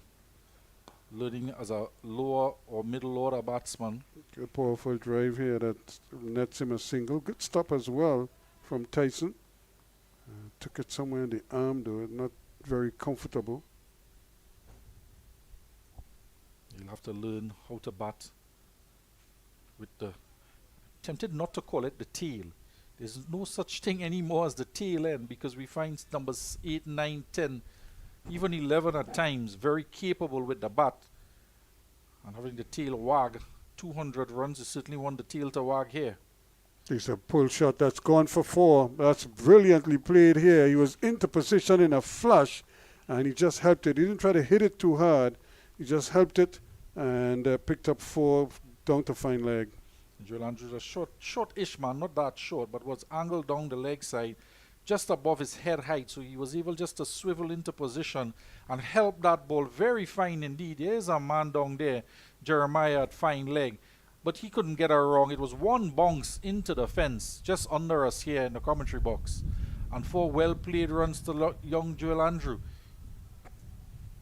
So he's up to 63 now, so he too is building, eyeing a century, which will be a big achievement for him. Yeah, very exciting times for the young West Indian middle order batsman.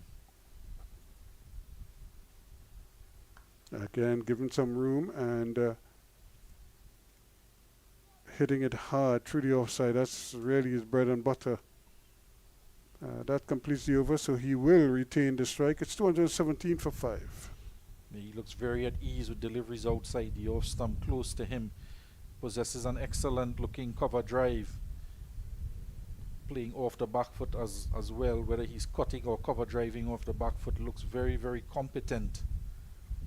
It's no wonder the Leeward Islands were eager to get him into this lineup.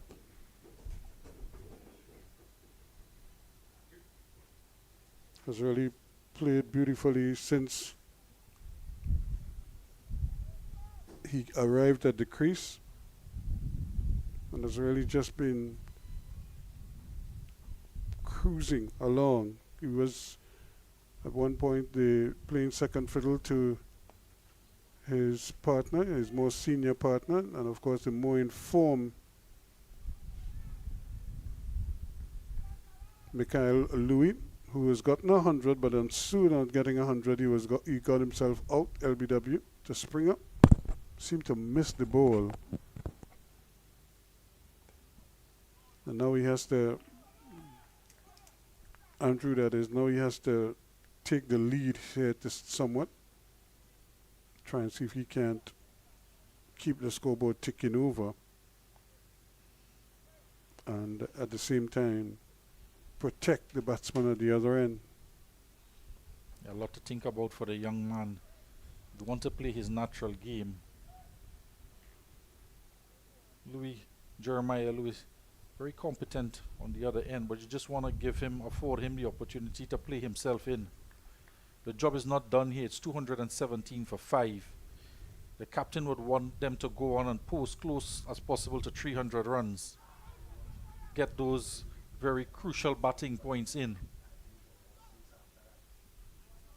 Yeah, that's another consideration that they have to look at.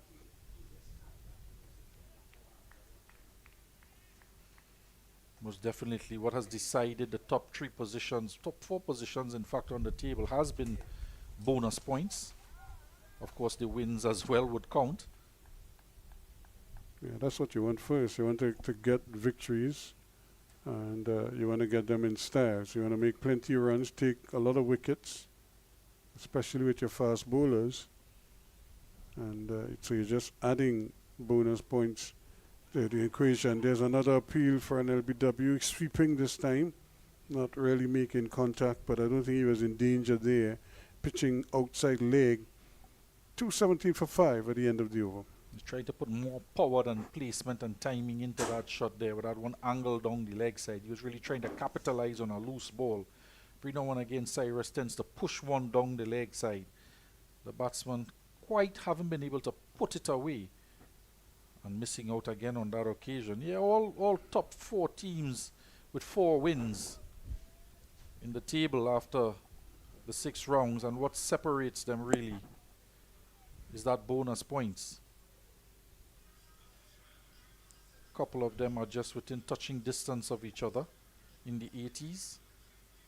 But that's the whole,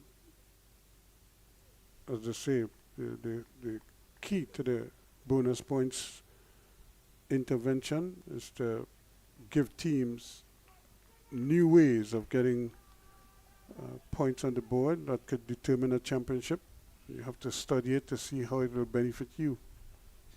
That's well played, but again, in his follow-through, Springer is very sprightly. He wants to show some aggression to Jeremiah Louis after getting that wicket of Mikhail Louis for 100. Just an added spring in his step. Shamar Springer threatening to throw the stumps down on retrieving that ball off of his own bowling. Very energetic in the field. He's been like that all day.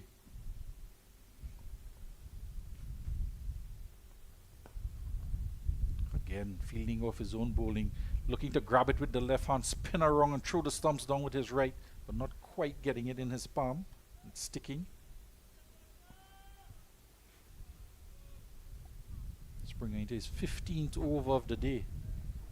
So when you think back to when the tournament started, you know, you expected as I say, the usual suspects to come to the fore, and many of them have, but they've also had some new names come on the scene and really announce themselves to not just the selectors, but the region as a whole. Quite right. No more in the 2 young players. Jewel of the Caribbean, this youngster. Made his name in the West Indies under 19 World Cup. Here he is, notching up some 50s, showcasing his wares. And as I say, one for the future, but the future is now. Because if he continues to show this type of temperament, you know, you almost don't have a choice but to play him. This is where we may have struggled in the past, just to bridge that gap between the youth arm of West Indies cricket to the regional level, and then from the regional level to the international level. Here we see a youngster given the opportunity to play regional 4-day cricket and present himself for the future of West Indies cricket. We see young Motara as well, getting a couple 50s, I believe, in the tournament, but taking a couple 5 wickets haul as well with his leg spin. Before he got injured, he got hit a couple times, batted well, and could see the ball glancing in or just angling into the pads there, and Springer thought he had broken through, only for the inside edge to be found. Springer creating the impression in the mind of the batsman as if he's one-upped him here with that delivery, almost breaching his defenses. Louis probably saying, what are you appealing for? The ball came up the middle of the bat. You're thinking I just walked it away very quietly down to fine leg. He said, I don't know what you're getting all excited about. Very animated this over off his own bowling, fielding and threatening to throw the stumps down. Now crying out for a half chance. I think what has happened is that he's been bending his back here now, running in hard, trying to get something. So remember, these are pretty hot conditions for these bowlers. A little bit harsh as well. And you never know what he's going through as a bowler. There's another one striking him on the pad. They're asking a question. A little bit of height might be the problem there, as well as the angle, taking it down towards the leg side. 218 for 5 at the end of the over. Getting some appreciable movement there, probably coming off the seam, jogging back into the pad from the off-stump line, clearly heading down the leg side, but enough there for Springer to show his enthusiasm. Loud appeal there, just probably expressing what he felt about that over that he delivered there, getting A couple half chances in. Do we see it again? Just jogging back. Yeah, but starting to angle down the leg side. And a little bit of bounce as well. So Just things getting, not in his favor. getting excited. Probably trying to just create some doubt in the young batsman's mind. Andrews.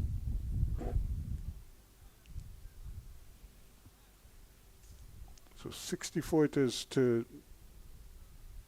Young Joel, and 4 to Jeremiah Louis, who is on strike with just the one slip.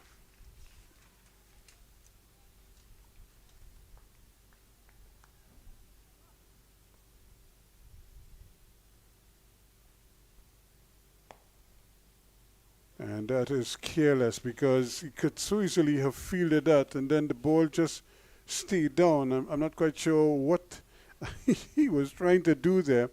And the ball never really got off the ground in any kind of an awkward angle. And it just seems as if he just sort of kept backpedaling, and the ball just went past him, Graves. Passed right between his legs. He goes again, looking to hit that one very hard indeed. And Just see Ryan John tossing. It looks like Ambrose it is there. Yeah. Just tossing the ball to him to give him some fielding practice with a couple that's gone through his fingers. so this is how you go down and stop the ball.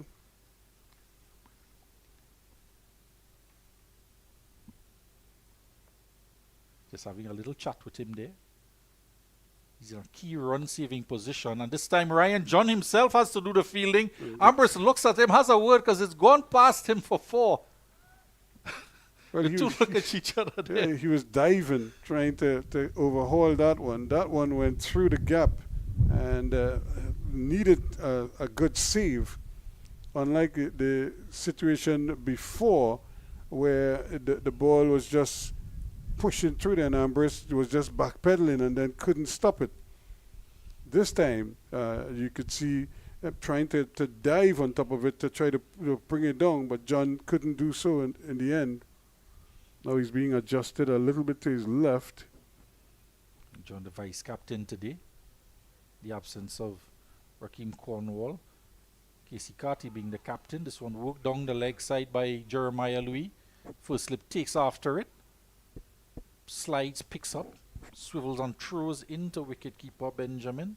Just one run to Jeremiah Lewis now. The Windward Islands has to be careful here. They have the Leeward Islands kind of like on the brink. So you kind of like want to push them over. So they have to continue taking wickets here now. They need a little cluster of wickets, just like they did this morning. And that's not going to help. That's going for 4 runs.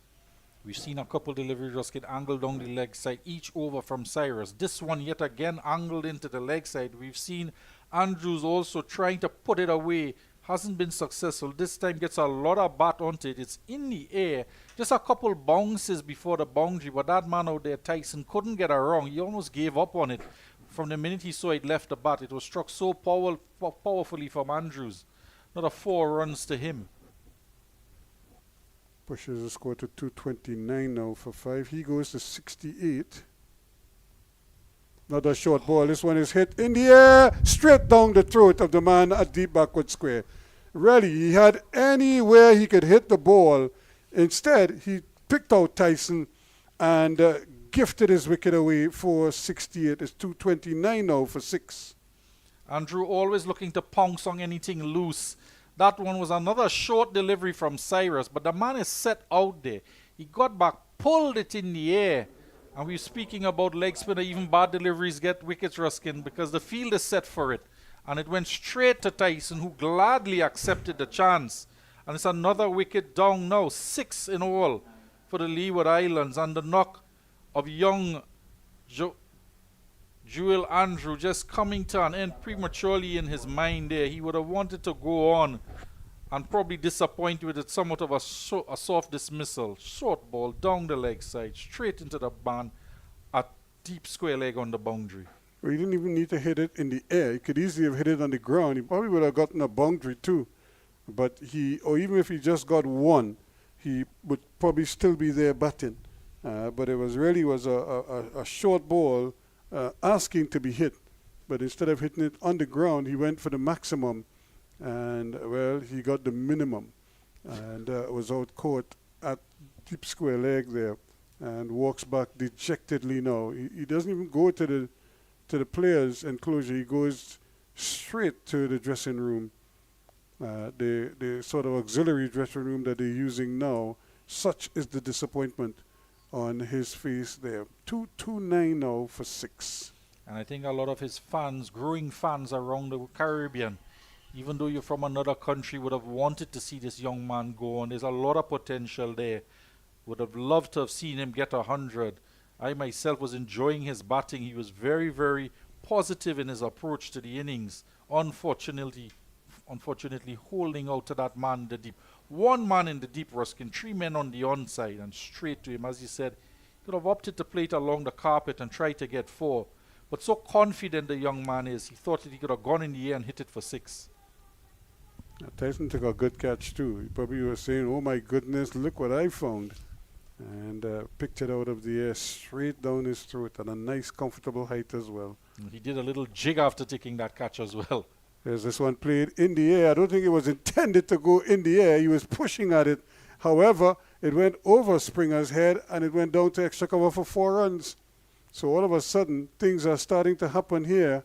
He was pushing out there well early and was able to get it over at the head of the inner ring. Is that a signal of what is to come here? They want to change gears. Hayden Walsh, the left-hander, also a very aggressive batsman, more known for his T20 exploits in the past. He is aggressive and very capable with the bat. 60 runs in the last innings. He is there to join Jeremiah Lewis, who decided to take the aerial route with that one, going over extra cover and getting 4 runs. So Ambrose is back in the slip cordon. Ryan John into the attack again. Captain deciding to bring back his opening bowler.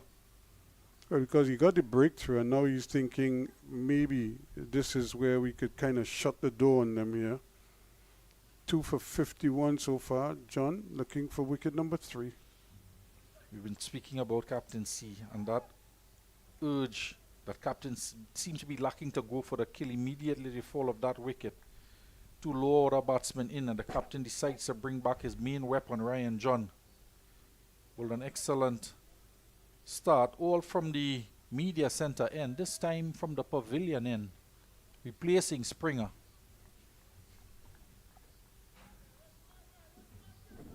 Springer getting the wicket of Lewis. Looked to get another wicket, was very aggressive with his bowling in that last over. Feeling off his own bowling, threatening to throw the stumps down as well. Being given a rest by his captain.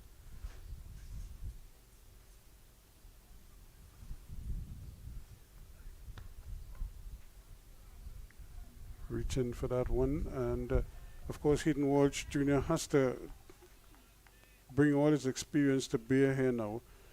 They probably need another 100, 120 runs to be satisfied, and so he now has to figure out how are we going to get these 120, 130 runs. The first thing is that he has to try to get himself off to a good start and preserve wickets. And that's well played. That's a glorious shot. That's gone through the gap, through extra cover for 4 runs. It left the bat like a rocket, and it just seemed to keep gathering speed as it went across the turf and down to the extra cover boundary for 4 runs. And that is what Hayden Walsh brings to the crease when he comes out to bat. Very positive in his approach, stroking that one out past extra cover for 4. Glorious looking drive. And starts the ball rolling.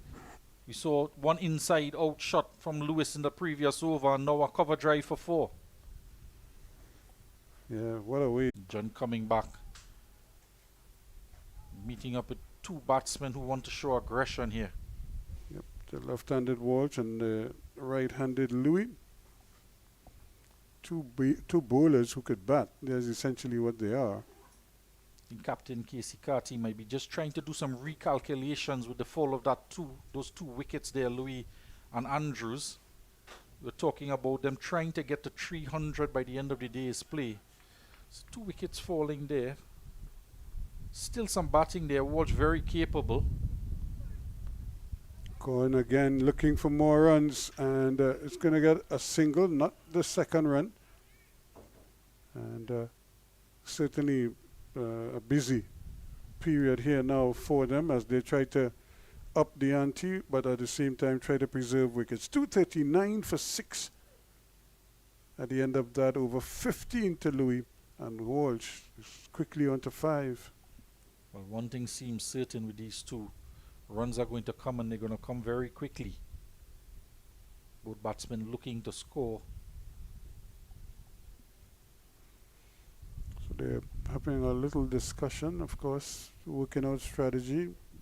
Probably the only strategy I think they want to do is, if you're going to hit it hard, and try to push things along as much as possible.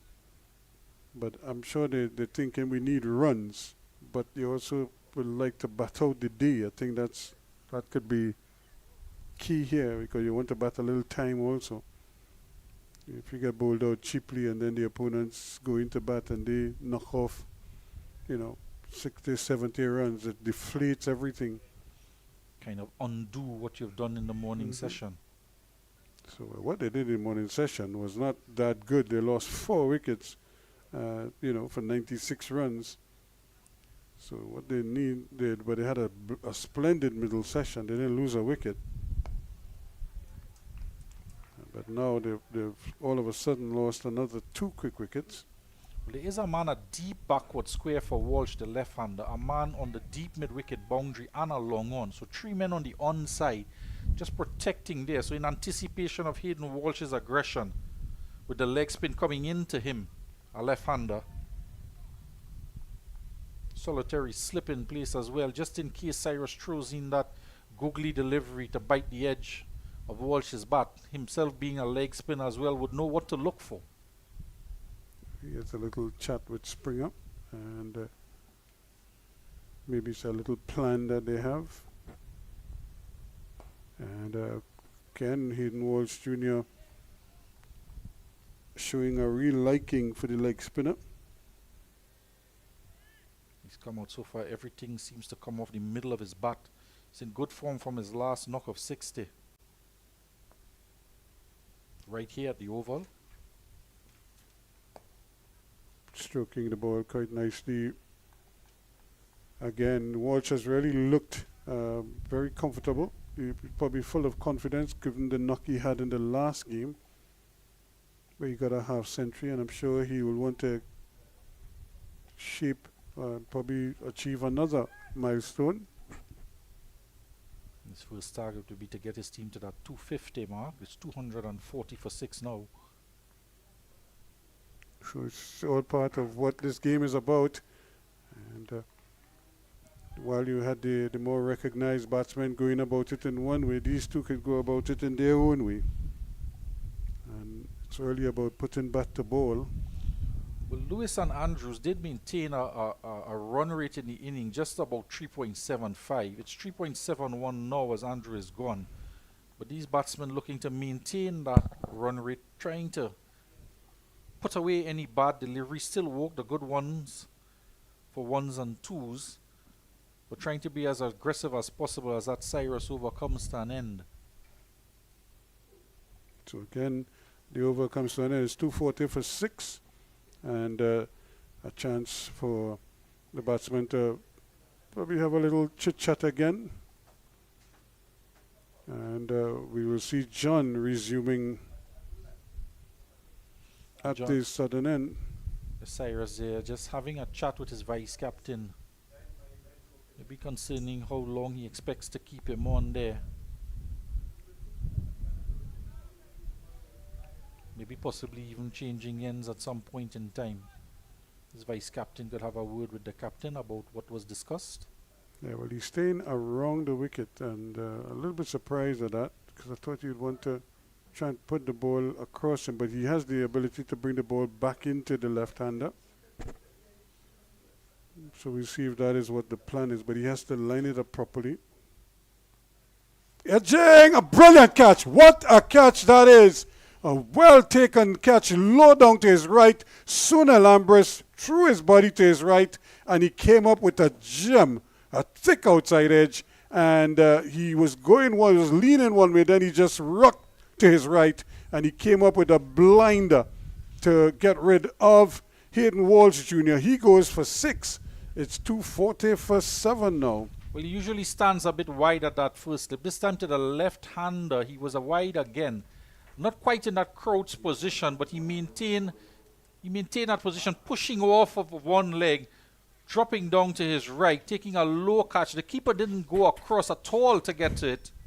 Look at it again here. The keeper just looking on and low down catch there by Sunil Ambrose.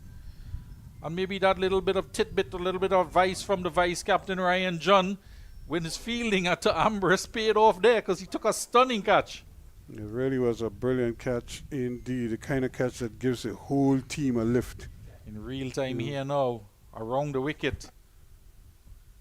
Oh, have a look at that. Yeah. And what happened with that delivery too, because he does get the ball to come into the left-hander, Walsh was probably trying to cover that angle. So he was trying to reach for the ball, and but instead of hitting the inner edge, it hit the outer edge, which is exactly what he was trying to avoid by going so far out to that delivery. Could easily have left that delivery alone. That delivery wasn't going to come anywhere near his stump, but he was reaching for it, and he got the outside edge, but it still had to be caught. And what a catch from Ambrose. That ought to make them forget the little faux pas he had 2 overs ago. Yes, and taking that catch off his vice captain as well, who was giving him that fielding advice when he fumbled a couple. Yeah, when he threw the ball back at him and said, "That is how you stop the ball, son." Well, it was catching practice and it worked, Ruskin. Well, it was fielding practice. He rolled the thing and tell him, roll it. This is how you stop it. And but they were all having fun, and that was a brilliant catch. Yeah, Ambrose there, not quite in a crunching position until the bowler gets to the top at the delivery stride and just stooping down, using his left leg to push off, grasping that in his right hand, looked at it all the way into the palm of his hand. Colin Archibald immediately comes out with a big booming drive, as if to say, what just transpired is of no consequence to me at all. And he didn't waste any time in putting back the ball there. Yeah, another wicket falling now. So the Leeward Islands not quite where they would have wanted to be, winning the toss, 240 for 7. Well, they went to tier 200 for 4. They've added 40 runs, but they've lost 3 wickets. So it's a bit of a trade-off here. They should get another one here, and they will. Remember Jeffrey Boycott saying, if you think you're in a comfortable position, just add 2 wickets. Have to add 3 now. Yep, it was 200 at 200 for 4 with the pair of Louis and Andrew settling in 94 and 56 respectively. But they've both departed. Louis, the very next ball after bringing up his 100, and then Andrew with a real, how should I say, lapse in concentration, a rank long hop, pulled it, tried to go for 6. Instead, he holed out to the man at deep square leg there, straight down his throat, and Tyson gleefully accepted it. And that was the end of that. And now they've lost Hayden Walsh Jr., another productive batsman in the lower order for them. Just as well when the partnership was looking to establish some footing in the innings, falling to that outside edge. Of course, that wicket, Walsh coming in triggered by the dismissal of Andrew, who had one man to be deep at the deep mid-wicket boundary and put it straight into his hands. Very disappointing for him. He looked very disappointed as well, heading back to the pavilion, the young 17-year-old. Yeah, he did. He didn't even go into the players' enclosure. He just walked straight down to the makeshift dressing room downstairs. And really a disappointing way to get out. I'm sure he's going to, that's going to hurt him for a while, because he was looking so good and then he just kind of gave it away. The unfortunate dismissal there. He would have seen his partner, Mikhail Lewis, get to 100. Also disappointed that he would have gotten out right after. He would have wanted to carry on for his team. Take his total of 68, close to that 100 mark. But it was not to be. Cyrus bowling a long spell, bowling a number of overs in that spell as well. 19 overs in all for him. Bowling a couple loose short deliveries on that one. As Ruskin Mark said, sometimes loose deliveries bring wickets. Over. I think the players are going to take a little break as well. So 2:42 for 7. And of course, we too are going to take a bit of a breather here. 16 to Jeremiah Louis, 1 to Archibald, 242 for 7. And John with the splendid figures of 3 for 59. He is the principal wicket taker. And but of course, you would probably have to just add a little assist to Ambrose for that brilliant catch he took there in the slip. Cyrus has 1 for 53. And again, like after a couple minutes and the ground staff do their cleanup, we come back with more as the innings continues. 2:42 for 7 is the latest here at the Queen's Park Oval.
Welcome back here to the Queen's Park Oval. Still nice sunny conditions. 242 for 7. The Leeward Island, the Hurricanes, having won the toss.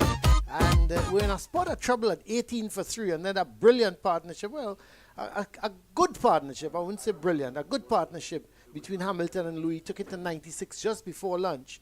And then what was a brilliant partnership was Louis. This is Mikhail Louis and Jewel Andrew. And they took it from 96 for 4 to 207 for 5. But here we are after the drinks break. And Cyrus is going to continue. He's had 19 overs, 1 for 53. Your thoughts on Cyrus, Billy? Well, you've been calling for a leg spin, and he's been on for quite a considerable length of time. But he has that propensity to push that ball down the leg side. He's also bowled some short deliveries far too frequently for my liking. He's been short on outside the off stump, just like that there, and has been cut away a few times. But that one-shot ball did bring the wicket of Jewel Andrew. Really a long hub that was put straight into the heart of Tyson, a deep mid-wicket. He's a deep backward square, really. There he is yet again for Cyrus to the new batsman, Colin Archibald. But yeah, he's thrown some down the leg side far too often, really. Yeah, well, you know, the leg spinners, you know, they've always had problems with control. I think he's not bad in terms of his control. He's tends to be, you know, when maybe when he tries to maybe push it through, the quicker delivery, the googly, you know, he's it's the second or third time I'm seeing him. And it's going to be interesting in the second innings, just the degree of turn he gets, because I think he gets some turn. I don't think he's a big turner of the ball. Which is why I'm pointing out that he's gone down the leg side that many times, because he's trying to find that middle and leg line to pitch his leg breaks in to get that turn back across to the off stump. But it's not quite getting that appreciable turn that he's looking for, that you mentioned that he'll probably get in the second innings. Well, he's gone wrong the wicket to the left-handed Archibald. Archibald getting a promotion because he batted at number 10 in the game against the Pride. And he's coming at number 9. He's coming here. As we look at Cyrus continuing. Of course, there's no Raheem Cornwall, who, if he was in the team, would have come before him. But he's come before O'Shane Thomas. Well, I think even Ruskin Mark could bat before O'Shane Thomas. And of course, Daniel Durham. So you talk about 9-10 jab. But Archibald is not a bad player. He knows where the middle of the bat is. It's the end of the over, 244 for 7. Yeah, he's got 20 not out in the first innings against Barbados and ran out of partners. But he does have a 31 earlier in the season as well. I think it was against Guyana. So he can, if he puts his mind to it, put up a partnership at least. The thing with players like Colin Archibald, they get carried away when they get a couple runs. They get to 15, 20, then they want to play shots. A little bit of rush of blood. Yeah, and then the 9 out of 10 times they play the wrong shot to the ball. Here is that brilliant catch again, going low down. I think Ruskin was making a point. He was going to his left and then had to dive back to his right to take it low down. A really good catch. We see sometimes that technique being employed by some people. I saw Joshua De Silva do that as well, just pivoting off that left leg to push off of to take catches. That's a good delivery from John. That just catch, hit this straightened. Catch reminded me of one Brian Charles took in the last game, diving away to his right. One he had no business taking as well. This one just as good. Yeah, that's a good delivery. It pitched, it made a little bit of height, but what was good about it, it straightened. And I bowled 67 over Zol on a first day track, still going through quite comfortably. Good height for the, even though he's a short wicket keeper, but good height to him. Benjamin taking the gloves for the second time for the season for the Windward Islands. He's replaced Walcott. Ryan John having a good day's work, 3 for 59. And he's in his 15th over. He's had some spells broken up and by the break and so on, but he is the vice captain of the team as well in the absence. So he has to put the work in. He has to lead from in front as well. So when the ball is in his hand, He will give it his all, trying to spur his team on here. They've done well all in all. 7 wickets down they've gotten. 244 runs on the board. To be honest, I think they'd be a little disappointed, you know, that having had them 18 for 3, and we talked so much, and I don't want to go back to it again, but we talked about the lack of that third slip early in the innings when the ball was going through that vacant area, when if they had a third slip, they might have... Louis, for example, he edged one, and you just wondered if there was a third slip, if he would have got to 100. I You think can't he say it was- was a chance, but He was just on about 18 runs. yeah, or he so. was. He didn't have many at the But the time. thing about it seemed as though an edge would come, the likelihood, because of what the bowlers were getting some shape on the ball. But it was a somewhat defensive minefield placing. The man sweeping on the boundary instead of being in that third slip area. And you don't expect to see that first thing on a morning of a game, in the first hour.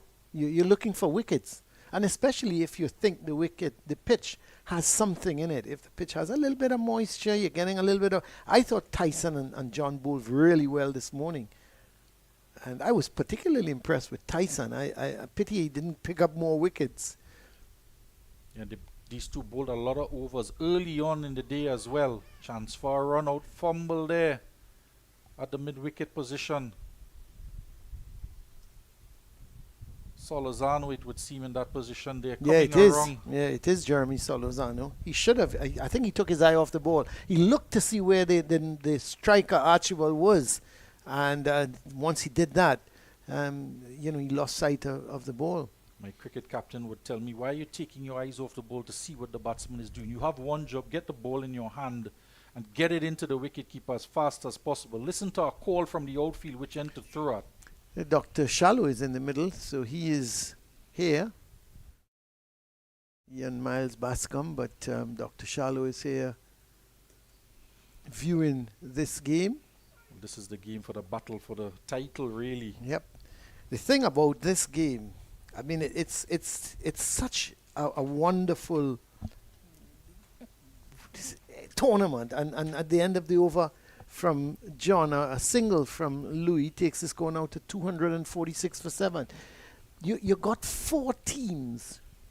Any 4 can win it. Yeah, when just a matter of bonus points really Exactly. separating the Yeah. top 4. They all have 4 And- victories each. Yeah, and what is good about it? Windward Islands, the Harpy Eagles and the Barbados Pride, they're playing the 2 bottom teams, and that could certainly be a problem. Well, not a problem, but a problem for the teams ahead of them. Well, Barbados being dismissed rather cheaply in that game. I'll just check back the scores. I believe it was 155 runs or so, Barbados being dismissed. Guyana dismissing the CCC very cheaply as well.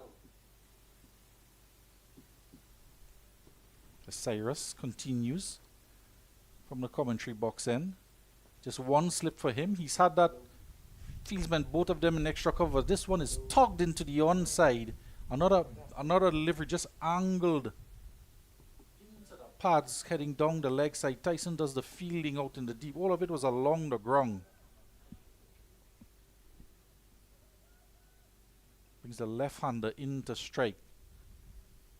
Cyrus just the lone wicket in that of Joel Andrew for 68. A long hop really. Put straight into the hands of the man out in the deep. Well, that's the thing with a youngster. He's got to learn to value his wicket a little bit more.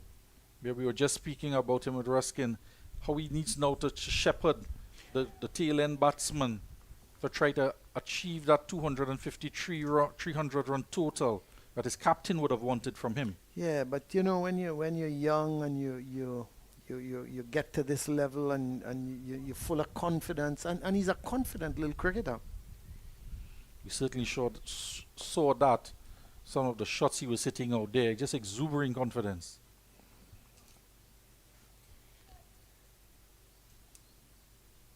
Cyrus has his wicket nonetheless. He's toiled all day in his 21st over. First day pitch. Yeah, the Barbados team being dismissed out for 153 runs, Colin. Barbados dismissed for 153. Shocking. And the CCC also bowled out for 200 runs. So all teams were facing some difficulty on the first day in terms of losing wickets. But a recovery of sorts here from the Leeward Islands. Yeah, Barbados, I would have thought that 153 against is the CCC they're playing? West Indies Academy. Oh, the West Indies Academy. I'm really surprised at that. I would have thought, based on their last innings here, where they got to 542, that they would have been, their batting would have been full of confidence, and I'm really surprised. Well, I didn't see Ruston Chase in the lineup. Ah, So that could have been a that's key interesting. factor as well, Yeah. yeah. Yeah, no Ruston Chase for them.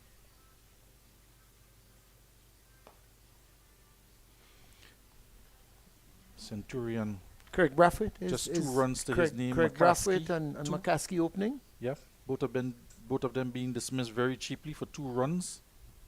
Oh. What about John Drakes? Drake's led with Wickham. Drake's 33 runs, sort of built a partnership with Kevin Wickham as well as Shane Brathwaite. The end of that over, 250 for 7. Yeah, you're looking at 2 good players there, but again, getting into the 30s, Drakes and Wickham, and then getting out. A perennial problem we have with batsmen in the region, that they're not able to carry on and get a big 100. That's been an issue, particularly for younger players. You know, Julia getting 68 as well. His eyes lit up with that short pitch delivery. Aggression getting the better of him. He could have struck that 5 yards either side or all along the ground, and he would still be out there just now. And getting to 68.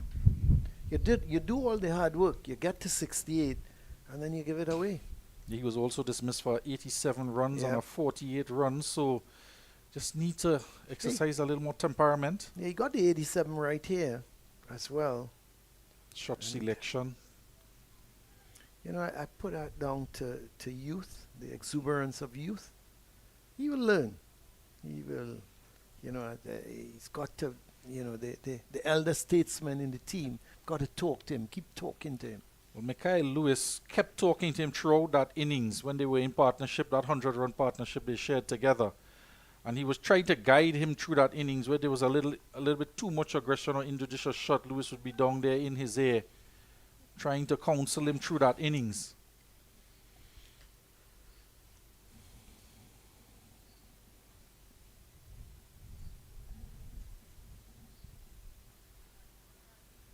We're talking about the fact that 2 youngsters, 2 teenagers, 17 years of age, being given the opportunity to play in the tournament.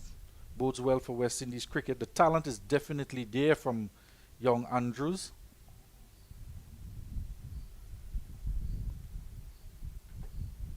Two out in the middle now, Lewis and Archibald. Lewis on 21 runs. Yeah, a lot depends on him now. Well, a lot depends on this partnership because they've not got very much to come. But both of these two are capable. To Louis, both of them, you would consider them. I wouldn't go as far as saying they're all rounders, but they're more bowling all rounders. Both of them, they know which end of the bat to hold. You know. Well, he's been in this position before, gotten to this type of score, and this is where he falls away. So you want to try and get over that hurdle of being dismissed in his 20s and 30s and try to get up to that 40 mark. But you could see him. He plays straight. He plays correct. Likes to go over the top as well. Well, as any sort of tail ender. He did hit one inside out over extra cover very early in his innings. Yeah, I wouldn't say he's a tail ender because he bats at 7 and 8. So you think players batting at 7 and 8 are pretty capable. It's when you get down to 9, 10 jack, you then sort of worry slightly. Well, these days in a modern game, you depend on 9, 10 and jack to win games for you with the bat as well. No matter what the competition is, whether it's limited overs, T20 or even the 4-day games. That ability to stay there, get the totals in hand, chasing down totals, finish a game. You always have that 8, 9, and 10 at the wicket, looking to do just that. You follow football at all, Billy? Or you? Well, I was making the analogy, this league, the top 4 positions, quite reminds me of the current state of the EPL, with one team at 73, Manchester City points that is, and then 2 tied at 71. Yeah, well, Manchester City in a royal battle in the Champions League, because they drew the first leg 3-all at Real Madrid, and after 51 minutes, Real, they're leading at the Etihad. Well, that's he's got away with it. Typical tail-ender shot. Tried to get over the top and got the outside edge, and it flew high over gully and went down for 4 runs. But got away with that one. Archibald, he went hard at it, and it flew off the edge. No chance of a catch. But really and truly, it could have gone anywhere. 250 runs coming up there for the Leeward Islands for the loss of 7 wickets. Bonus point in the bag for the Leeward Islands, but they would want more than a bonus point at this stage. Bonus points is what separate these teams in the top 4 positions. Correct. Each one of them with 4 wins. With Guyana just having that one draw against Trinidad and Tobago in that rain-affected game. Both teams suffering from that result. Yeah, both teams would want to point to that. Trinidad would say, well, had that game be played out, they might have won. They might have been right there challenging. And Trinidad staged end of the over, 256 for 7. Trinidad was in the middle of staging a good recovery, 215 for 4 in that game. Be a little bit disappointed in that result. Yeah, well, it's all part and parcel of the game. You win some, you lose some. It's just like an umpire's call. You sometimes you get away with you edge the ball, umpire says not out, nobody walks again. And sometimes you don't edge the ball in pass, and there's some of the ground staff relaxing. You know whether issues Have their to feet deal up. with. I want to tell him to take his feet off the chair. That's a pet peeve of mine, you know. I told Ruskin. Not just yours. Just yours. It's At QRC, we'd be punished for putting our feet up or You- sitting on the desk. Oh, you're a QRC boy? Oh, okay. You were speaking about Shiv and Prague earlier. Yes. We held a Shiv and Prague memorial game every year in his memory. Yeah, he was when he left QRC, he came to Queen's Park. I was telling Ruskin that he went on tour with us because once we tour in the old days, Queen's Park we used to tour like every 3 years. We used to try and raise funds. We had a big carnival Sunday night fete, and the proceeds from that enabled us to make tours. And he had come out of school, and he was touring with us, and and I was telling Ruskin how of all the people they put him to room with, David Furlong, because they wanted David to mentor him. And David used to be in bed by 9 o'clock with a poor young man, wanted to go and lime a little bit, and couldn't go nowhere because David said, bed. Time to go to sleep. You have game in the morning. 256 for 7. Leeward's. Good recovery. I think they would be happy with that. And they're probably also at 207 for 4. They would have thought that they shouldn't be in this position. So it's been a little bit of a topsy-turvy innings for them. Runs for Louis. He hit that late. That's a good shot. That's going to run away for 4, is it? No. Yes, it is. It hits the rope. Tried to pull it back, but... Yeah, Pascal, they had to run that one down. Previously, we saw Hodge in that position, chase a couple down, was able to haul it back in. We're just comparing him to a former West Indies player, Keith Atherton, chasing that one down in the broad Britain hat, hauling it in and throwing it in with that left arm, bullet throw over the stumps. Hodge, but this time it was Pascal chasing it down, couldn't quite haul it in. Yeah, but a good shot from Louis. You keep waiting on that, and then at the last minute, just open the face. That's a really good batting, because he didn't go hard at it. It was, again, the leg spinner just spinning away from him. And as it spun, he just opened the face nicely. That's a very good shot. Good timing.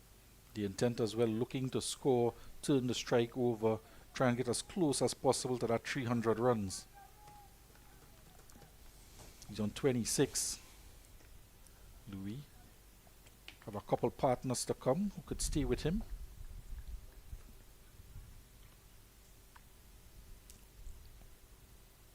Cyrus with one delivery to come. Just a 1 wicket for him. Of course, it's still the first day. Get more opportunities with the ball in the second innings, I would imagine, on a wearing wicket.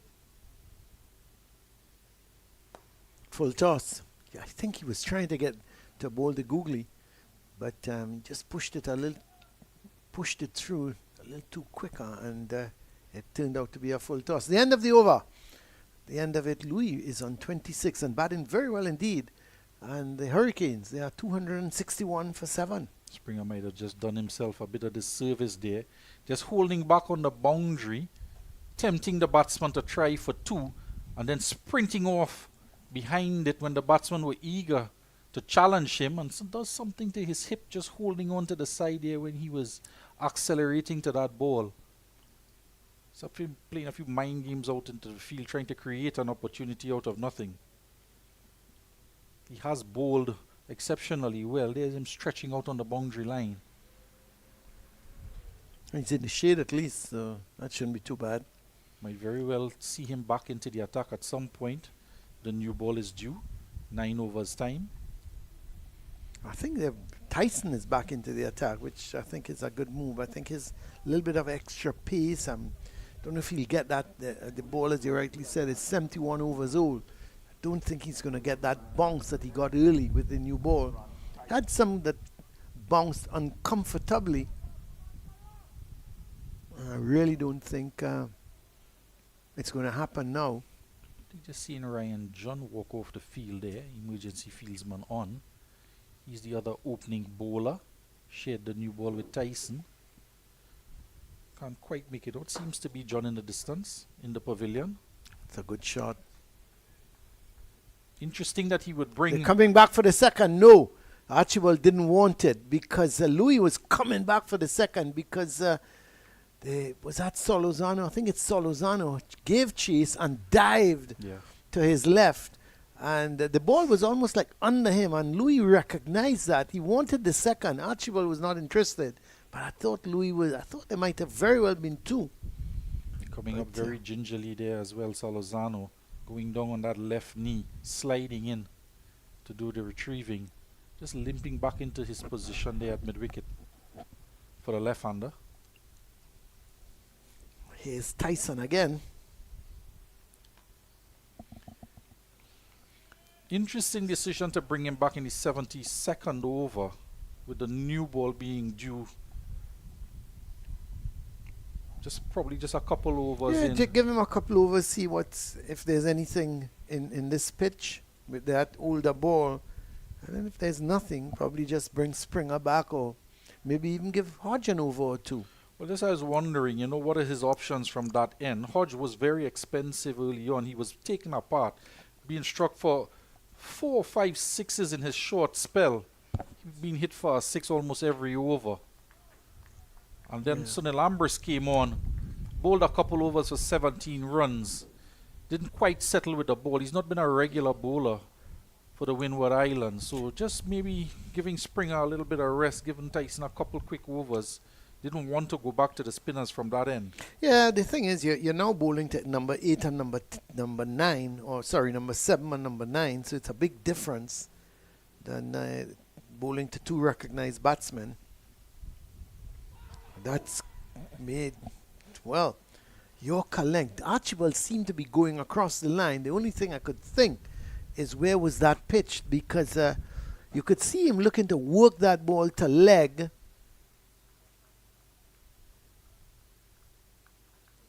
Well, outside leg. That's the only thing the umpire would have said, and based on that, you have to give him the benefit that it was just pitching outside the leg stump. Usually that kind of appeal, that type of shout, usually pitches outside the leg stump. The difference this time, it was being very full, close to the ankle. Just inquiring to the umpire how close it was to that leg stump. They're going through for a quick single. He'd have to hurry! And I tell you what, if that ball had hit the stumps, I think he would have been gone. He was looking to get that single because there's just one delivery left in the over. So he was looking to get the single just to get Archibald to face one ball. I think he was in. That was really good running. Excellent from Jeremiah Louis. Substitute fieldsman on for Ryan John there. The ball was tracking him early on when he was on the field, the number 4, Larry Edwards, and had a shy at the stumps there. Close chance. He's in the game again. That's a good shot. He's going to just get a single. Louis wouldn't be happy with that because he pinches the strike. It's the end of the over. 265 for 7. Archibald with that single. He's into double figures. He's on 10. And Jeremiah Louis batting very, very well indeed. He's on 29. Let's have a look at those bowling figures. John, 3 for 67. He's the pick of the bowlers. Tyson, 1 for 25. Springer, 1 for 59. And Cyrus, 1 for 64. Those are the wicket takers thus far. And Cyrus is going to continue. He's had 22 overs already for the day. But Tyson has really bowled. Tell you what, Tyson I'm impressed with Tyson. Interesting. He's bowled his 13 overs for 1 for 25. So he's just going at about 2 runs and over. But what I would like, he's the kind of bowler you can work on, Tyson. And I think he's a pretty good bowler who may very well kick on. And who knows? But He bowls somewhat of a heavy ball, as they would describe it. Just hits the deck hard and gets that ball up with a little bit of extra bounce. Very robust built cricketer. There's a little break in play there. That one striking Archibald on that right ankle. The physio is out attending to him now. Just applying the spray. He's got the boot and the sock off. So applying the spray directly to that right ankle. A loud appeal in that over from Tyson. And bowling a heavy ball would have struck him a good solid blow on that ankle. He's down now. yeah, he's. Let's hope it's not too serious. He has to come on with the ball. You want to have that right leg in good shape. That last pinching a single there. Yeah, especially Archibald, because he is left arm pace, medium pace. And so he's It's about landing fast, on that yeah. right ankle each time, Yeah. skidding through, sliding through the popping crease. Putting a lot of pressure on that ankle. Salazano chasing one around that last delivery there. Probably not wanting to dive, having dived previously and just doing himself a little bit of an injury there to his knee, limping it off. Probably didn't want to go down again so soon on it. Tyson wasn't too happy giving that single. Just see him taking some medication there as well. Probably a painkiller. The physio works on that ankle.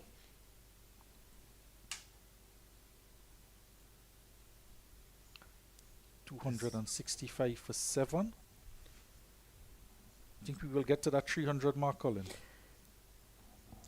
Possible. It really depends on this pay. I think if one of these get out, then I think the innings would be wrapped up pretty quickly. I don't think much of Durham or Thomas to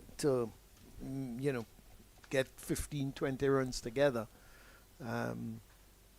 So a lot depends on these two. If these two can carry it as close to possible, close to that 300, then that's fine. But still, 300, it's been, I think it's still a good display from the Windward's Volcanoes because it's a good track. And to pick up 7 wickets for 265, I think they would be happy with the day's work. Of course, they would have preferred, to 230 for 7 or something like that. But again, they have had a slight recovery because they were 229 for 6.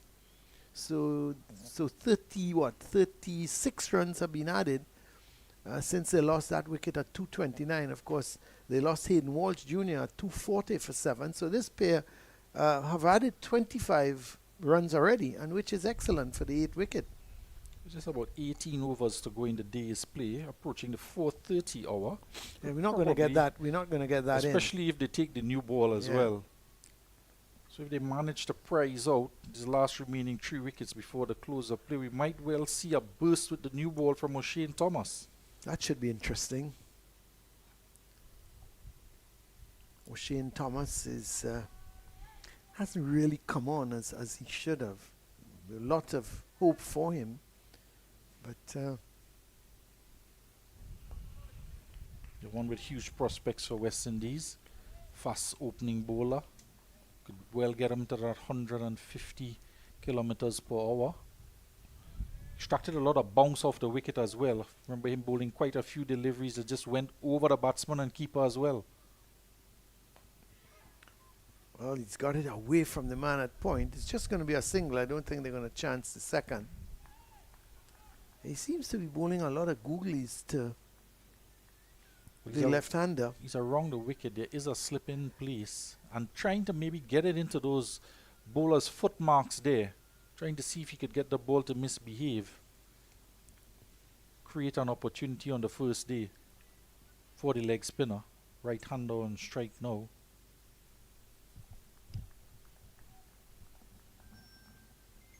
.29 to Jeremiah Lewis. Oh, almost a shot in the dark there, coming off the inside edge. Perhaps another googly there, coming back into the right-hander, peeling off the inside edge. They do get a single as the ball trickles down behind the umpire in backward square. Half chance there for Cyrus. He'll be very interested in that. Probably cursing his luck there. Just one wicket to his name in his 23rd over of the day. There it is, pitching in that rough area, just kicking.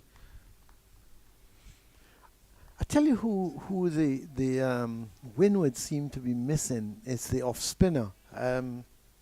Demba. You know, Kenneth Demba. I'm not seeing him in the squad. Yeah, that is probably thinking that Sunil Lambris could do the off-spin duty, but he hasn't bowled that much, and Demba is really the man who they had entrusted that off-spin to. I'm not too sure why is he not in the squad? If he's an injury or just opting not to play in this game. Well, he took that off the stumps. He's going to get a single for it. You could see Cyrus holding his hand up because he was taking that off his stumps to turn it backward at square. At the end of the over, Archibald is 11. Louis is 30. It's 267 for 7. Yeah, Demba just playing the one match, but did have a 5-wicket haul, getting 5 for 63 in the first innings against Trinidad and Tobago. Would have been an option for the Windward Islands, opting not to go with him. You want those spinners also to get through those middle overs. They also allow you to just get in those overs for the over rate as well. Been a little bit behind today. Umpire Gregory Braffett, Patrick Gustard, closely looking in on proceedings. Have been monitoring that over rate. Well, Gillon Tyson is going to continue from that Brian Lara Pavilion end. Is that heavy ball again? Yeah, I think he was playing that a little too early. Tyson his pace has seemed to have slowed down considerably. He's just trying to, in my view, bowl line and length now. And then slippy in the Yorker if he can. Yeah, they had a pretty long burst, multiple spells early on in the day's play, the hotter part of the morning and afternoon sessions as well. Might be just wearing down a bit. Doesn't seem to be running through the crease as he did early on.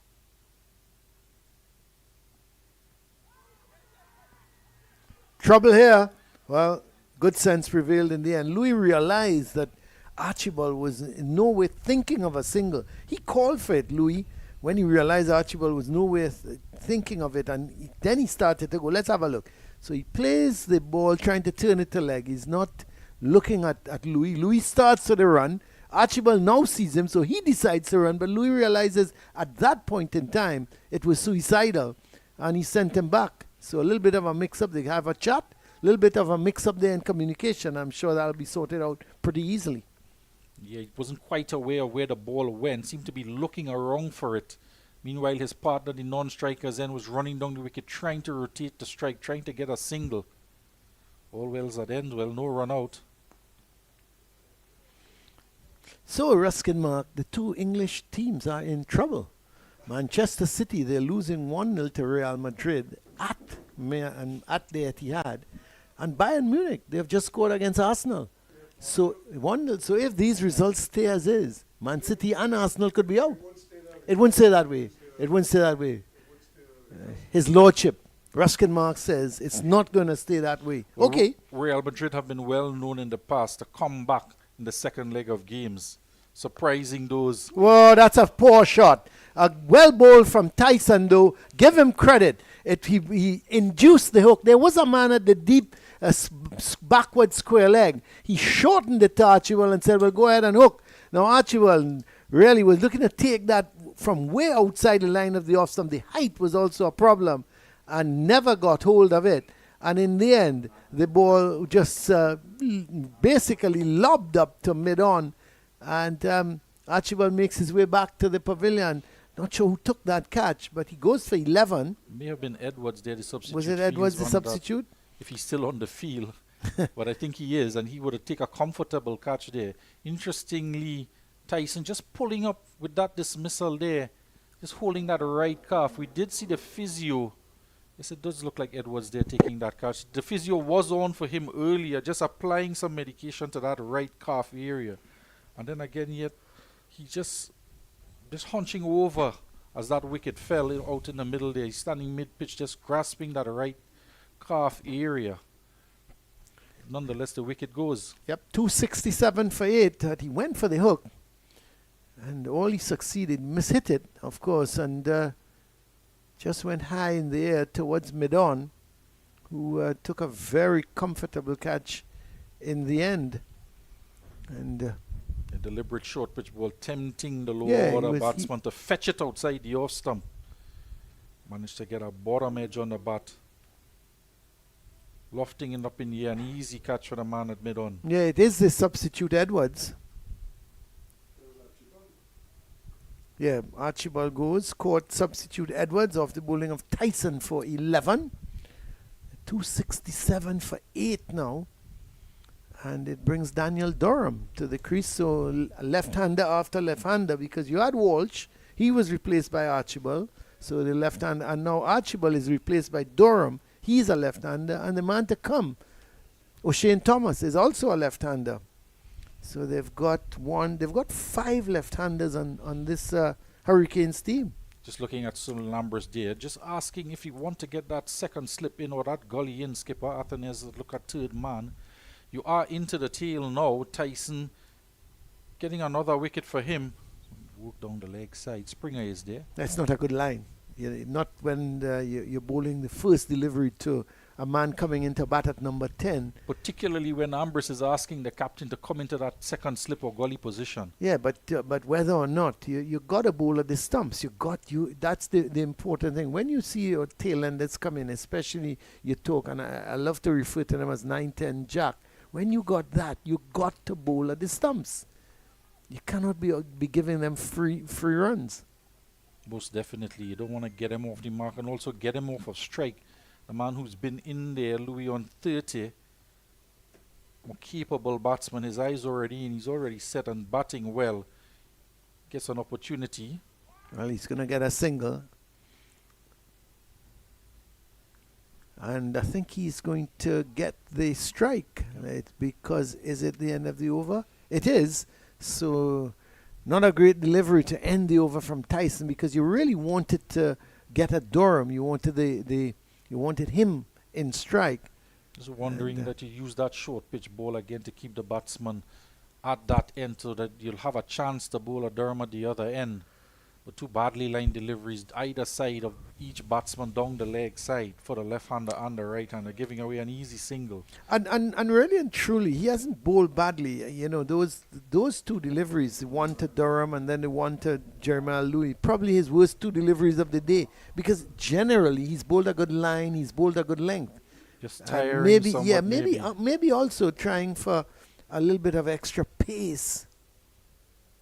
So you have to think that maybe he was just trying for that little extra piece, and because of that, slipped it down the leg side. Slipped it down the leg side. Would have been a good delivery if it weren't the left hand or right hand. He would in the opposite position. Would have been a good delivery to the opposite batsman who was on strike. Springer, it will be, from the media center end, changing ends. Cyrus coming off. He's going after it now, Jeremiah Louis, because batting with Durham, he knows that he's got to get as many runs as he can.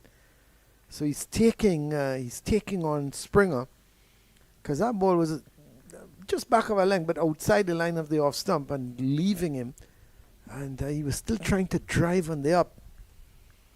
Interesting, Springer coming back. The captain, his tactic of bringing Tyson back in the 73rd over paid dividends, getting the wicket.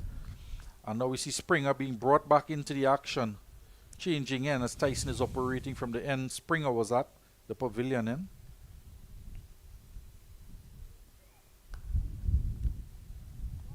Yes, Hodge very panther-like in that cover area.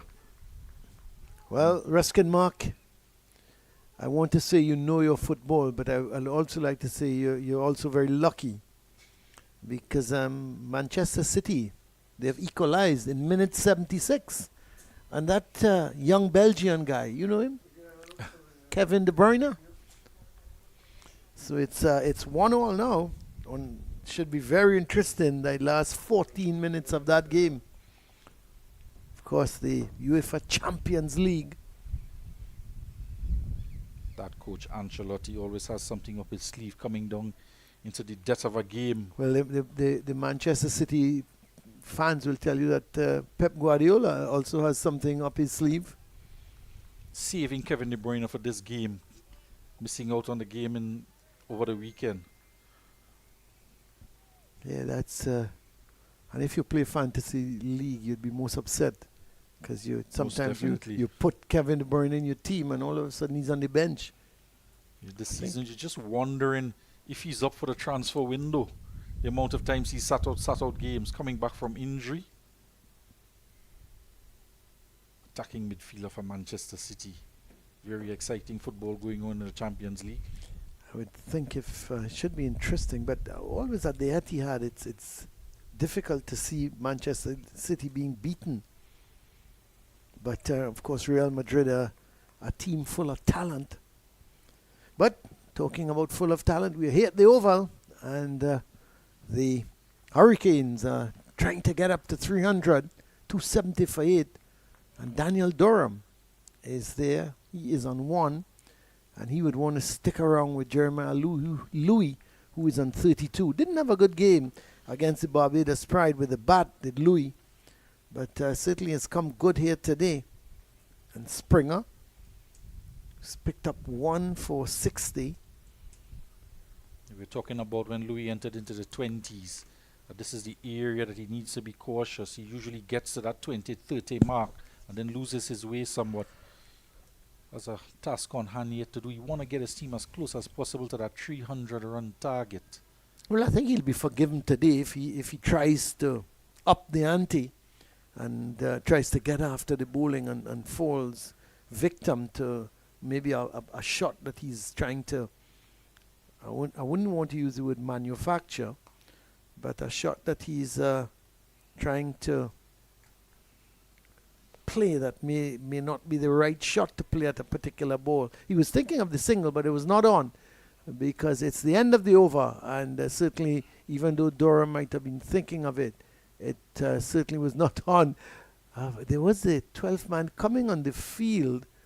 I think he was coming with a message to Durham or to Jeremiah Louis, and the umpire says to him, umpire Brathwaite says, get back off the field. The umpire has been keeping a close eye on that over rate and not allowing him to come on to slow up proceedings here, particularly being a few overs short in the last session of play, last hour of play really. 75 overs gone. It's just another 15 overs to go, and we're not going to get that in because it's 20-5. Play will be extended to 5:30, but wouldn't go beyond that.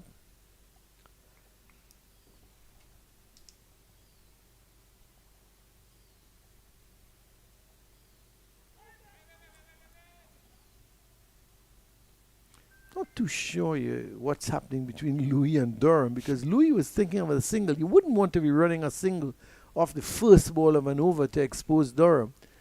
So I'm not sure what he was thinking. Which is why I think they turned on that single in the last over to ensure that Louis was on Yeah, strike to and now face Tyson. and now the first ball he's looking for a single, and Durham had to be the one sending him back. You know, sometimes you wonder of the mindset. Sometimes with lower order batsmen, the concentration span is only so much. Can bat only for such a length of time, and then their concentration goes astray. Yes, Tyson is certainly bending his back, but not getting very much again out of this pitch. Whatever help they had in it early on this morning, it's not there now. And I tell you, when they picked up 3 very, very good wickets in Powell for 7, Carty without scoring, and Graves without scoring. You know, those were key early breakthrough batsmen that can certainly, if they get set, can punish you with big totals, with high scores. This one is paddled around the corner, down to fine leg. It falls between the keeper running back, but falls short of that man there. Jeremiah at fine leg, just paddled around the corner. Interesting shot there from Louis. Could only get a single from that.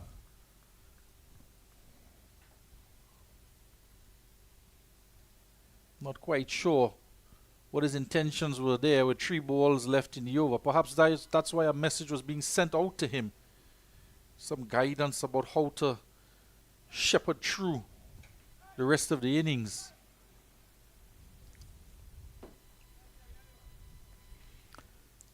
So the left-handed Durham is going to have to negotiate 3 deliveries. That's not the line. Again, he's down the leg side. Can't seem to quite make that adjustment for the left-hander.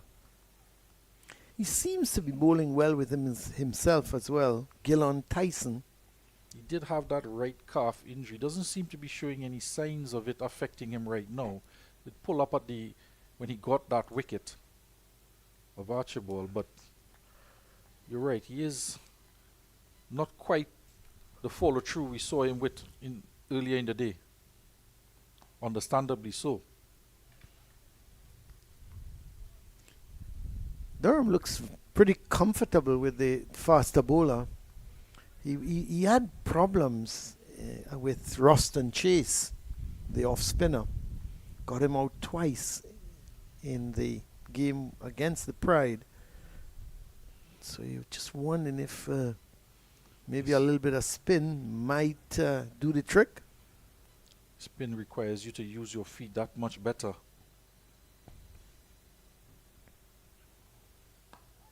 That's a good ball. That's the delivery needs. A Yorker length delivery. And Durham handled it well because he was looking to whip it away on the onside, but came down on it quickly. The end of the over from Tyson is that final delivery there, really Yorker length. And it's 271 for 8. And the players are just making the way off. There's Ralphie with his broom. He's made it across quickly as the players are just going out for it's Ralphie having a little sweep, making sure everything is A-OK. As the Leeward Islands, the Hurricanes, they are 271 for 8. Louis is 33. Durham is on 1. As the players refresh themselves with this drinks break, we're going to take a break ourselves, and we're going to come back with live coverage after this drinks break.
So Springer is going to continue after the drinks break. And the Hurricanes, 271 for 8. Jeremiah Louis, he's on 32. Make that 33. So he's comfortable now, taking the single off the first ball and letting Durham take the rest of the over, or whatever balls left that he's able to negotiate. Hello, Ruskin Mark. How are you? Are you a Manchester City fan? No. Oh, okay. You're an Arsenal fan? Yep. Oh, you're an Arsenal fan. Well, that's good. That's called line, Ruskin. You're having a problem, a serious problem. Actually, no, because my team is ahead of schedule. So Your team I'm is not ahead of schedule. Yeah. They're flying somewhere? based on age and development. So Oh, my word. they are well ahead of where they're supposed my to word. be. Oh, You my understand? word. Okay, I So hear you. So I am not even remotely worried. But I Because, just think we are like 2 key players away from basically beating everybody that we face. 2 key players, Yeah. including 1 striker 1 striker. Okay. And who's the other one? and a midfielder, A midfielder, Yep. I see. Okay. which I think they're going to buy in the summer. There's a good appeal. Well, he was hoping that Gabriel Jesus would have filled that gap, as you talk about a good striker. But he's been a lot of injuries. He's had a Yep. lot of injuries and hasn't really lived up to. There's that ball clearly going down the leg side. He hasn't lived up to Arteta's, because Arteta, of course, saw him a lot at Manchester City Yep. and went for him, but hasn't really lived up. Oh, that's well played. Yeah, Durham is looking. Isn't he looking comfortable against the pace? Yep, I Durham. remember him against Roston Chase. He looked as if he didn't know which Yep. end the bat was, which end he had to hold the bat. He looks very comfortable as the ball is coming on to the bat. And it's not coming on with any real venom. So he's quite at ease. And that's one thing, the Windward Islands don't want to just go through the motions here. You want to basically get the wickets and get off the turf as quickly as you possibly can. You don't want to let the tail enders stick around for any extended period. That's a good delivery. Yep, he played at it. Mhm. He's giving the impression that he played inside the line, but he actually played at it. And let's have a look as Springer needs to get on that off stump though. Yeah, he played at it. It just left him and went through to be taken by the keeper. It is. It's been a good day of cricket. You had the early wickets early on, then you had the 2 big partnerships, one of 78 and one of 111. And the Windward Islands have been plucking away after that. That's a good shot, isn't it? That's excellent. My That's 4 word. runs. Unbelievable. That is a really good shot. It was pitched up by Springer, and Durham casually just whipped it away towards mid-wicket for 4 runs. He's probably saying to Jeremiah Louis, you didn't know I had that in me. But what a good shot. What all the fuss is about. 276 for 8. That's a very, very good shot. In fact, that will do him a world of confidence. And that's why I'm saying the Windward Islands, you don't want to mess around here, take your foot off the gas and allow the lower order batsmen to, spend any extended period of time out in the middle. So you want to work on them and try your best to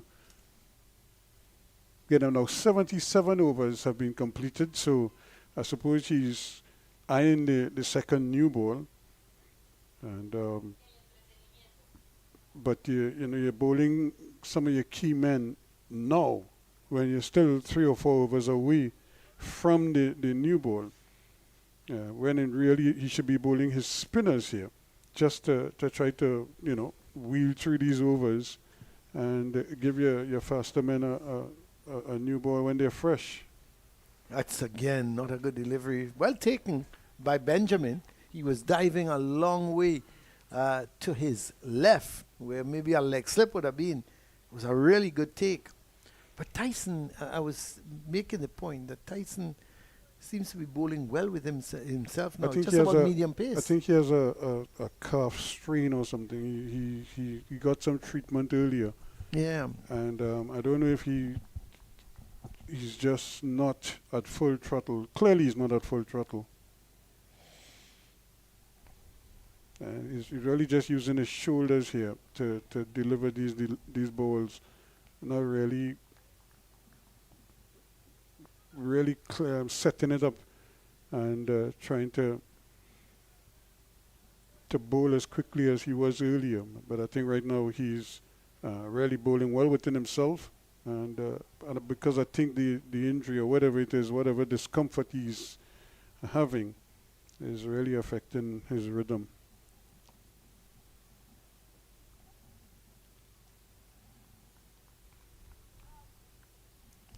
So Tyson is going to continue.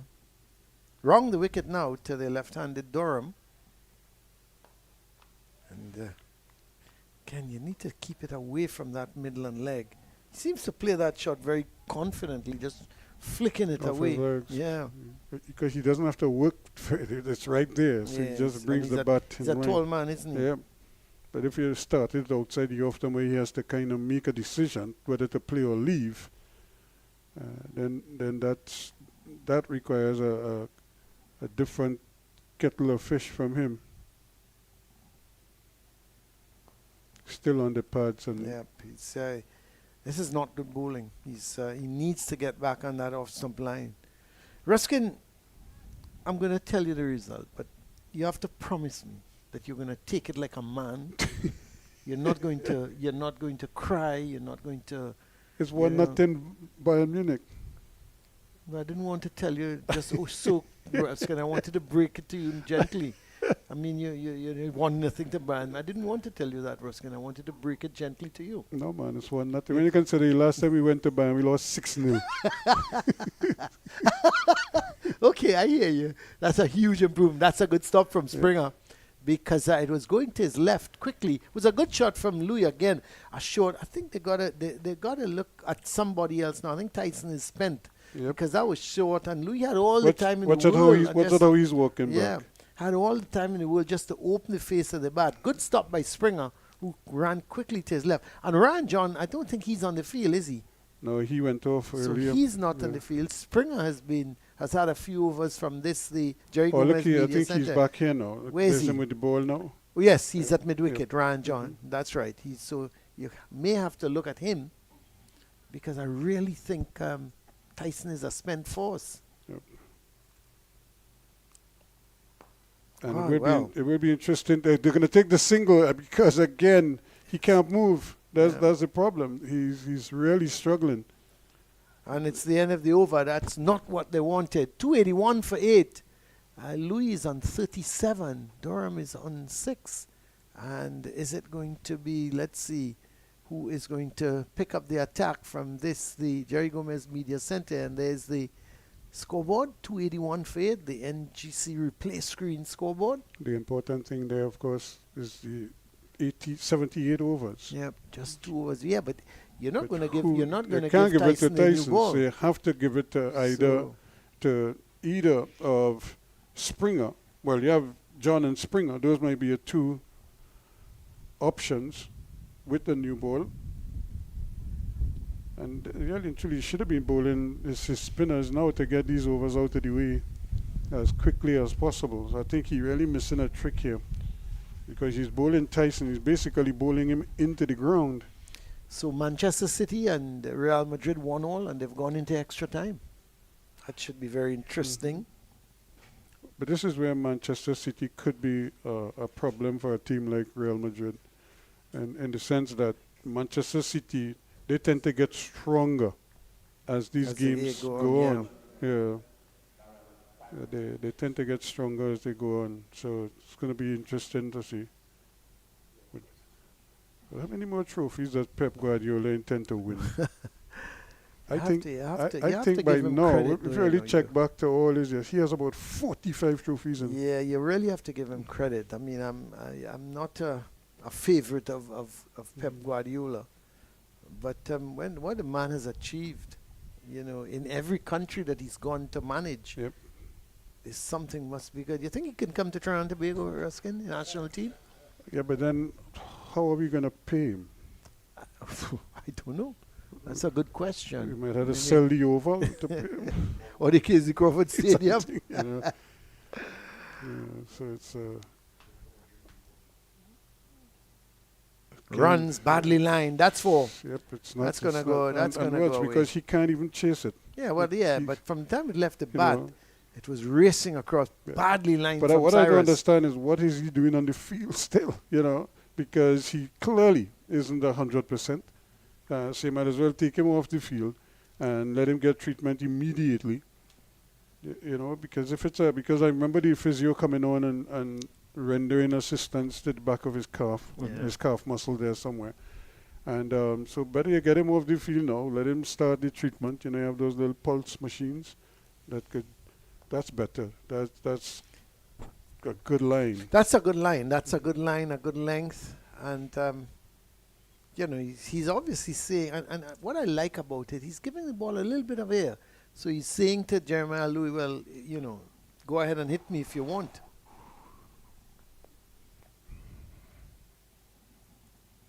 That's even better. You know, he's asking him to play the ball. you know. Reaching for it, Yep. wasn't he? Louis is on 41 already. He's really batted well Yeah, from he's played 62 well. deliveries. It's played well, but And when you think of his innings against Barbados, he was really not up to it. that's a good stop. You know, that's the man himself there again. After that brilliant catch, Ambrose making a good stop. When you consider he got a little bit of stick for a misfielding he did, where he just kind of backpedaled. The ball just rolled under his feet while he was backpedaling. It wasn't even hit that hard, but he came back beautifully in the end. That's the end of the over. It's 2-8-5 now for 8. 41 to Louis, and Durham is on 6. You think against Barbados, Louis got. I mean, this cricket is such a great level, isn't it? He got 5-0 against Barbados, getting out to Reefer in the first innings and then Chase bowled him in the second innings. So a total of 5 runs in the 2 innings. And here, he's 41 not out a week later. Yep. Well, let's take Casey Carty, for example. Well. You know, 169 in the second innings. 127 and 69. Yep. And a duck in here, you know. And also Justin Graves also. Yeah. He had a bad game against Barbados, 1 and 6. And he had a duck And here. then a so duck here, so 6 runs in his last 3 innings. Shadows are really stretching out here now at the Oval. As we approach, is it 5 o'clock actually? Yeah, it's 5 now. You're gonna do some overtime, Ruskin. But then you're accustomed to that. So now this is over number 79. Well, this is over number 80 starting here Yep, now. it is. So 10 overs left So- after this. So Springer is Springer into is the back attack. there. Yeah. So I hope he gets the new ball. You know, Well, as soon as I it's think available. John is rested enough. Yeah, so they're so going John to could come back. So it'll be John they and may Springer. may very well give John the over here, the 81st over With the new ball. with the new ball. Yep. And because even better if he can be bowling to the left-handed Durham. This has been a good, pretty decent partnership. They've only put on 18, but they're occupying the crease, which is important for the Leeward Islands. The Hurricanes. Certainly it is a time of the day where things have slowed down considerably. Not that they're going through the motions, but there's no real... there is urgency, but it's not obvious. And they're going to have to hurry here, speaking of urgency. And they will get the single, so Durham has done his bit. Let's sent Louis back in strike. So this is a battle that could very well be played out where at the Mindu Phillip Park or the Queen's Park in Grenada, or even at the Beausejour Stadium any number of grounds up the islands, but it's happening here at the Queen's Park Oval. The Leeward Islands against the Windward Islands. Could very well have taken place at the Sir Vivian Richards Stadium in Antigua. And that's well played. Continues to bat beautifully, but they continue to bowl him in the wrong areas. And he's just taking advantage of that.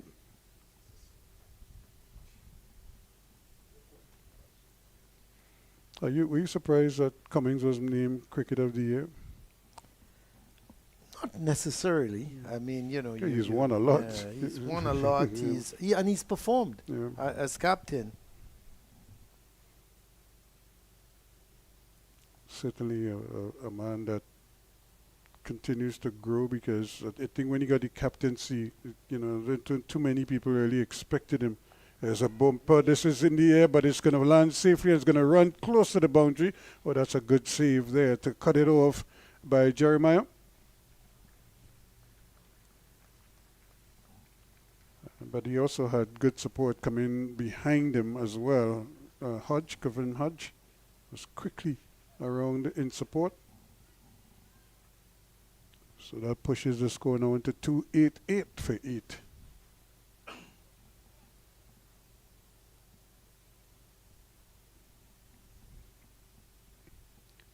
Colin, I'm not sure if you saw it, but when Mikhail Louis brought up his 100, and when he got out the very next ball. Yeah. It was good to see all the players rush to him to offer congratulations. Even when he was walking off, they were all there congratulating him, because I think they recognized the importance of the innings, the quality of the innings, and the fact that this was his third 100 of the season. That's the end of that over. 288 for 8 at the end of it. So 80 overs completed. I didn't see the third umpire rush out with the ball unless he gave it to them earlier. You know, it's almost like a ceremony where the third umpire has to come out the over before, or 2 overs before the 80th over, and make sure that everybody sees the umpires on the field getting the new ball. But so far I haven't seen them. I can't tell if the ball is out there or not. But it should be, if it's an option that the captain wants. It should be available to them right away. But they're continuing with the older ball. This is over number 81 now.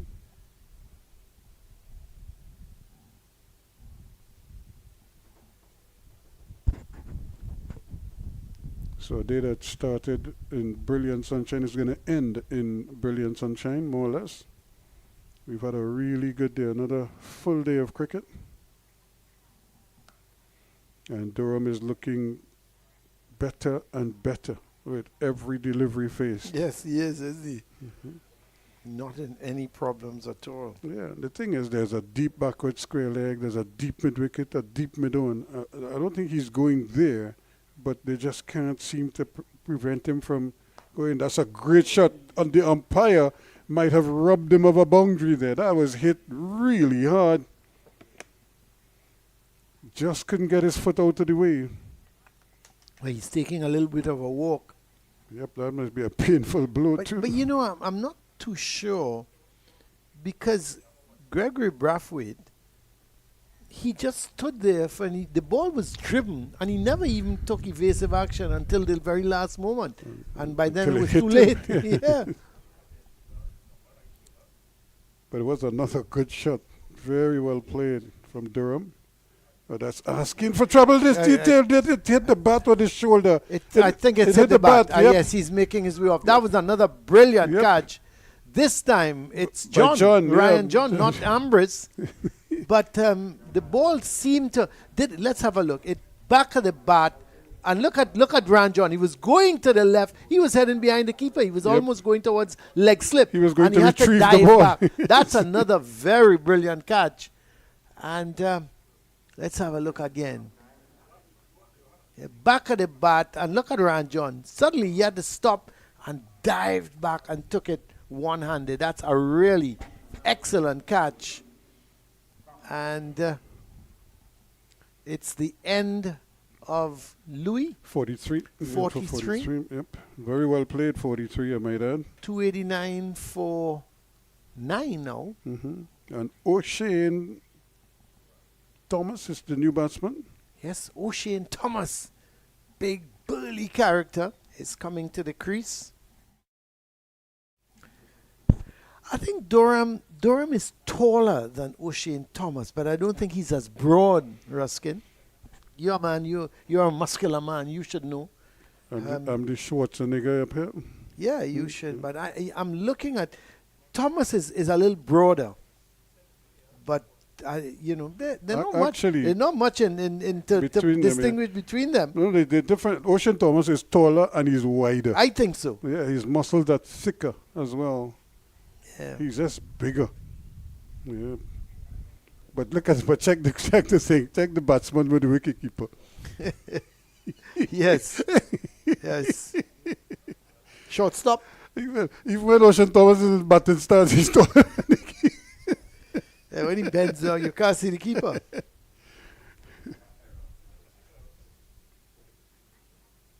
Well, he beats him outside the line. Yep, that was a good delivery. Yep. And that's the thing. Started off stump or just outside the off stump and let them kind of fetch it, as opposed to going onto the pads, where you're making life easier for them to make contact.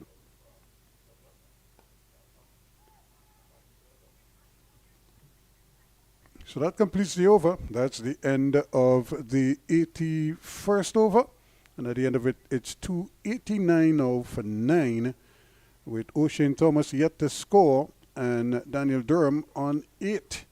So things have gone right so far for the Windward Islands, despite the fact that the Leewards won the toss and upped it to bat. They decided they're going to put runs on the board, and they're closing in on a 300 total here, which would give them another bonus point. But 289 for 9 right now, and they'll do well to get to 300 with the last pair at the wicket. They certainly will. And Springer is going to take the ball back.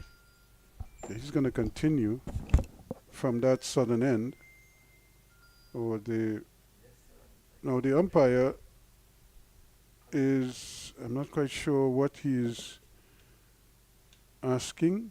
It just seems as if there's a plenty discussion going on and no real movement. Is it that they're contemplating the new ball or what?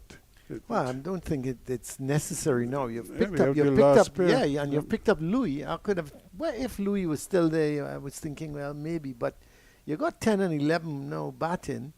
No need for that. Get Springer, just get that ball up to the bat on the off stump. That's what you got to do. No need to try anything different. You got a deep backward square leg, and which gives me the impression that you're going to look to shorten maybe to Durham, but I would take it up to him. Let him drive. And then there's nobody short. Why do they have a point on the boundary? Well, obviously they obviously think Durham is going to square drive. That's the only thing I could think of, because there's absolutely no need for that. You have a fine leg, if you have a deep backward square leg, a third man 3/4 of the way out, plus a backward point on the boundary.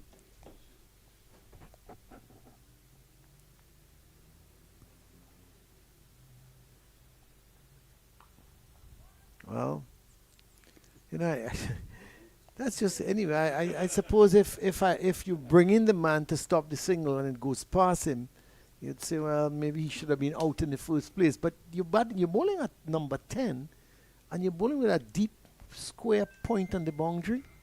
Ruskin, maybe you can educate me on that one. Well, until he shows you that he could play, that square drive with any great amount of venom or regularity, you don't basically give him credit where he doesn't deserve credit. However, here is O'Shane Thomas. straight as a pin. Plays it down to mid-on. Looking quite comfortable. The pitch has flattened out now, hasn't it? It's playing probably as And good it's a as it soft is. ball. Yeah. The ball is a Yeah, is and a that's soft the other ball. thing too. Yeah. The ball is what, 81 It's in the overs old? 82nd over right Yeah, now. in the 82nd over. I don't know why they don't feel that they should have taken the new ball. I would have taken the new ball just to scare them. You see, Well, that's this certainly is, not scary, no you shit, see what I'm Thomas. saying, you know. He's so confident now he could chip into the fast bowler, jump down the wicket, and have a go. Tell you what, I can't remember O'Shane Thomas scoring any more than about 4 playing for the West Indies. 291 now for 9, so they're 9 away from the 300 total. And 300 in a day is seem to be It's par good for the going, course yeah. now, yeah. Because you're averaging about 100 runs a session. And there he goes in the air. That one is going to go along. It's going to bounce. It's going to roll into the boundary, and that's 4 runs. Well, he's I don't think you're trying to hit it there. well, no, but he's obviously decided that once Springer is going to pitch up, he's going to go over the top. He was looking at that somewhere straight. Well, I think he was Cross the mid-on more than somewhere. anything else. somewhere towards mid-on, and it End peeled up off. at deep yeah, cover. peeled off the outer part of the bat. Maybe that's why they have the guy at deep point. Springer will try again. Flicked away, and that's going to go to the boundary as well. That's 4 more. Yep. So they're just 1 short now of 300, 299 for 9. Durham, he's exploding. And he was another one, Ruskin, caught and bowl chase without scoring and then not out 3. So all of a sudden, he's on 17. Where's Chase when you need him? You know, where's a good finger spinner when you need him? Maybe now is the time for them to bring back Kareem Hodge and let him just kind of stifle, because all they're going to do with him is swing. You know, here comes the new ball. It took a while. Well, so they're obviously going to. I would have thought they would have just given Cyrus 1 more over. But not only that, Colin, why is the new ball only now coming on the field? We're in the 82nd over, or the 83rd over we're going to now. Yeah, we're going into the You know. 83rd over. Yep. And normally the new ball will be on the field before the 80th over. It's probably because it's an option that is presented to the captain.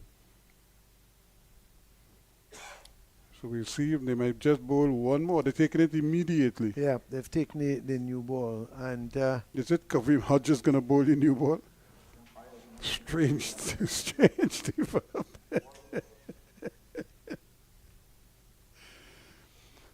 This is a strange scenario. You have your fast bowler running up from the bottom end with an old ball. And now you take the new ball and you hand it to a part-time spinner. For all you know, he might get the wicket, but I'm just saying, it's amazing. Let's put it that way. I can't work that out. But Hodge is taking the new ball and it's bowling to O'Shane Thomas. And he gets a single. That's the 300. So there you go again. So mission accomplished for the Leeward Islands. I think they would be happy with 300 runs. Even though they've lost 9 wickets in the process, I think at the end of the day, one, they batted out more or less a day, and they've reached the 300-run total. So when he won the toss this morning, I think he would have envisioned this, maybe even 350. But even though he may not get to the 350, well, I can't see him getting to 350. However, 300 is in the books. I'm not too sure what's happening out there, because you take the new ball, you give it to Hodge, and well, maybe they're hoping that they give the wicket away, because that was a poor shot. Hodge just running up and literally just bowling that ball outside the line of the off stump. This is what I thought he should have been doing, with the older ball 5 or 6 overs ago. Just coming and putting it there and trying to buy a wicket, But literally. why would they take the new ball and give it to Hodge? Is it a problem with Ryan John? It has to be. Or unless you could bring in Ryan John from the bottom end, but then who are you going to bowl at the top end? Down the wicket he goes, he's out stumped. Brilliant work, Well, indeed.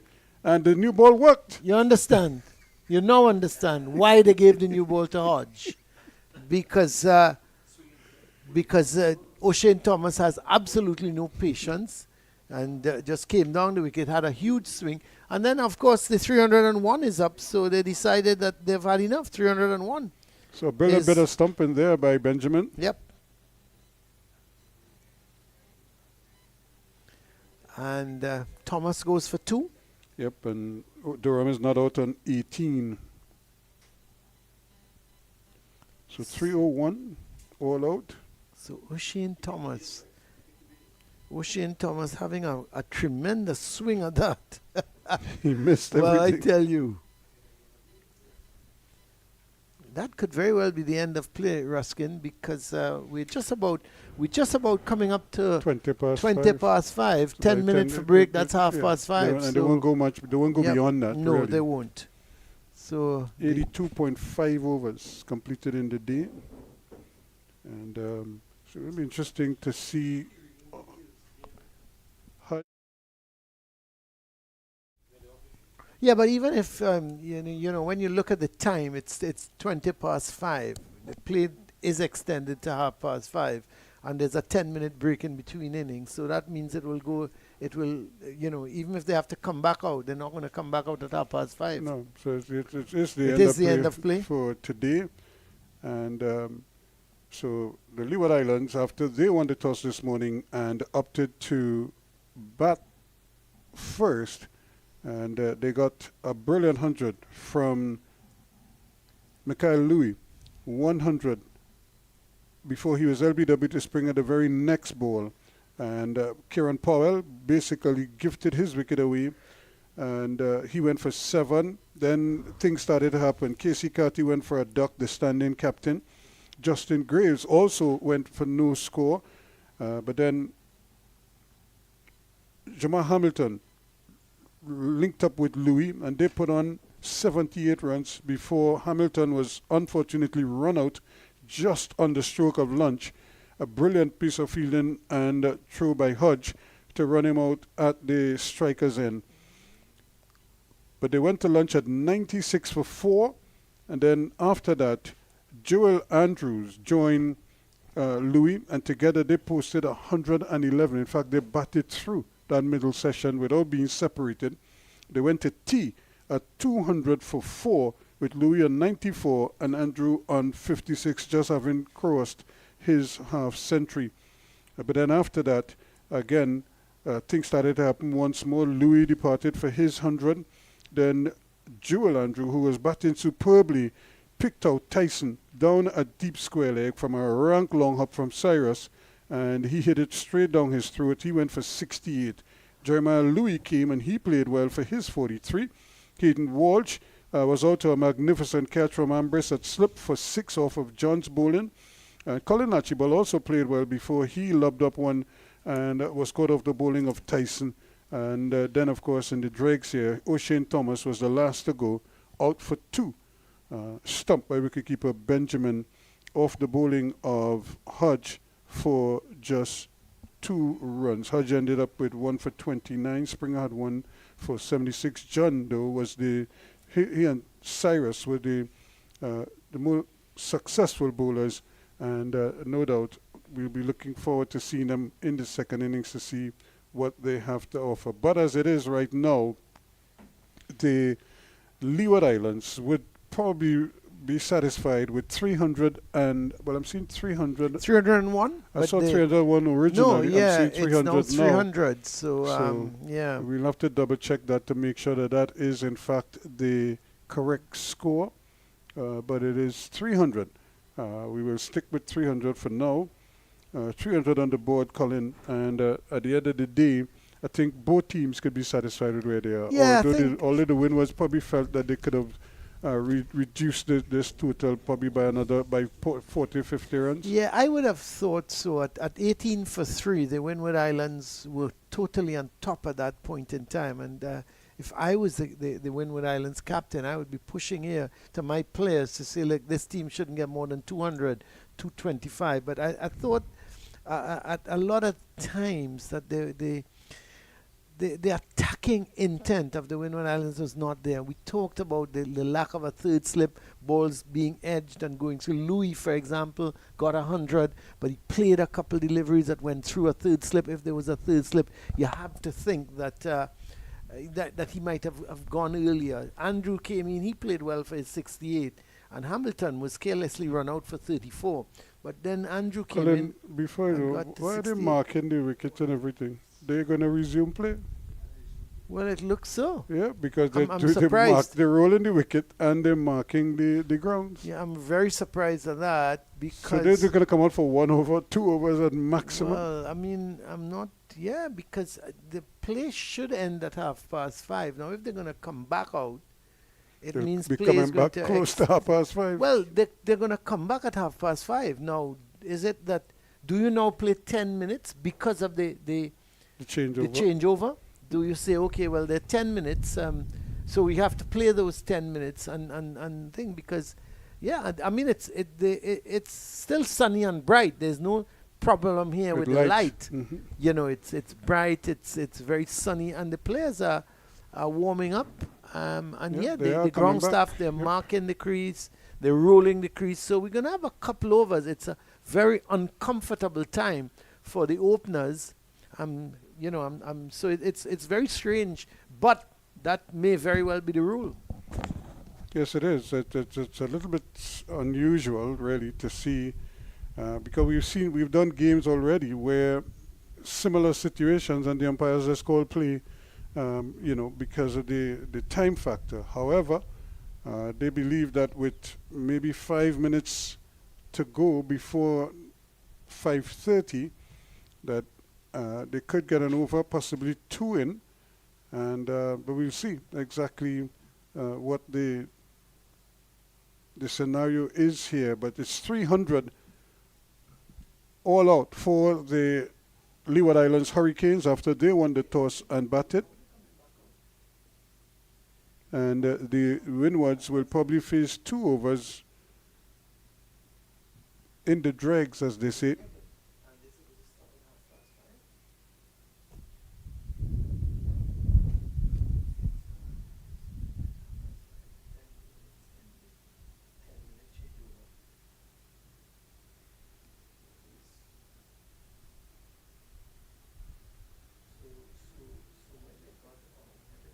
So Andrews again making that splendid innings of 68, and of course 43 to Jeremiah Louis. They were the principal scorers. So now the Windward Islands will start their reply.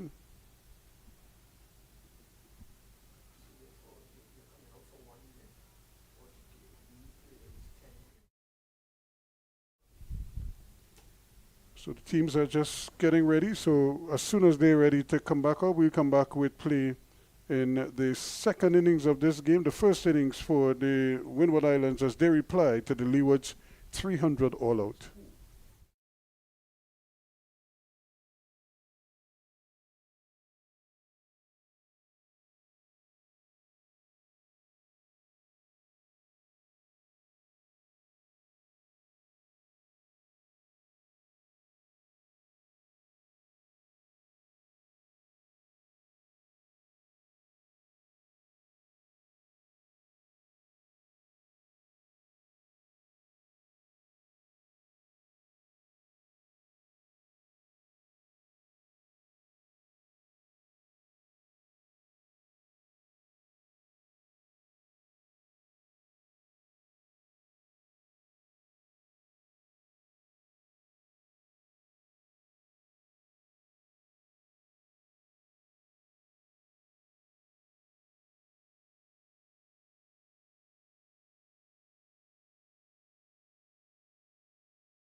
So as we welcome you back here at the Queen's Park Oval, I should say a strange development, but an unusual development in the sense that we're coming back out for 1 over this evening.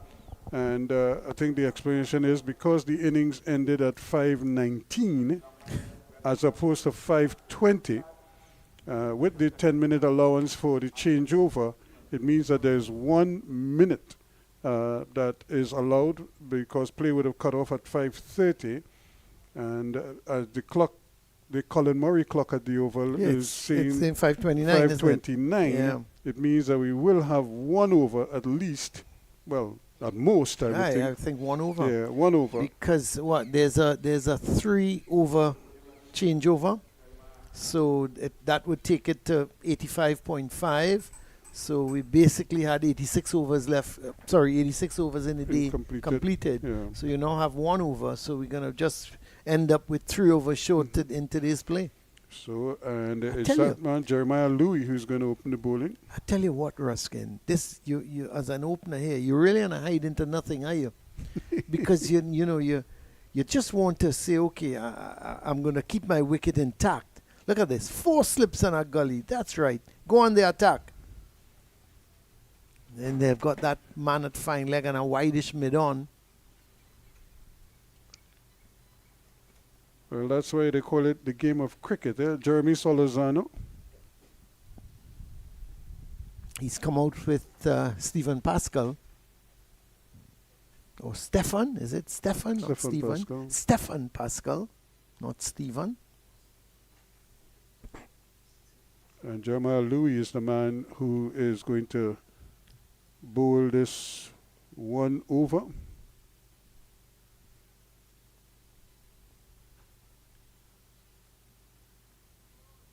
No ball. And no ball, so it's going to extend Not a it great even start. more.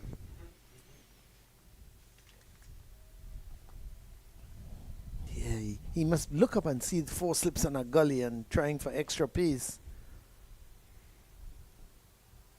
There's nothing wrong with this, the field, Colin, could the Leeward Islands ask the Windward Islands for their new ball? Since you'll only bowl 5 balls. 5 balls with it.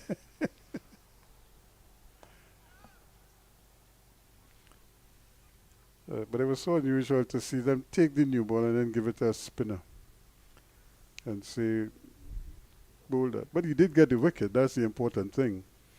Well, Ruskin, unless something strange happens in the next minute or so, Going to penalties. they're going to penalties, but interestingly enough, Erling Haaland has been substituted. Kevin De Bruyne has been substituted. Oh, that's a strong. That's not more no ball. ball. Well. I tell you, that It was plumb. plumb. Let me have a look at that. I'm See where it saying it's pitched. plumb, Yeah, see where it but let me pitched. just have a look at this. Yeah, pitch outside leg. Yeah, probably. just Yeah. probably. I would have to draw the lines on that. But you can't afford to be bowling no ball. You got 6 deliveries. The batsmen are already under pressure, We have 8 now, so he's probably You just know- trying to extend this over for as long as possible. making sure there's not a second over. So maybe even he and all is probably upset that he has to come out to bowl 1 over. Yeah, they must have. I mean, So I'm now getting warm when you tell me that's it. And Solozano is going to pick up a might couple get runs. a second there if he runs quickly. They all count. So Jeremy Solozano has had a pretty good season, hasn't he, with the Volcanoes. and Couldn't he- get into the Trinidad team and went across to the Volcanoes and has he- done well. and erupted.